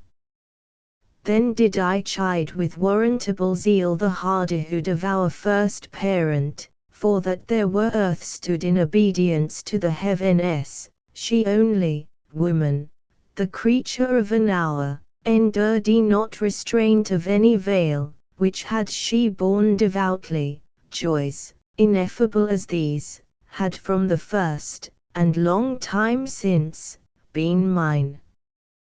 While through that wilderness of primy sweets that never fade, suspense I walked, and yet expectant of beatitude more high, before us, like a blazing fire, the air under the green boughs glowed, and, for a song, distinct the sound of melody was heard. O ye thrice holy virgins!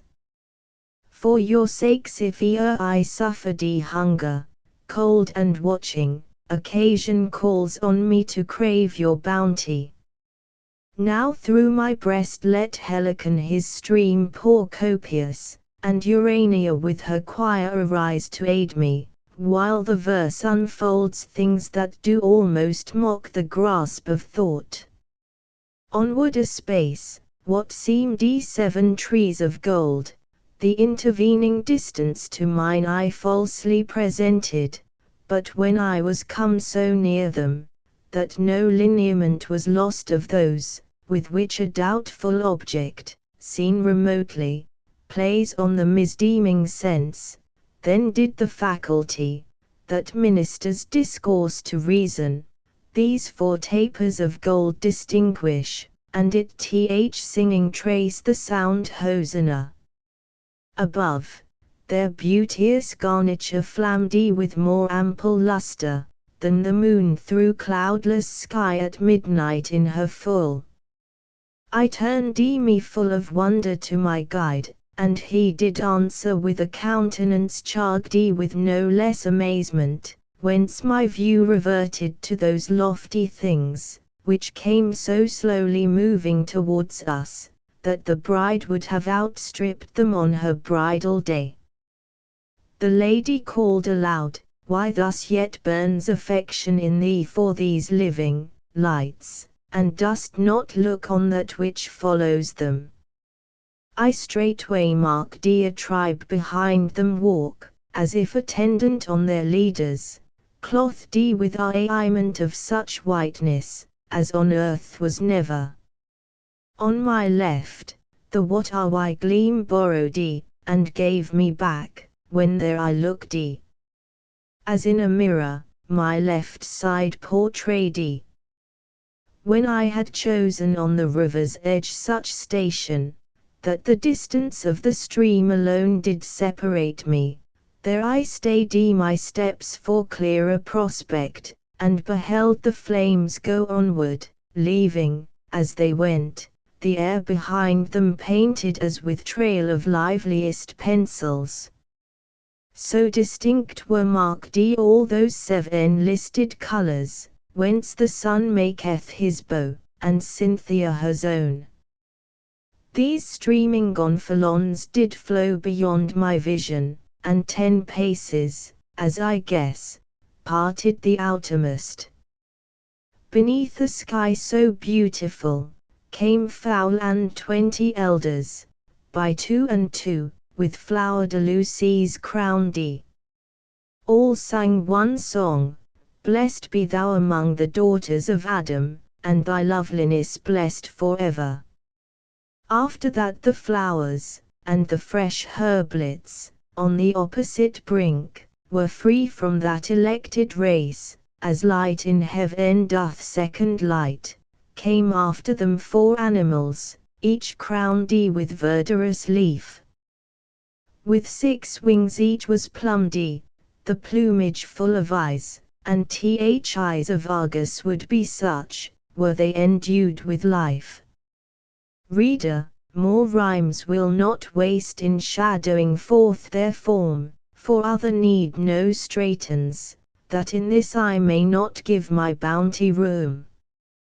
But read Ezekiel, for he paints them, from the north how he beheld them come by Chebar's flood, in whirlwind, cloud and fire, and even such as thou shalt find them charactered by him, here were they, save as to the penance, there, from him departing, John accords with me.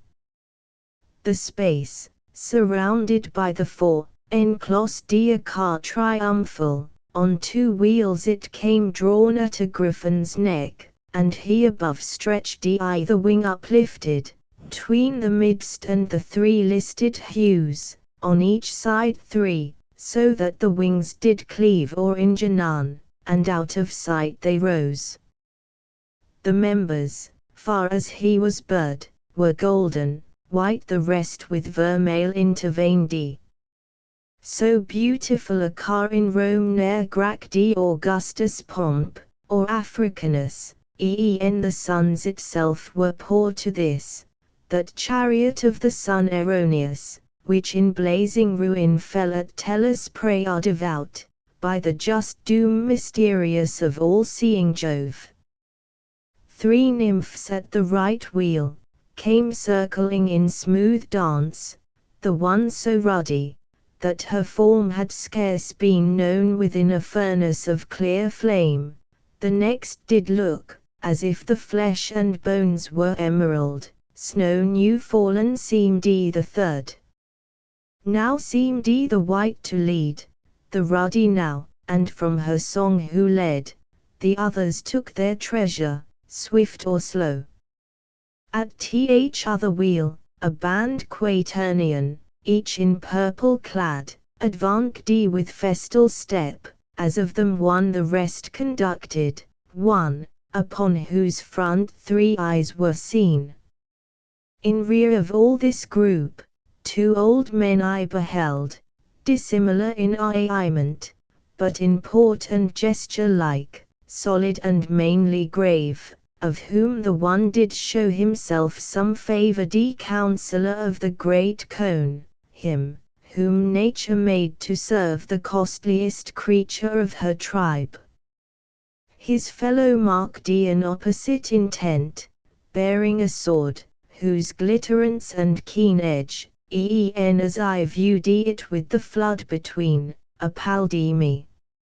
Next 4 others I beheld, of humble seeming, and, behind them all, one single old man, sleeping, as he came, with a shrewd visage.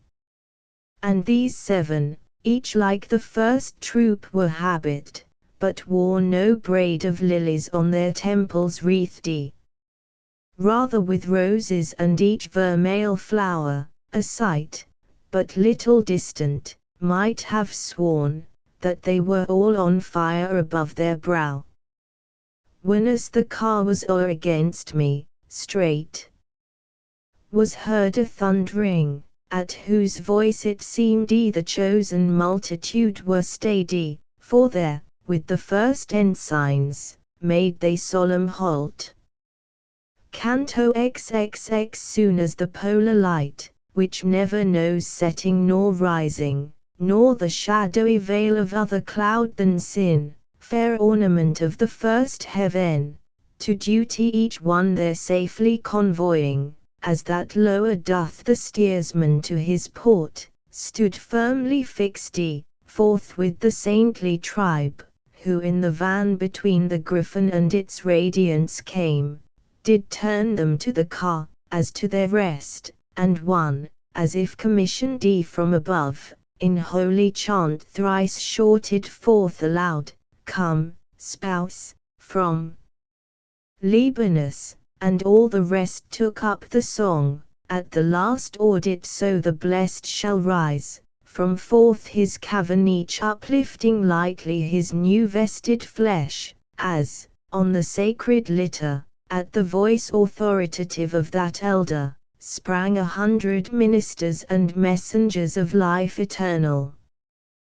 Blessed thou, who comest, and, oh they cried, from full hands scatter ye unwithering lilies, and, so saying, cast flowers overhead and round them on all sides.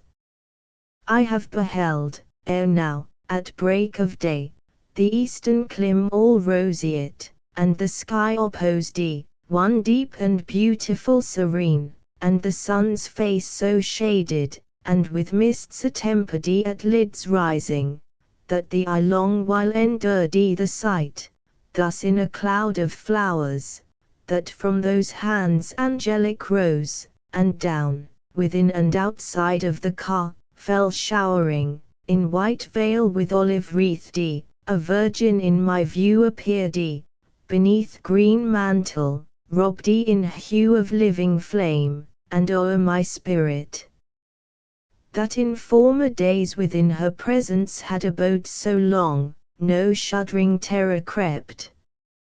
Mine eyes no more had knowledge of her, yet there moved from her a hidden virtue, at whose touch awoke the power of ancient love was strong within me. No sooner on my vision streaming, smote the heavenly influence, which years past, and e'en in childhood, thrilled me, than towards Virgil I turned me to leftward, panting, like a babe, that flees for refuge to his mother's breast, if aught have terrified or worked him woe, and would have cried, there is no dram of blood, that doth not quiver in me. The old flame throws out clear tokens of reviving fire, but Virgil had bereaved us of himself. Virgil, my best loved father, Virgil, he to whom I gave me up for safety, nor, all, our prime mother lost, availed to save my undewed cheeks from blur of soiling tears. Dante, weep not, that Virgil leaves thee, nay, weep thou not yet, behooves thee feel the edge of other sword, and thou shalt weep for that. As to the prow or stern, some admiral paces the deck, inspiriting his crew, when mid the sail yards all hands ply aloof. Thus on the left side of the car I saw, turning me at the sound of mine own name, which here I am compelled to register, the Virgin stationed, who before appeared veiled in that festive shower angelical. Towards me, across the stream, she bent her eyes, though from her brow the veil descending, bound with foliage of Minerva, suffered not that I beheld her clearly. Then with act full royal, still insulting o'er her thrall, added, as one, who speaking keepeth back the bitterest saying, to conclude the speech, observe me well. I am, in sooth, I am Beatrice. What? And dost thou deign at last approach the mountain knewest not, O man? Thy happiness is whole. Down fell mine eyes on the clear fount, but there, myself espying, recoiled and sought the green sward, such a weight of shame was on my forehead. With a mien of that stern majesty, which doth surround mother's presence to her awestruck child, she looked a flavour of such bitterness was mingled in her pity. There her words break off, and suddenly the angels sang, in thee, O gracious Lord, my hope hath been but went no farther than, thou Lord, hast set my feet in ample room. As snow, that lies amidst the living rafters on the back of Italy congealed when drifted high and closely pilled by rough Sclavonian blasts, breathe but the land whereon no shadow falls, and straightway melting it distills away, like a fire-wasted taper. Thus was I, without a sigh or tear, or ever these did sing, that with the chiming of heaven's sphere, still in their warbling chime, but when the strain of dulcet symphony, expressed for me their soft compassion, more than could the words virgin. Why so consumest him? Then the ice, congealed about my bosom, turned itself to spirit and water, and with anguish forth gushed through the lips and eyelids from the heart. Upon the chariot's right edge still she stood, immovable, and thus addressed her words to those bright semblances with pity touched ye in eternal day your vigils keep, so that nor night nor slumber, with close stealth, conveys from you a single step in all the goings on of life. Thence with more heed I shape mine answer, for his ear intended, who there stands weeping, that the sorrow now may equal the transgression. Not alone through operation of the mighty orbs, that mark each seed to some predestined aim, as with aspect or fortunate or ill the constellations meet, but through benign larges of heavenly graces, which rain down from such a height, as mocks our vision. This man was in the freshness of his being, so gifted virtually, that in him all better habits wondrously had thrived. The more of kindly strength is in the soil, so much doth evil seed and lack of culture march it the more, and make it run to wildness. These looks some time upheld him, for I showed my youthful eyes, and led him by their light in upright walking. Soon as I had reached the threshold of my second age, and changed my mortal for immortal, then he left me, and gave himself to others. When from flesh to spirit I had risen, and increase of beauty and of virtue circled me, I was less dear to him, and valued less. His steps were turned into deceitful ways, following false images of good, that make no promise perfect. Nor availed me aught to sue for inspirations, with the which, I, both in dreams of night, and otherwise, did call him back, of them so little recked him, such depth he fell, that all device was short of his preserving, save that he should view the children of perdition. To this end I visited the purlieus of the dead, and one, who hath conducted him thus high, received my supplications urged with weeping. It were a breaking of God's high decree, if Lethe should be passed, and such food tasted without the cost of some repentant tear. Canto XXXI. O thou, her words she thus without delay resuming, turned their point on me, to whom they but with lateral edge seemed harsh before. Say thou, who standest beyond the holy stream, if this be true. A charge so grievous needs thine own avowal. On my faculty such strange amazement hung, the voice expert imperfect, ere its organs gave it birth. A little space refraining, then she spake, what dost thou muse on? Answer me. The wave on thy remembrances of evil yet hath done no injury. A mingled sense of fear and of confusion, from my lips did such a yet produce, as needed help of vision to interpret. As when breaks in act to be discharged a crossbow bent beyond its pitch, both nerve and bow o'erstretched the flagging weapon feebly hits the mark, thus, tears and sighs forth gushing, did I burst beneath the heavy load, and thus my voice was slackened on its way. She straight began, when my desire invited thee to love the good, which sets a bound to our aspirings, what bar of thwarting fosse or linked chain did meet thee, that thou so shouldest quit the hope of further progress, or what bait of ease or promise of allurement led thee on elsewhere, that thou elsewhere shouldest rather wait? A bitter sigh I drew, then scarce found voice to answer, hardly to these sounds my lips gave utterance, wailing, thy fair looks withdrawn, things present, with deceitful pleasures, turned my steps aside.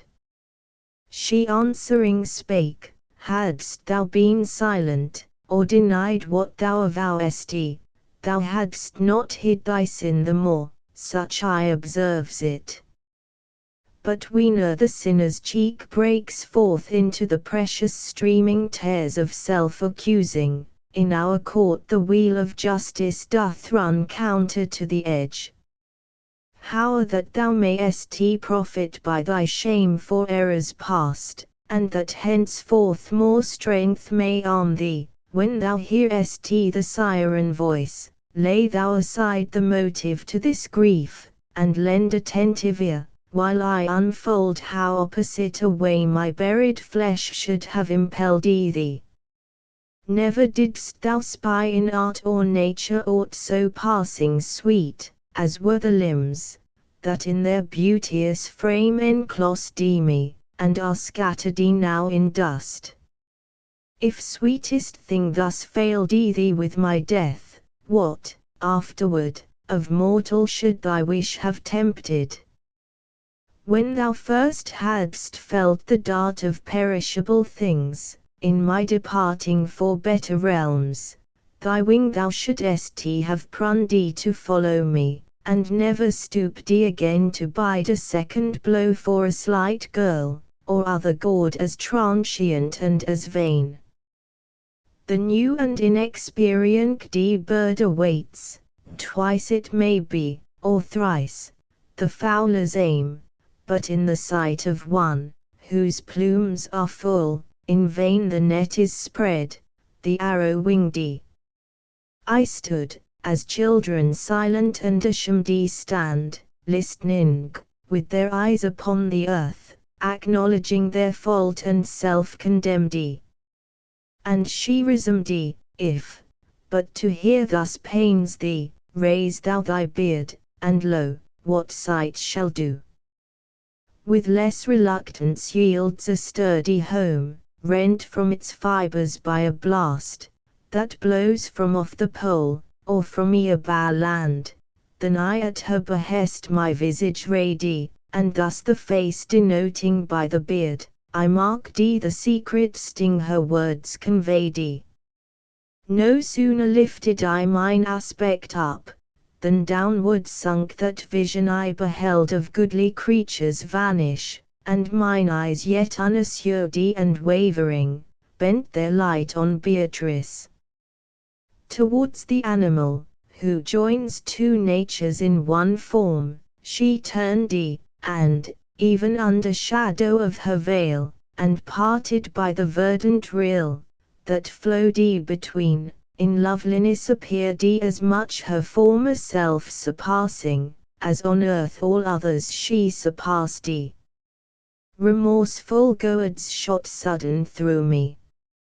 Each thing else, the more its love had late beguiled me, now the more I was loathsome. On my heart so keenly smote the bitter consciousness, that on the ground o'erpowered I fell, and what my state was then, she knows who was the cause. When now my strength flowed back, returning outward from the heart, the lady, whom alone I first had seen, I found above me. Loose me not, she cried, loose not thy hold, and lo! Had dragged me high as to my neck into the stream, while she, still as she drew me after, swept along, swift as a shuttle, bounding o'er the wave. The blessed shore approaching then was heard so sweetly, to asperges me that I may not remember, much less tell the sound. The beauteous dame, her arms expanding, clasped my temples, and emerged me, where 'twas fit the wave should drench me, and thence raising up, within the fourfold dance of lovely nymphs presented me so laved, and with their arm they each did cover me. Here are we nymphs, and in the heaven are stars. Or ever earth was visited of Beatrice, we appointed for her handmaids, tended on her. We to her eyes will lead thee, but the light of gladness that is in them, well to scan, those yonder three, of deeper ken than ours, thy sight shall quicken. Thus began their song, and then they led me to the griffin's breast, while, turned toward us, Beatrice stood. Spare not thy vision.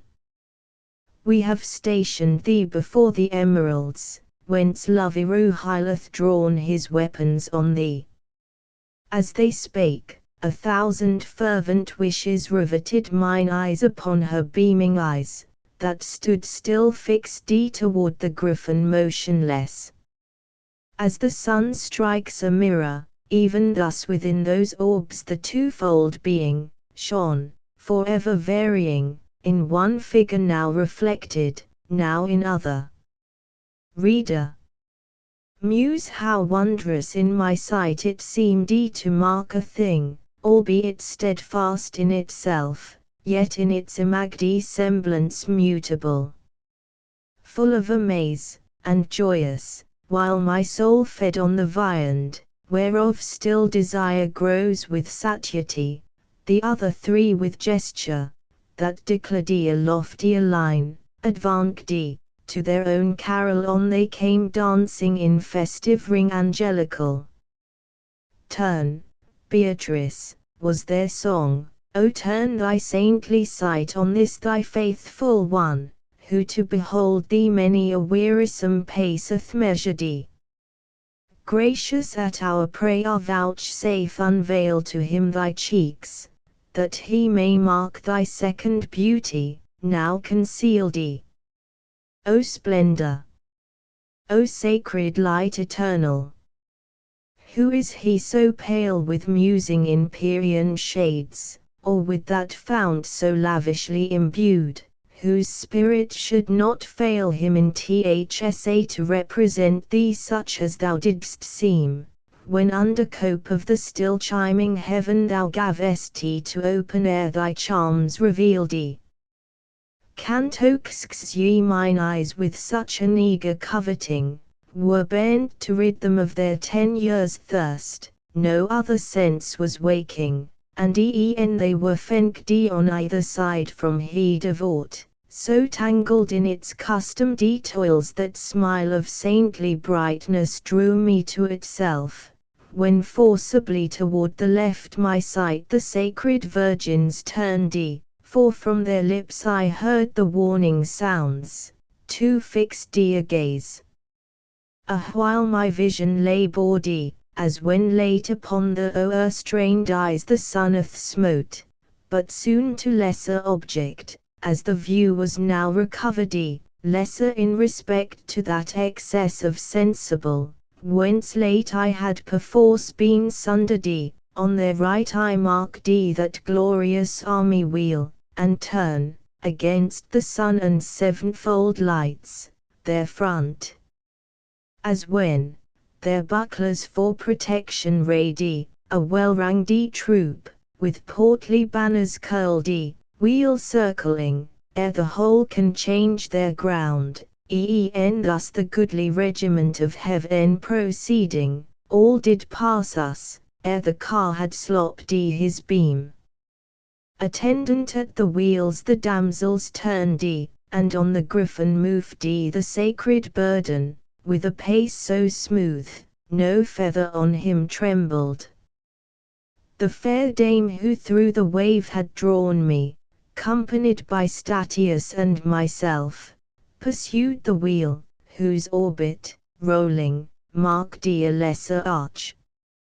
Through the high wood, now void, the more her blame, who by the serpent was beguiled, I passed with step in cadence to the harmony angelic.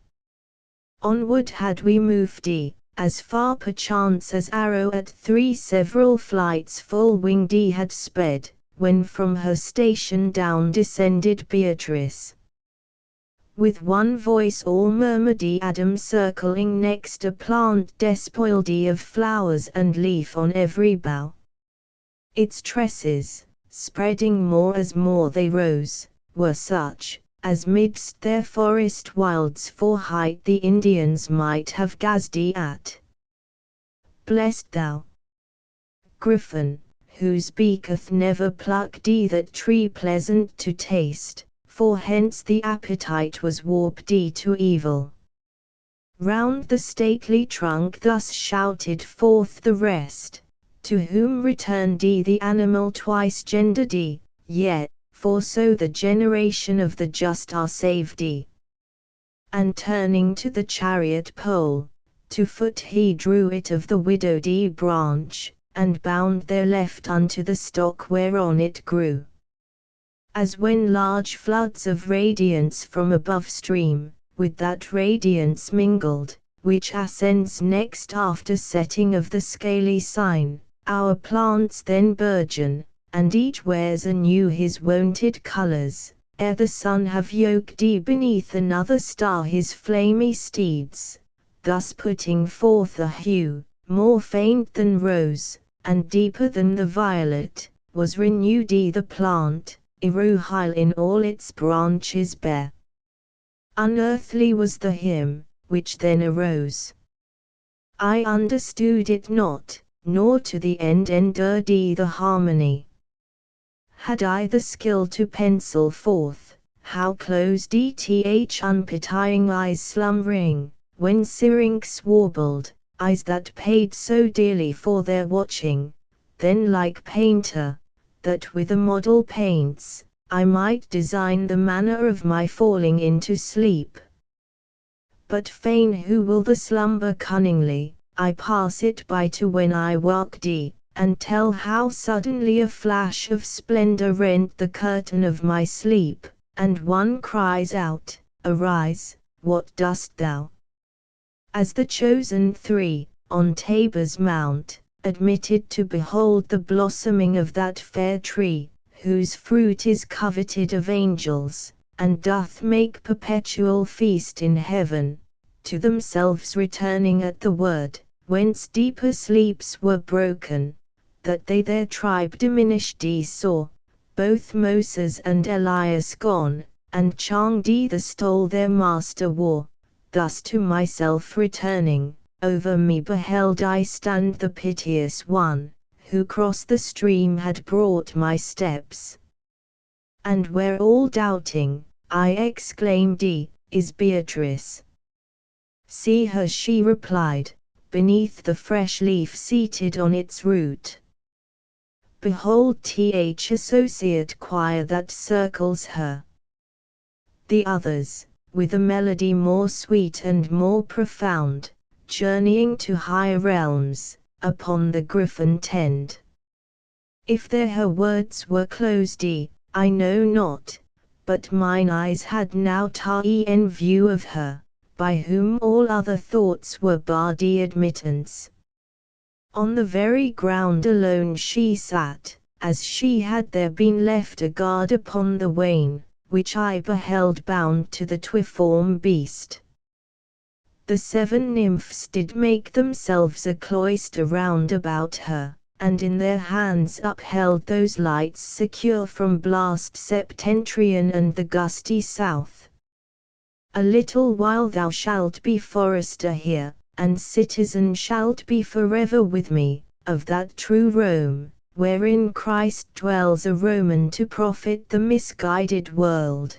Keep now thine eyes upon the car, and what thou seest, take heed thou write, returning to that place. Thus Beatrice, at whose feet inclined devout, at her behest, my thought and eyes, I, as she bade, directed. Never fire, with so swift motion, forth a stormy cloud leaped downward from the welkin's farthest bound, as I beheld the bird of Jove descending pounce on the tree, and, as he rushed the rind, dispatting crush beneath him, buds much more and leaflets. On the car with all his might he struck, whence, staggering like a ship, it reeled at random driven, to starboard now, o'ercome, and now to larboard, by the vaulting waves. Next springing up into the chariot's womb a fox I saw, with hunger seeming pinned of all good food. But, for his ugly sins the saintly maid rebuking him, away scampering he turned fast as his hide-bound corpse would bear him.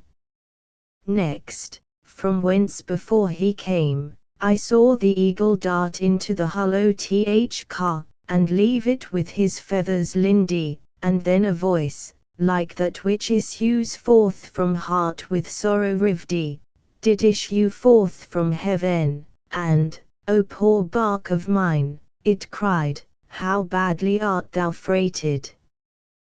Then, it seemed that the earth opened between the wheel, and I beheld a dragon issue thence, that through the chariot fixed his forked train, and like a wasp that draggeth back the sting, so drawing forth his baleful train, he dragged part of the bottom forth, and went his way exulting. What remained as lively turf with green herb, so did clothe itself with plumes, which haply had with purpose chaste and kind been offered and therewith were clothed the wheels, both one and other, and the beam, so quickly as I were not breathed sooner. Thus transformed the holy structure, through its several parts, did put forth heads, 3 on the beam, and 1 on every side, the first like oxen horned, but with a single horn upon their front, the 4 like monster sighteth never seen. O'er it without there sat, secure as rock on mountain's lofty top, a shameless whore, whose ken roved loosely round her. At her side, as 'twere that none might bear her off, I saw a giant stand, and ever and anon they mingled kisses. But, her lustful eyes chancing on me to wander, that fell minion scarred her from head to foot all o'er, then full of jealousy, and fierce with rage, unloosed the monster, and dragged on, so far across the forest, that from me its shades alone shielded the harlot and the new-formed brute. Canto XXXIII. The heathen, Lord, are come, responsive thus, the trinal now, and now the virgin band quaternion, their sweet psalmody began, weeping, and Beatrice listened, sad and sighing, to the song, in such a mood, that Mary, as she stood beside the cross, was scarce more charmed. But when they gave her place to speak, then, risen upright on her feet, she, with a colour glowing bright as fire, did answer, yet a little while, and ye shall see me not, and, my beloved sisters, again a little while, and ye shall see me. Before her then she marshalled all the 7, and, beckoning only motioned me, the dame, and that remaining sage, to follow her. So on she passed and had not set, I ween, her 10th step to the ground, when with mine eyes her eyes encountered and, with visage mild, so mend thy pace she cried, that if my words address thee, thou mayst still be aptly placked to hear them. Soon as duly to her side I now had hastened, brother, she began, why makest thou no attempt at questioning, as thus we walk together?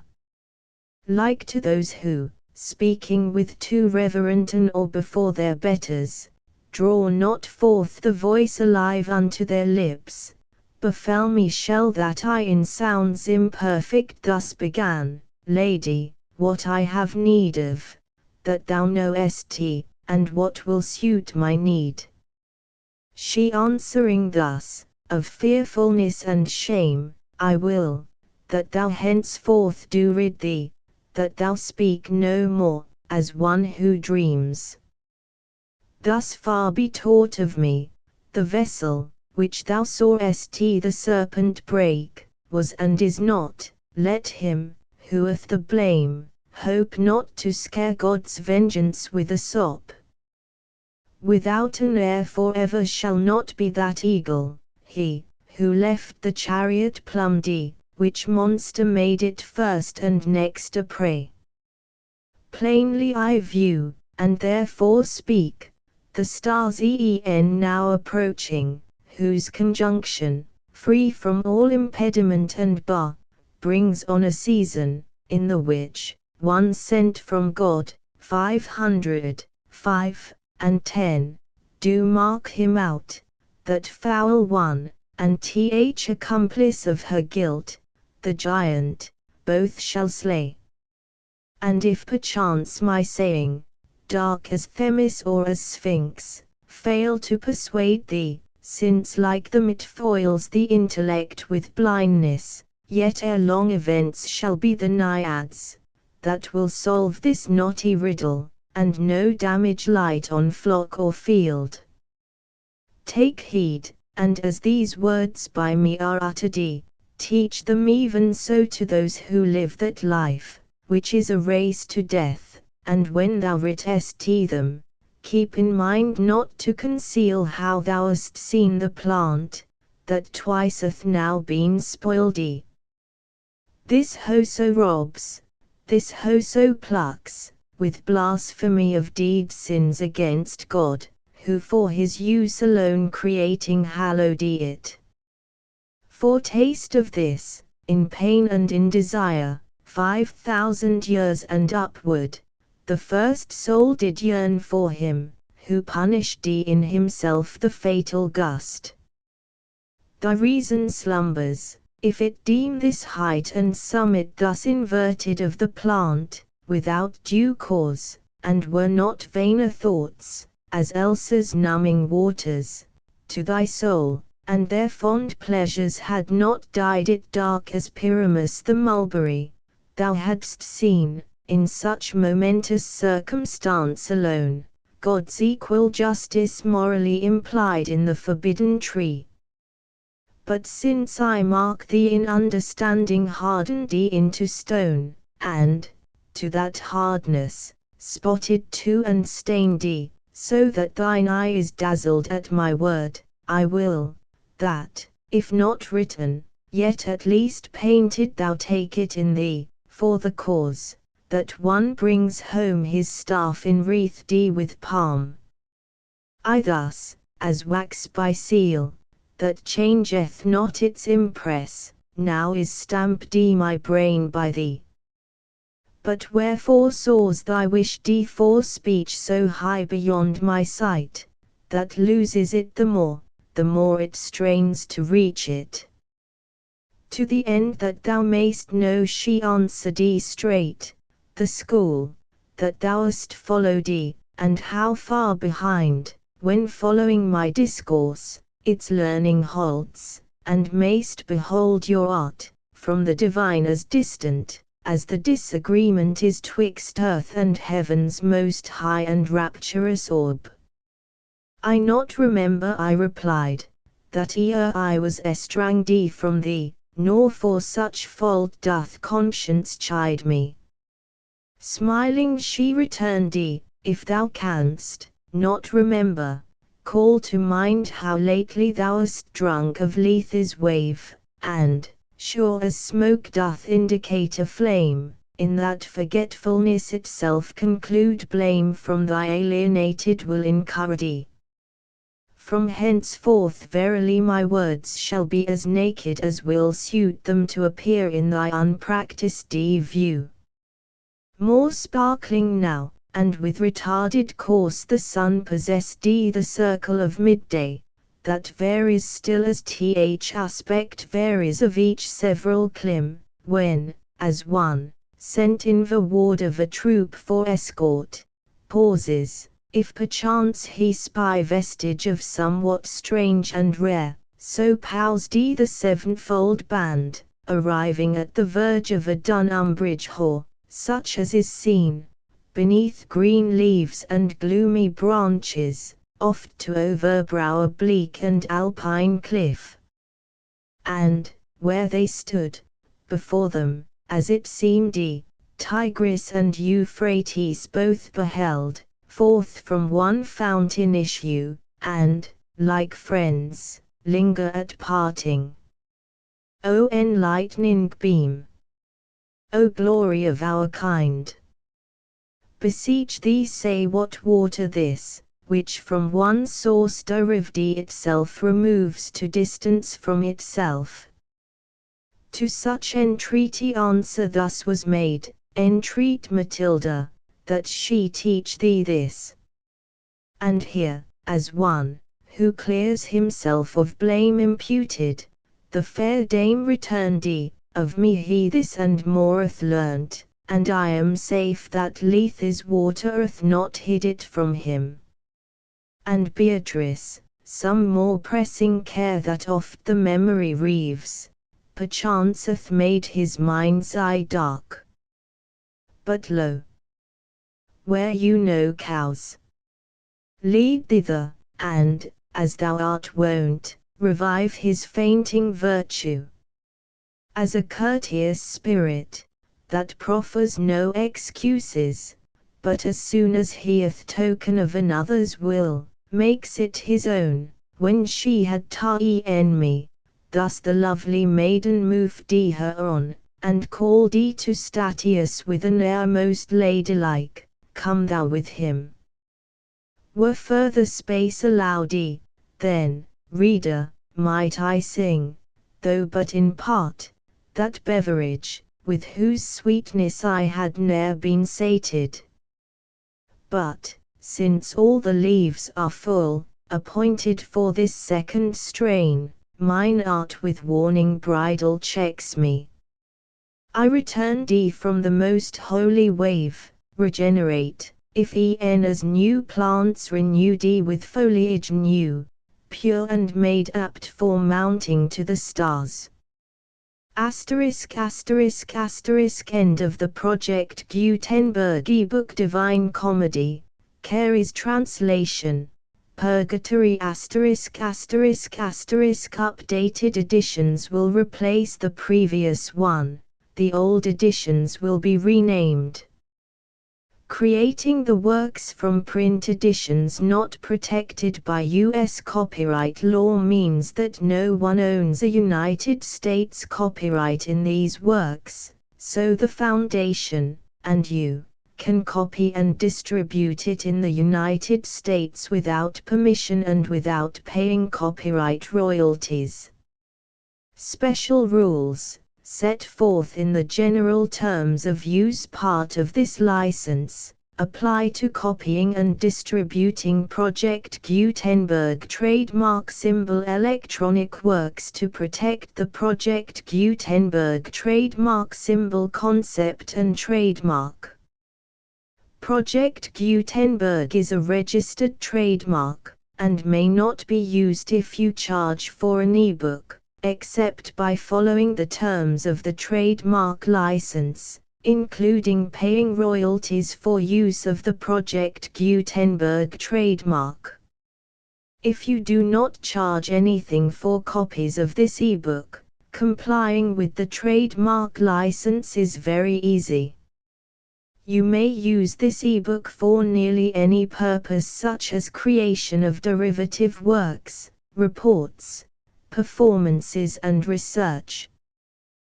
Project Gutenberg ebooks may be modified and printed and given away. You may do practically anything in the United States with ebooks not protected by U.S. copyright law. Redistribution is subject to the trademark license, especially commercial redistribution. Start. Full license. The full Project Gutenberg license. Please read this before you distribute or use this work to protect the Project Gutenberg trademark symbol mission of promoting the free distribution of electronic works.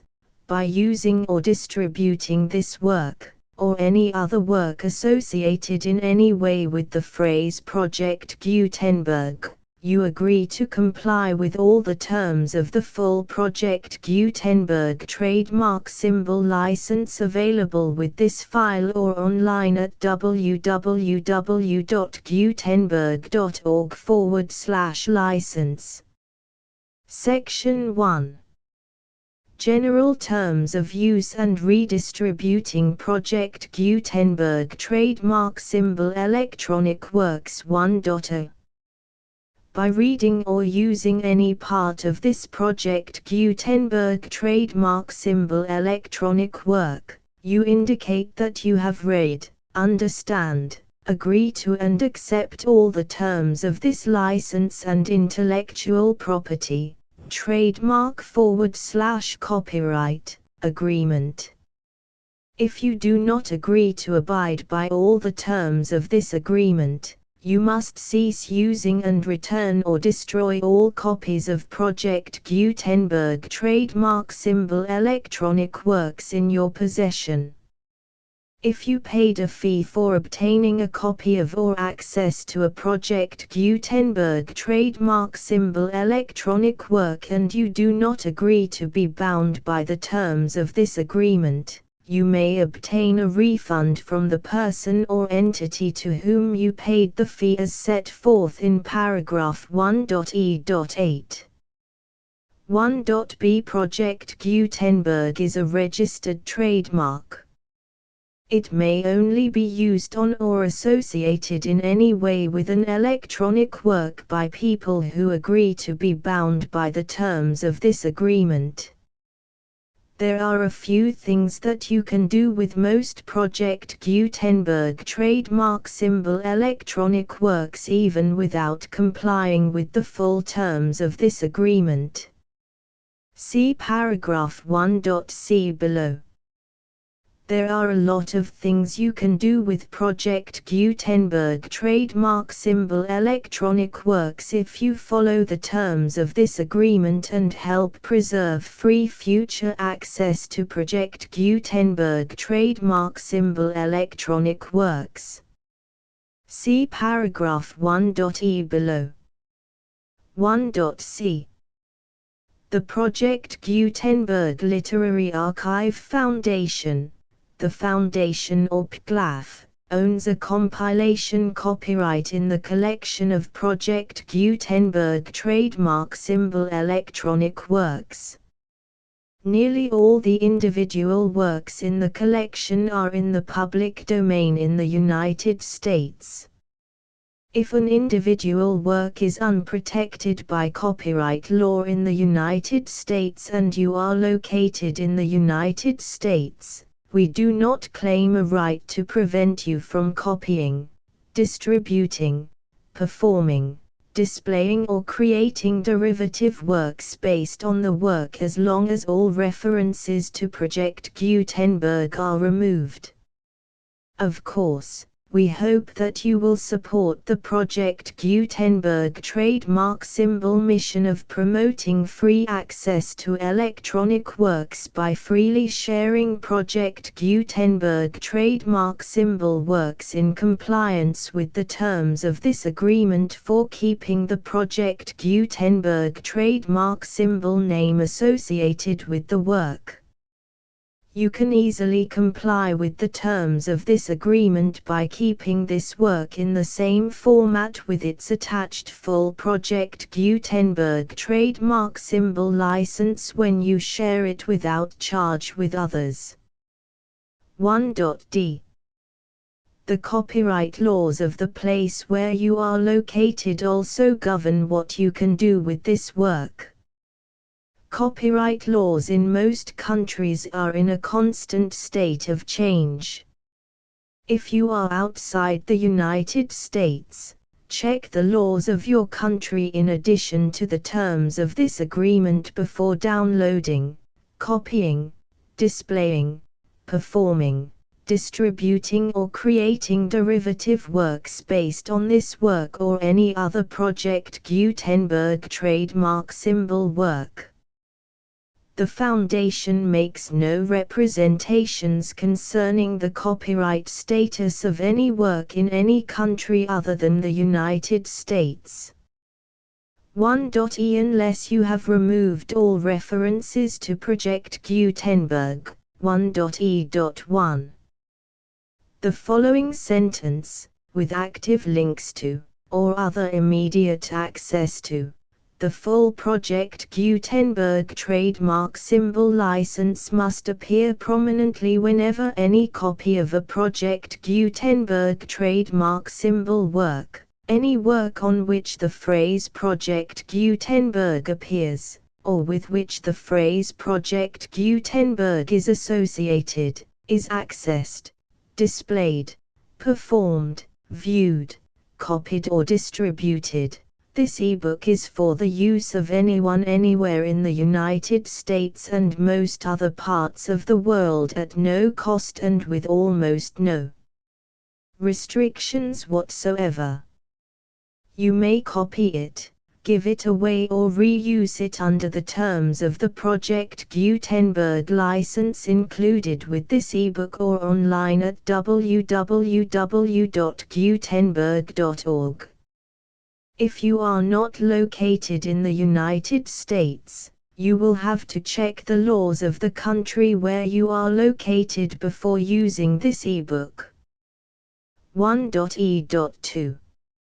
If an individual Project Gutenberg trademark symbol electronic work is derived from texts not protected by U.S. copyright law, does not contain a notice indicating that it is posted with permission of the copyright holder, the work can be copied and distributed to anyone in the United States without paying any fees or charges.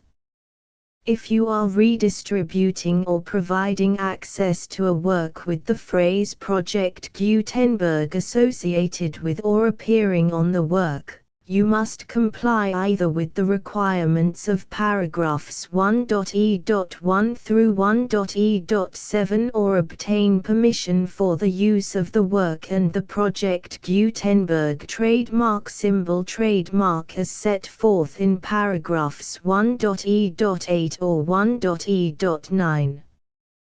1.e.3. If an individual Project Gutenberg trademark symbol electronic work is posted with the permission of the copyright holder, your use and distribution must comply with both paragraphs 1.e.1 through 1.e.7 and any additional terms imposed by the copyright holder. Additional terms will be linked to the Project Gutenberg trademark symbol license for all works posted with the permission of the copyright holder found at the beginning of this work. 1.e.4.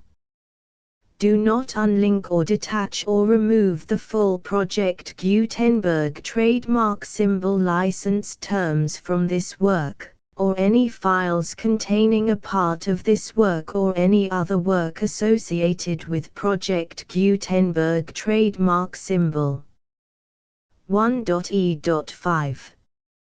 Do not copy, display, perform, distribute or redistribute this electronic work, or any part of this electronic work, without prominently displaying the sentence set forth in paragraph 1.e.1 with active links or immediate access to the full terms of the Project Gutenberg trademark symbol license. 1.e.6. You may convert to and distribute this work in any binary, compressed, marked up, non-proprietary or proprietary form, including any word processing or hypertext form.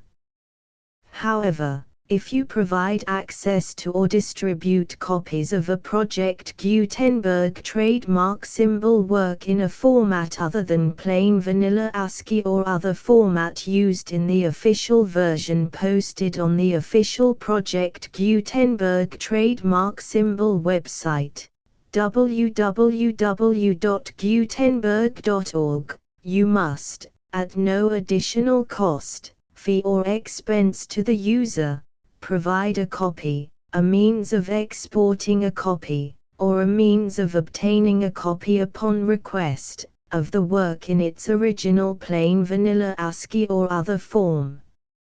Any alternate format must include the full Project Gutenberg trademark symbol license as specified in paragraph 1.e.1. 1.e.7. Do not charge a fee for access to, viewing, displaying, performing, copying or distributing any Project Gutenberg trademark symbol works unless you comply with paragraph 1.e.8 or 1.e.9. 1.e.8. You may charge a reasonable fee for copies of or providing access to or distributing Project Gutenberg trademark symbol electronic works provided that you pay a royalty fee of 20% of the gross profits you derive from the use of Project Gutenberg trademark symbol works calculated using the method you already use to calculate your applicable taxes. The fee is owed to the owner of the Project Gutenberg trademark symbol trademark, but he has agreed to donate royalties under this paragraph to the Project Gutenberg Literary Archive Foundation. Royalty payments must be paid within 60 days following each date on which you prepare, or are legally required to prepare, your periodic tax returns. Royalty payments should be clearly marked as such and sent to the Project Gutenberg Literary Archive Foundation at the address specified in Section 4. Information about donations to the Project Gutenberg Literary Archive Foundation. You provide a full refund of any money paid by a user who notifies you in writing, or by email, within 30 days of receipt that he does not agree to the terms of the full Project Gutenberg trademark symbol license. You must require such a user to return or destroy all copies of the works possessed in a physical medium and discontinue all use of and all access to other copies of Project Gutenberg trademark symbol works. You provide, in accordance with paragraph 1.f.3, a full refund of any money paid for a work or a replacement copy, if a defect in the electronic work is discovered and reported to you within 90 days of receipt of the work. You comply with all other terms of this agreement for free distribution of Project Gutenberg trademark symbol works. 1.e.9.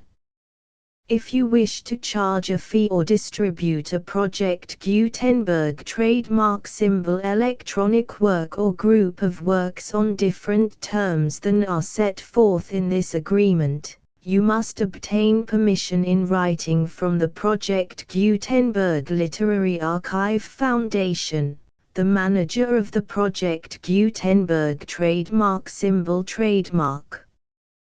Contact the Foundation as set forth in Section 3 below. 1.f1.f.1. Project Gutenberg volunteers and employees expend considerable effort to identify, do copyright research on, transcribe and proofread works not protected by U.S. copyright law in creating the Project Gutenberg trademark symbol collection. Despite these efforts, Project Gutenberg trademark symbol electronic works, and the medium on which they may be stored, may contain defects such as, but not limited to, incomplete, inaccurate or corrupt data, transcription errors, a copyright or other intellectual property infringement, a defective or damaged disk or other medium, a computer virus, or computer codes that damage or cannot be read by your equipment. 1.f.2. Limited warranty, disclaimer of damages. except for the right of replacement or refund described in paragraph 1.f.3. The Project Gutenberg Literary Archive Foundation, the owner of the Project Gutenberg trademark symbol trademark, and any other party distributing a Project Gutenberg trademark symbol electronic work under this agreement, disclaim all liability to you for damages, costs and expenses, including legal fees. You agree that you have no remedies for negligence, strict liability, breach of warranty or breach of contract except those provided in paragraph 1.f.3. You agree that the Foundation, the trademark owner, and any distributor under this agreement will not be liable to you for actual, direct, indirect, consequential, punitive or incidental damages even if you give notice of the possibility of such damage. 1.f.3.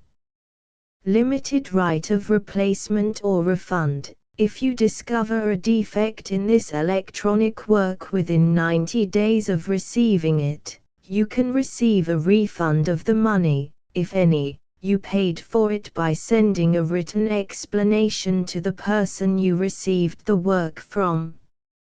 If you received the work on a physical medium, you must return the medium with your written explanation. The person or entity that provided you with the defective work may elect to provide a replacement copy in lieu of a refund. If you received the work electronically, the person or entity providing it to you may choose to give you a second opportunity to receive the work electronically in lieu of a refund. If the second copy is also defective, you may demand a refund in writing without further opportunities to fix the problem. 1.f.4. Except for the limited right of replacement or refund set forth in paragraph 1.f.3, this work is provided to you as is, with no other warranties of any kind, express or implied, including but not limited to warranties of merchantability or fitness for any purpose. 1.f.5. Some states do not allow disclaimers of certain implied warranties or the exclusion or limitation of certain types of damages. If any disclaimer or limitation set forth in this agreement violates the law of the state applicable to this agreement, the agreement shall be interpreted to make the maximum disclaimer or limitation permitted by the applicable state law. The invalidity or unenforceability of any provision of this agreement shall not void the remaining provisions. 1.f.6. Indemnity. You agree to indemnify and hold the Foundation, the trademark owner, any agent or employee of the Foundation, anyone providing copies of Project Gutenberg trademark symbol electronic works in accordance with this agreement, and any volunteers associated with the production, promotion and distribution of Project Gutenberg trademark symbol electronic works, harmless from all liability, costs and expenses, including legal fees, that arise directly or indirectly from any of the following which you do or cause to occur. A. Distribution of this or any Project Gutenberg trademark symbol work. B. Alteration, modification, or additions or deletions to any Project Gutenberg trademark symbol work, and c. Any defect you cause. Section 2. Information about the mission of Project Gutenberg trademark symbol. Project Gutenberg trademark symbol is synonymous with the free distribution of electronic works in formats readable by the widest variety of computers, including obsolete, old, middle-aged and new computers. It exists because of the efforts of hundreds of volunteers and donations from people in all walks of life. Volunteers and financial support to provide volunteers with the assistance they need are critical to reaching Project Gutenberg trademark symbol's goals and ensuring that the Project Gutenberg trademark symbol collection will remain freely available for generations to come. In 2001, the Project Gutenberg Literary Archive Foundation was created to provide a secure and permanent future for Project Gutenberg trademark symbol and future generations.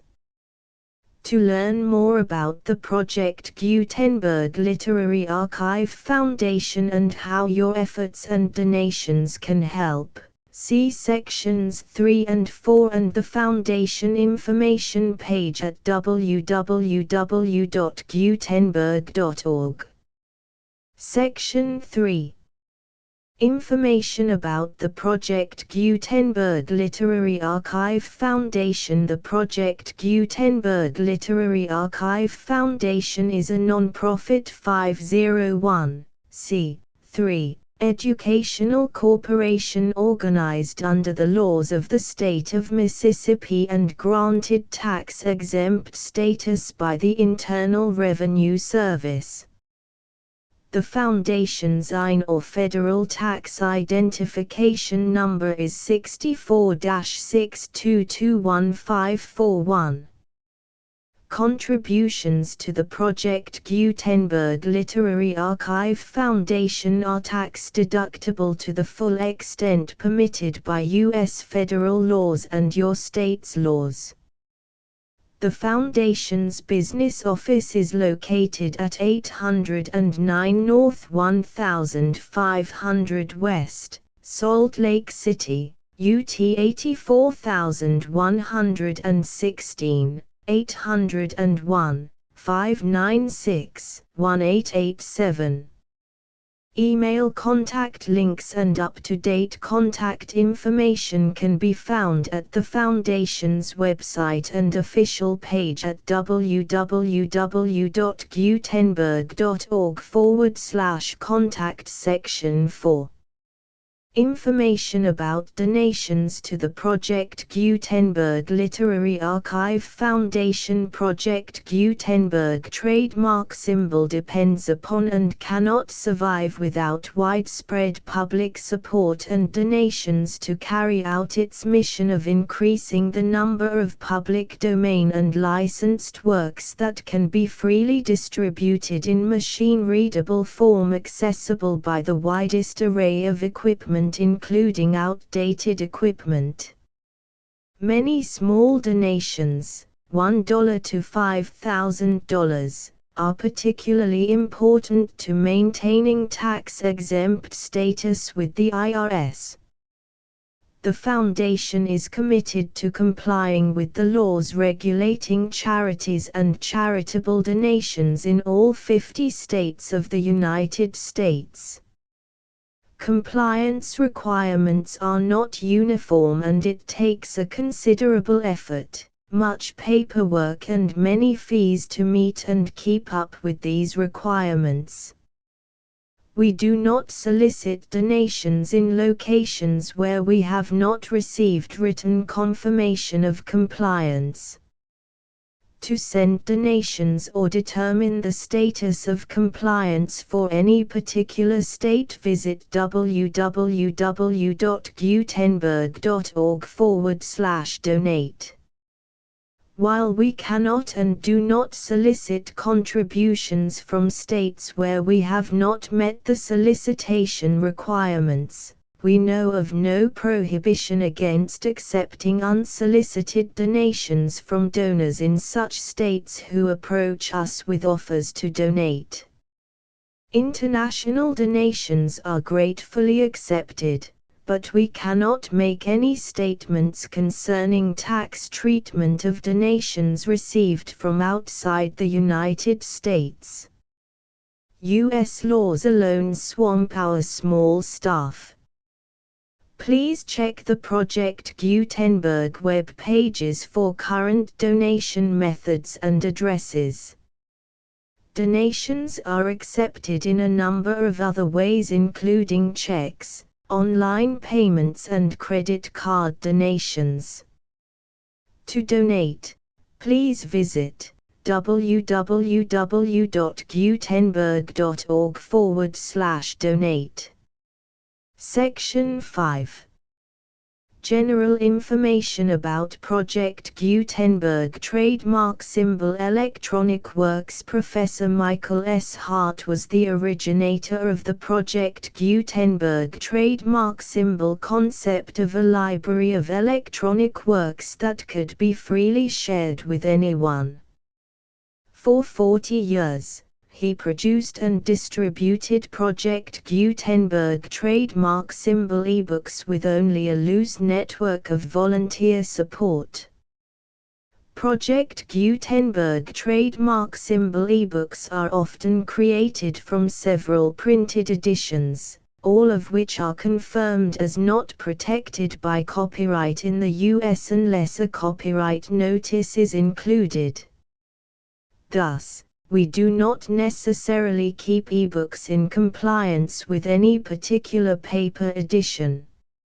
Most people start at our website, which has the main PG search facility, www.gutenberg.org.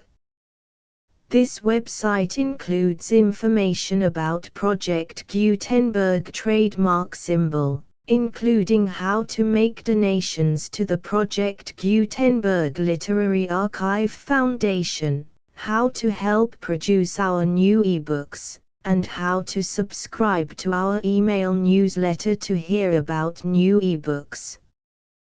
Purgatory. Dante Alighieri, translated by the Rev. H. F. Cary. M.A. Contents: Purgatory, Canto I, Canto II, Canto III, Canto IV, Canto V, Canto VI, Canto VII, Canto VIII, Canto IX, Canto X, Canto XI, Canto XII, Canto XIII, Canto XIV, Canto XV, Canto XVI, Canto XVII, Canto XVIII, Canto XIX, Canto XX, Canto XXI, Canto XXII, Canto 23, Canto XIV, Canto XXV, Canto XXVI, Canto XXVII, Canto XXVIII, Canto XXVI, Canto XXX, Canto XXXI, Canto XXI, Canto XXXII. The full Project Gutenberg license.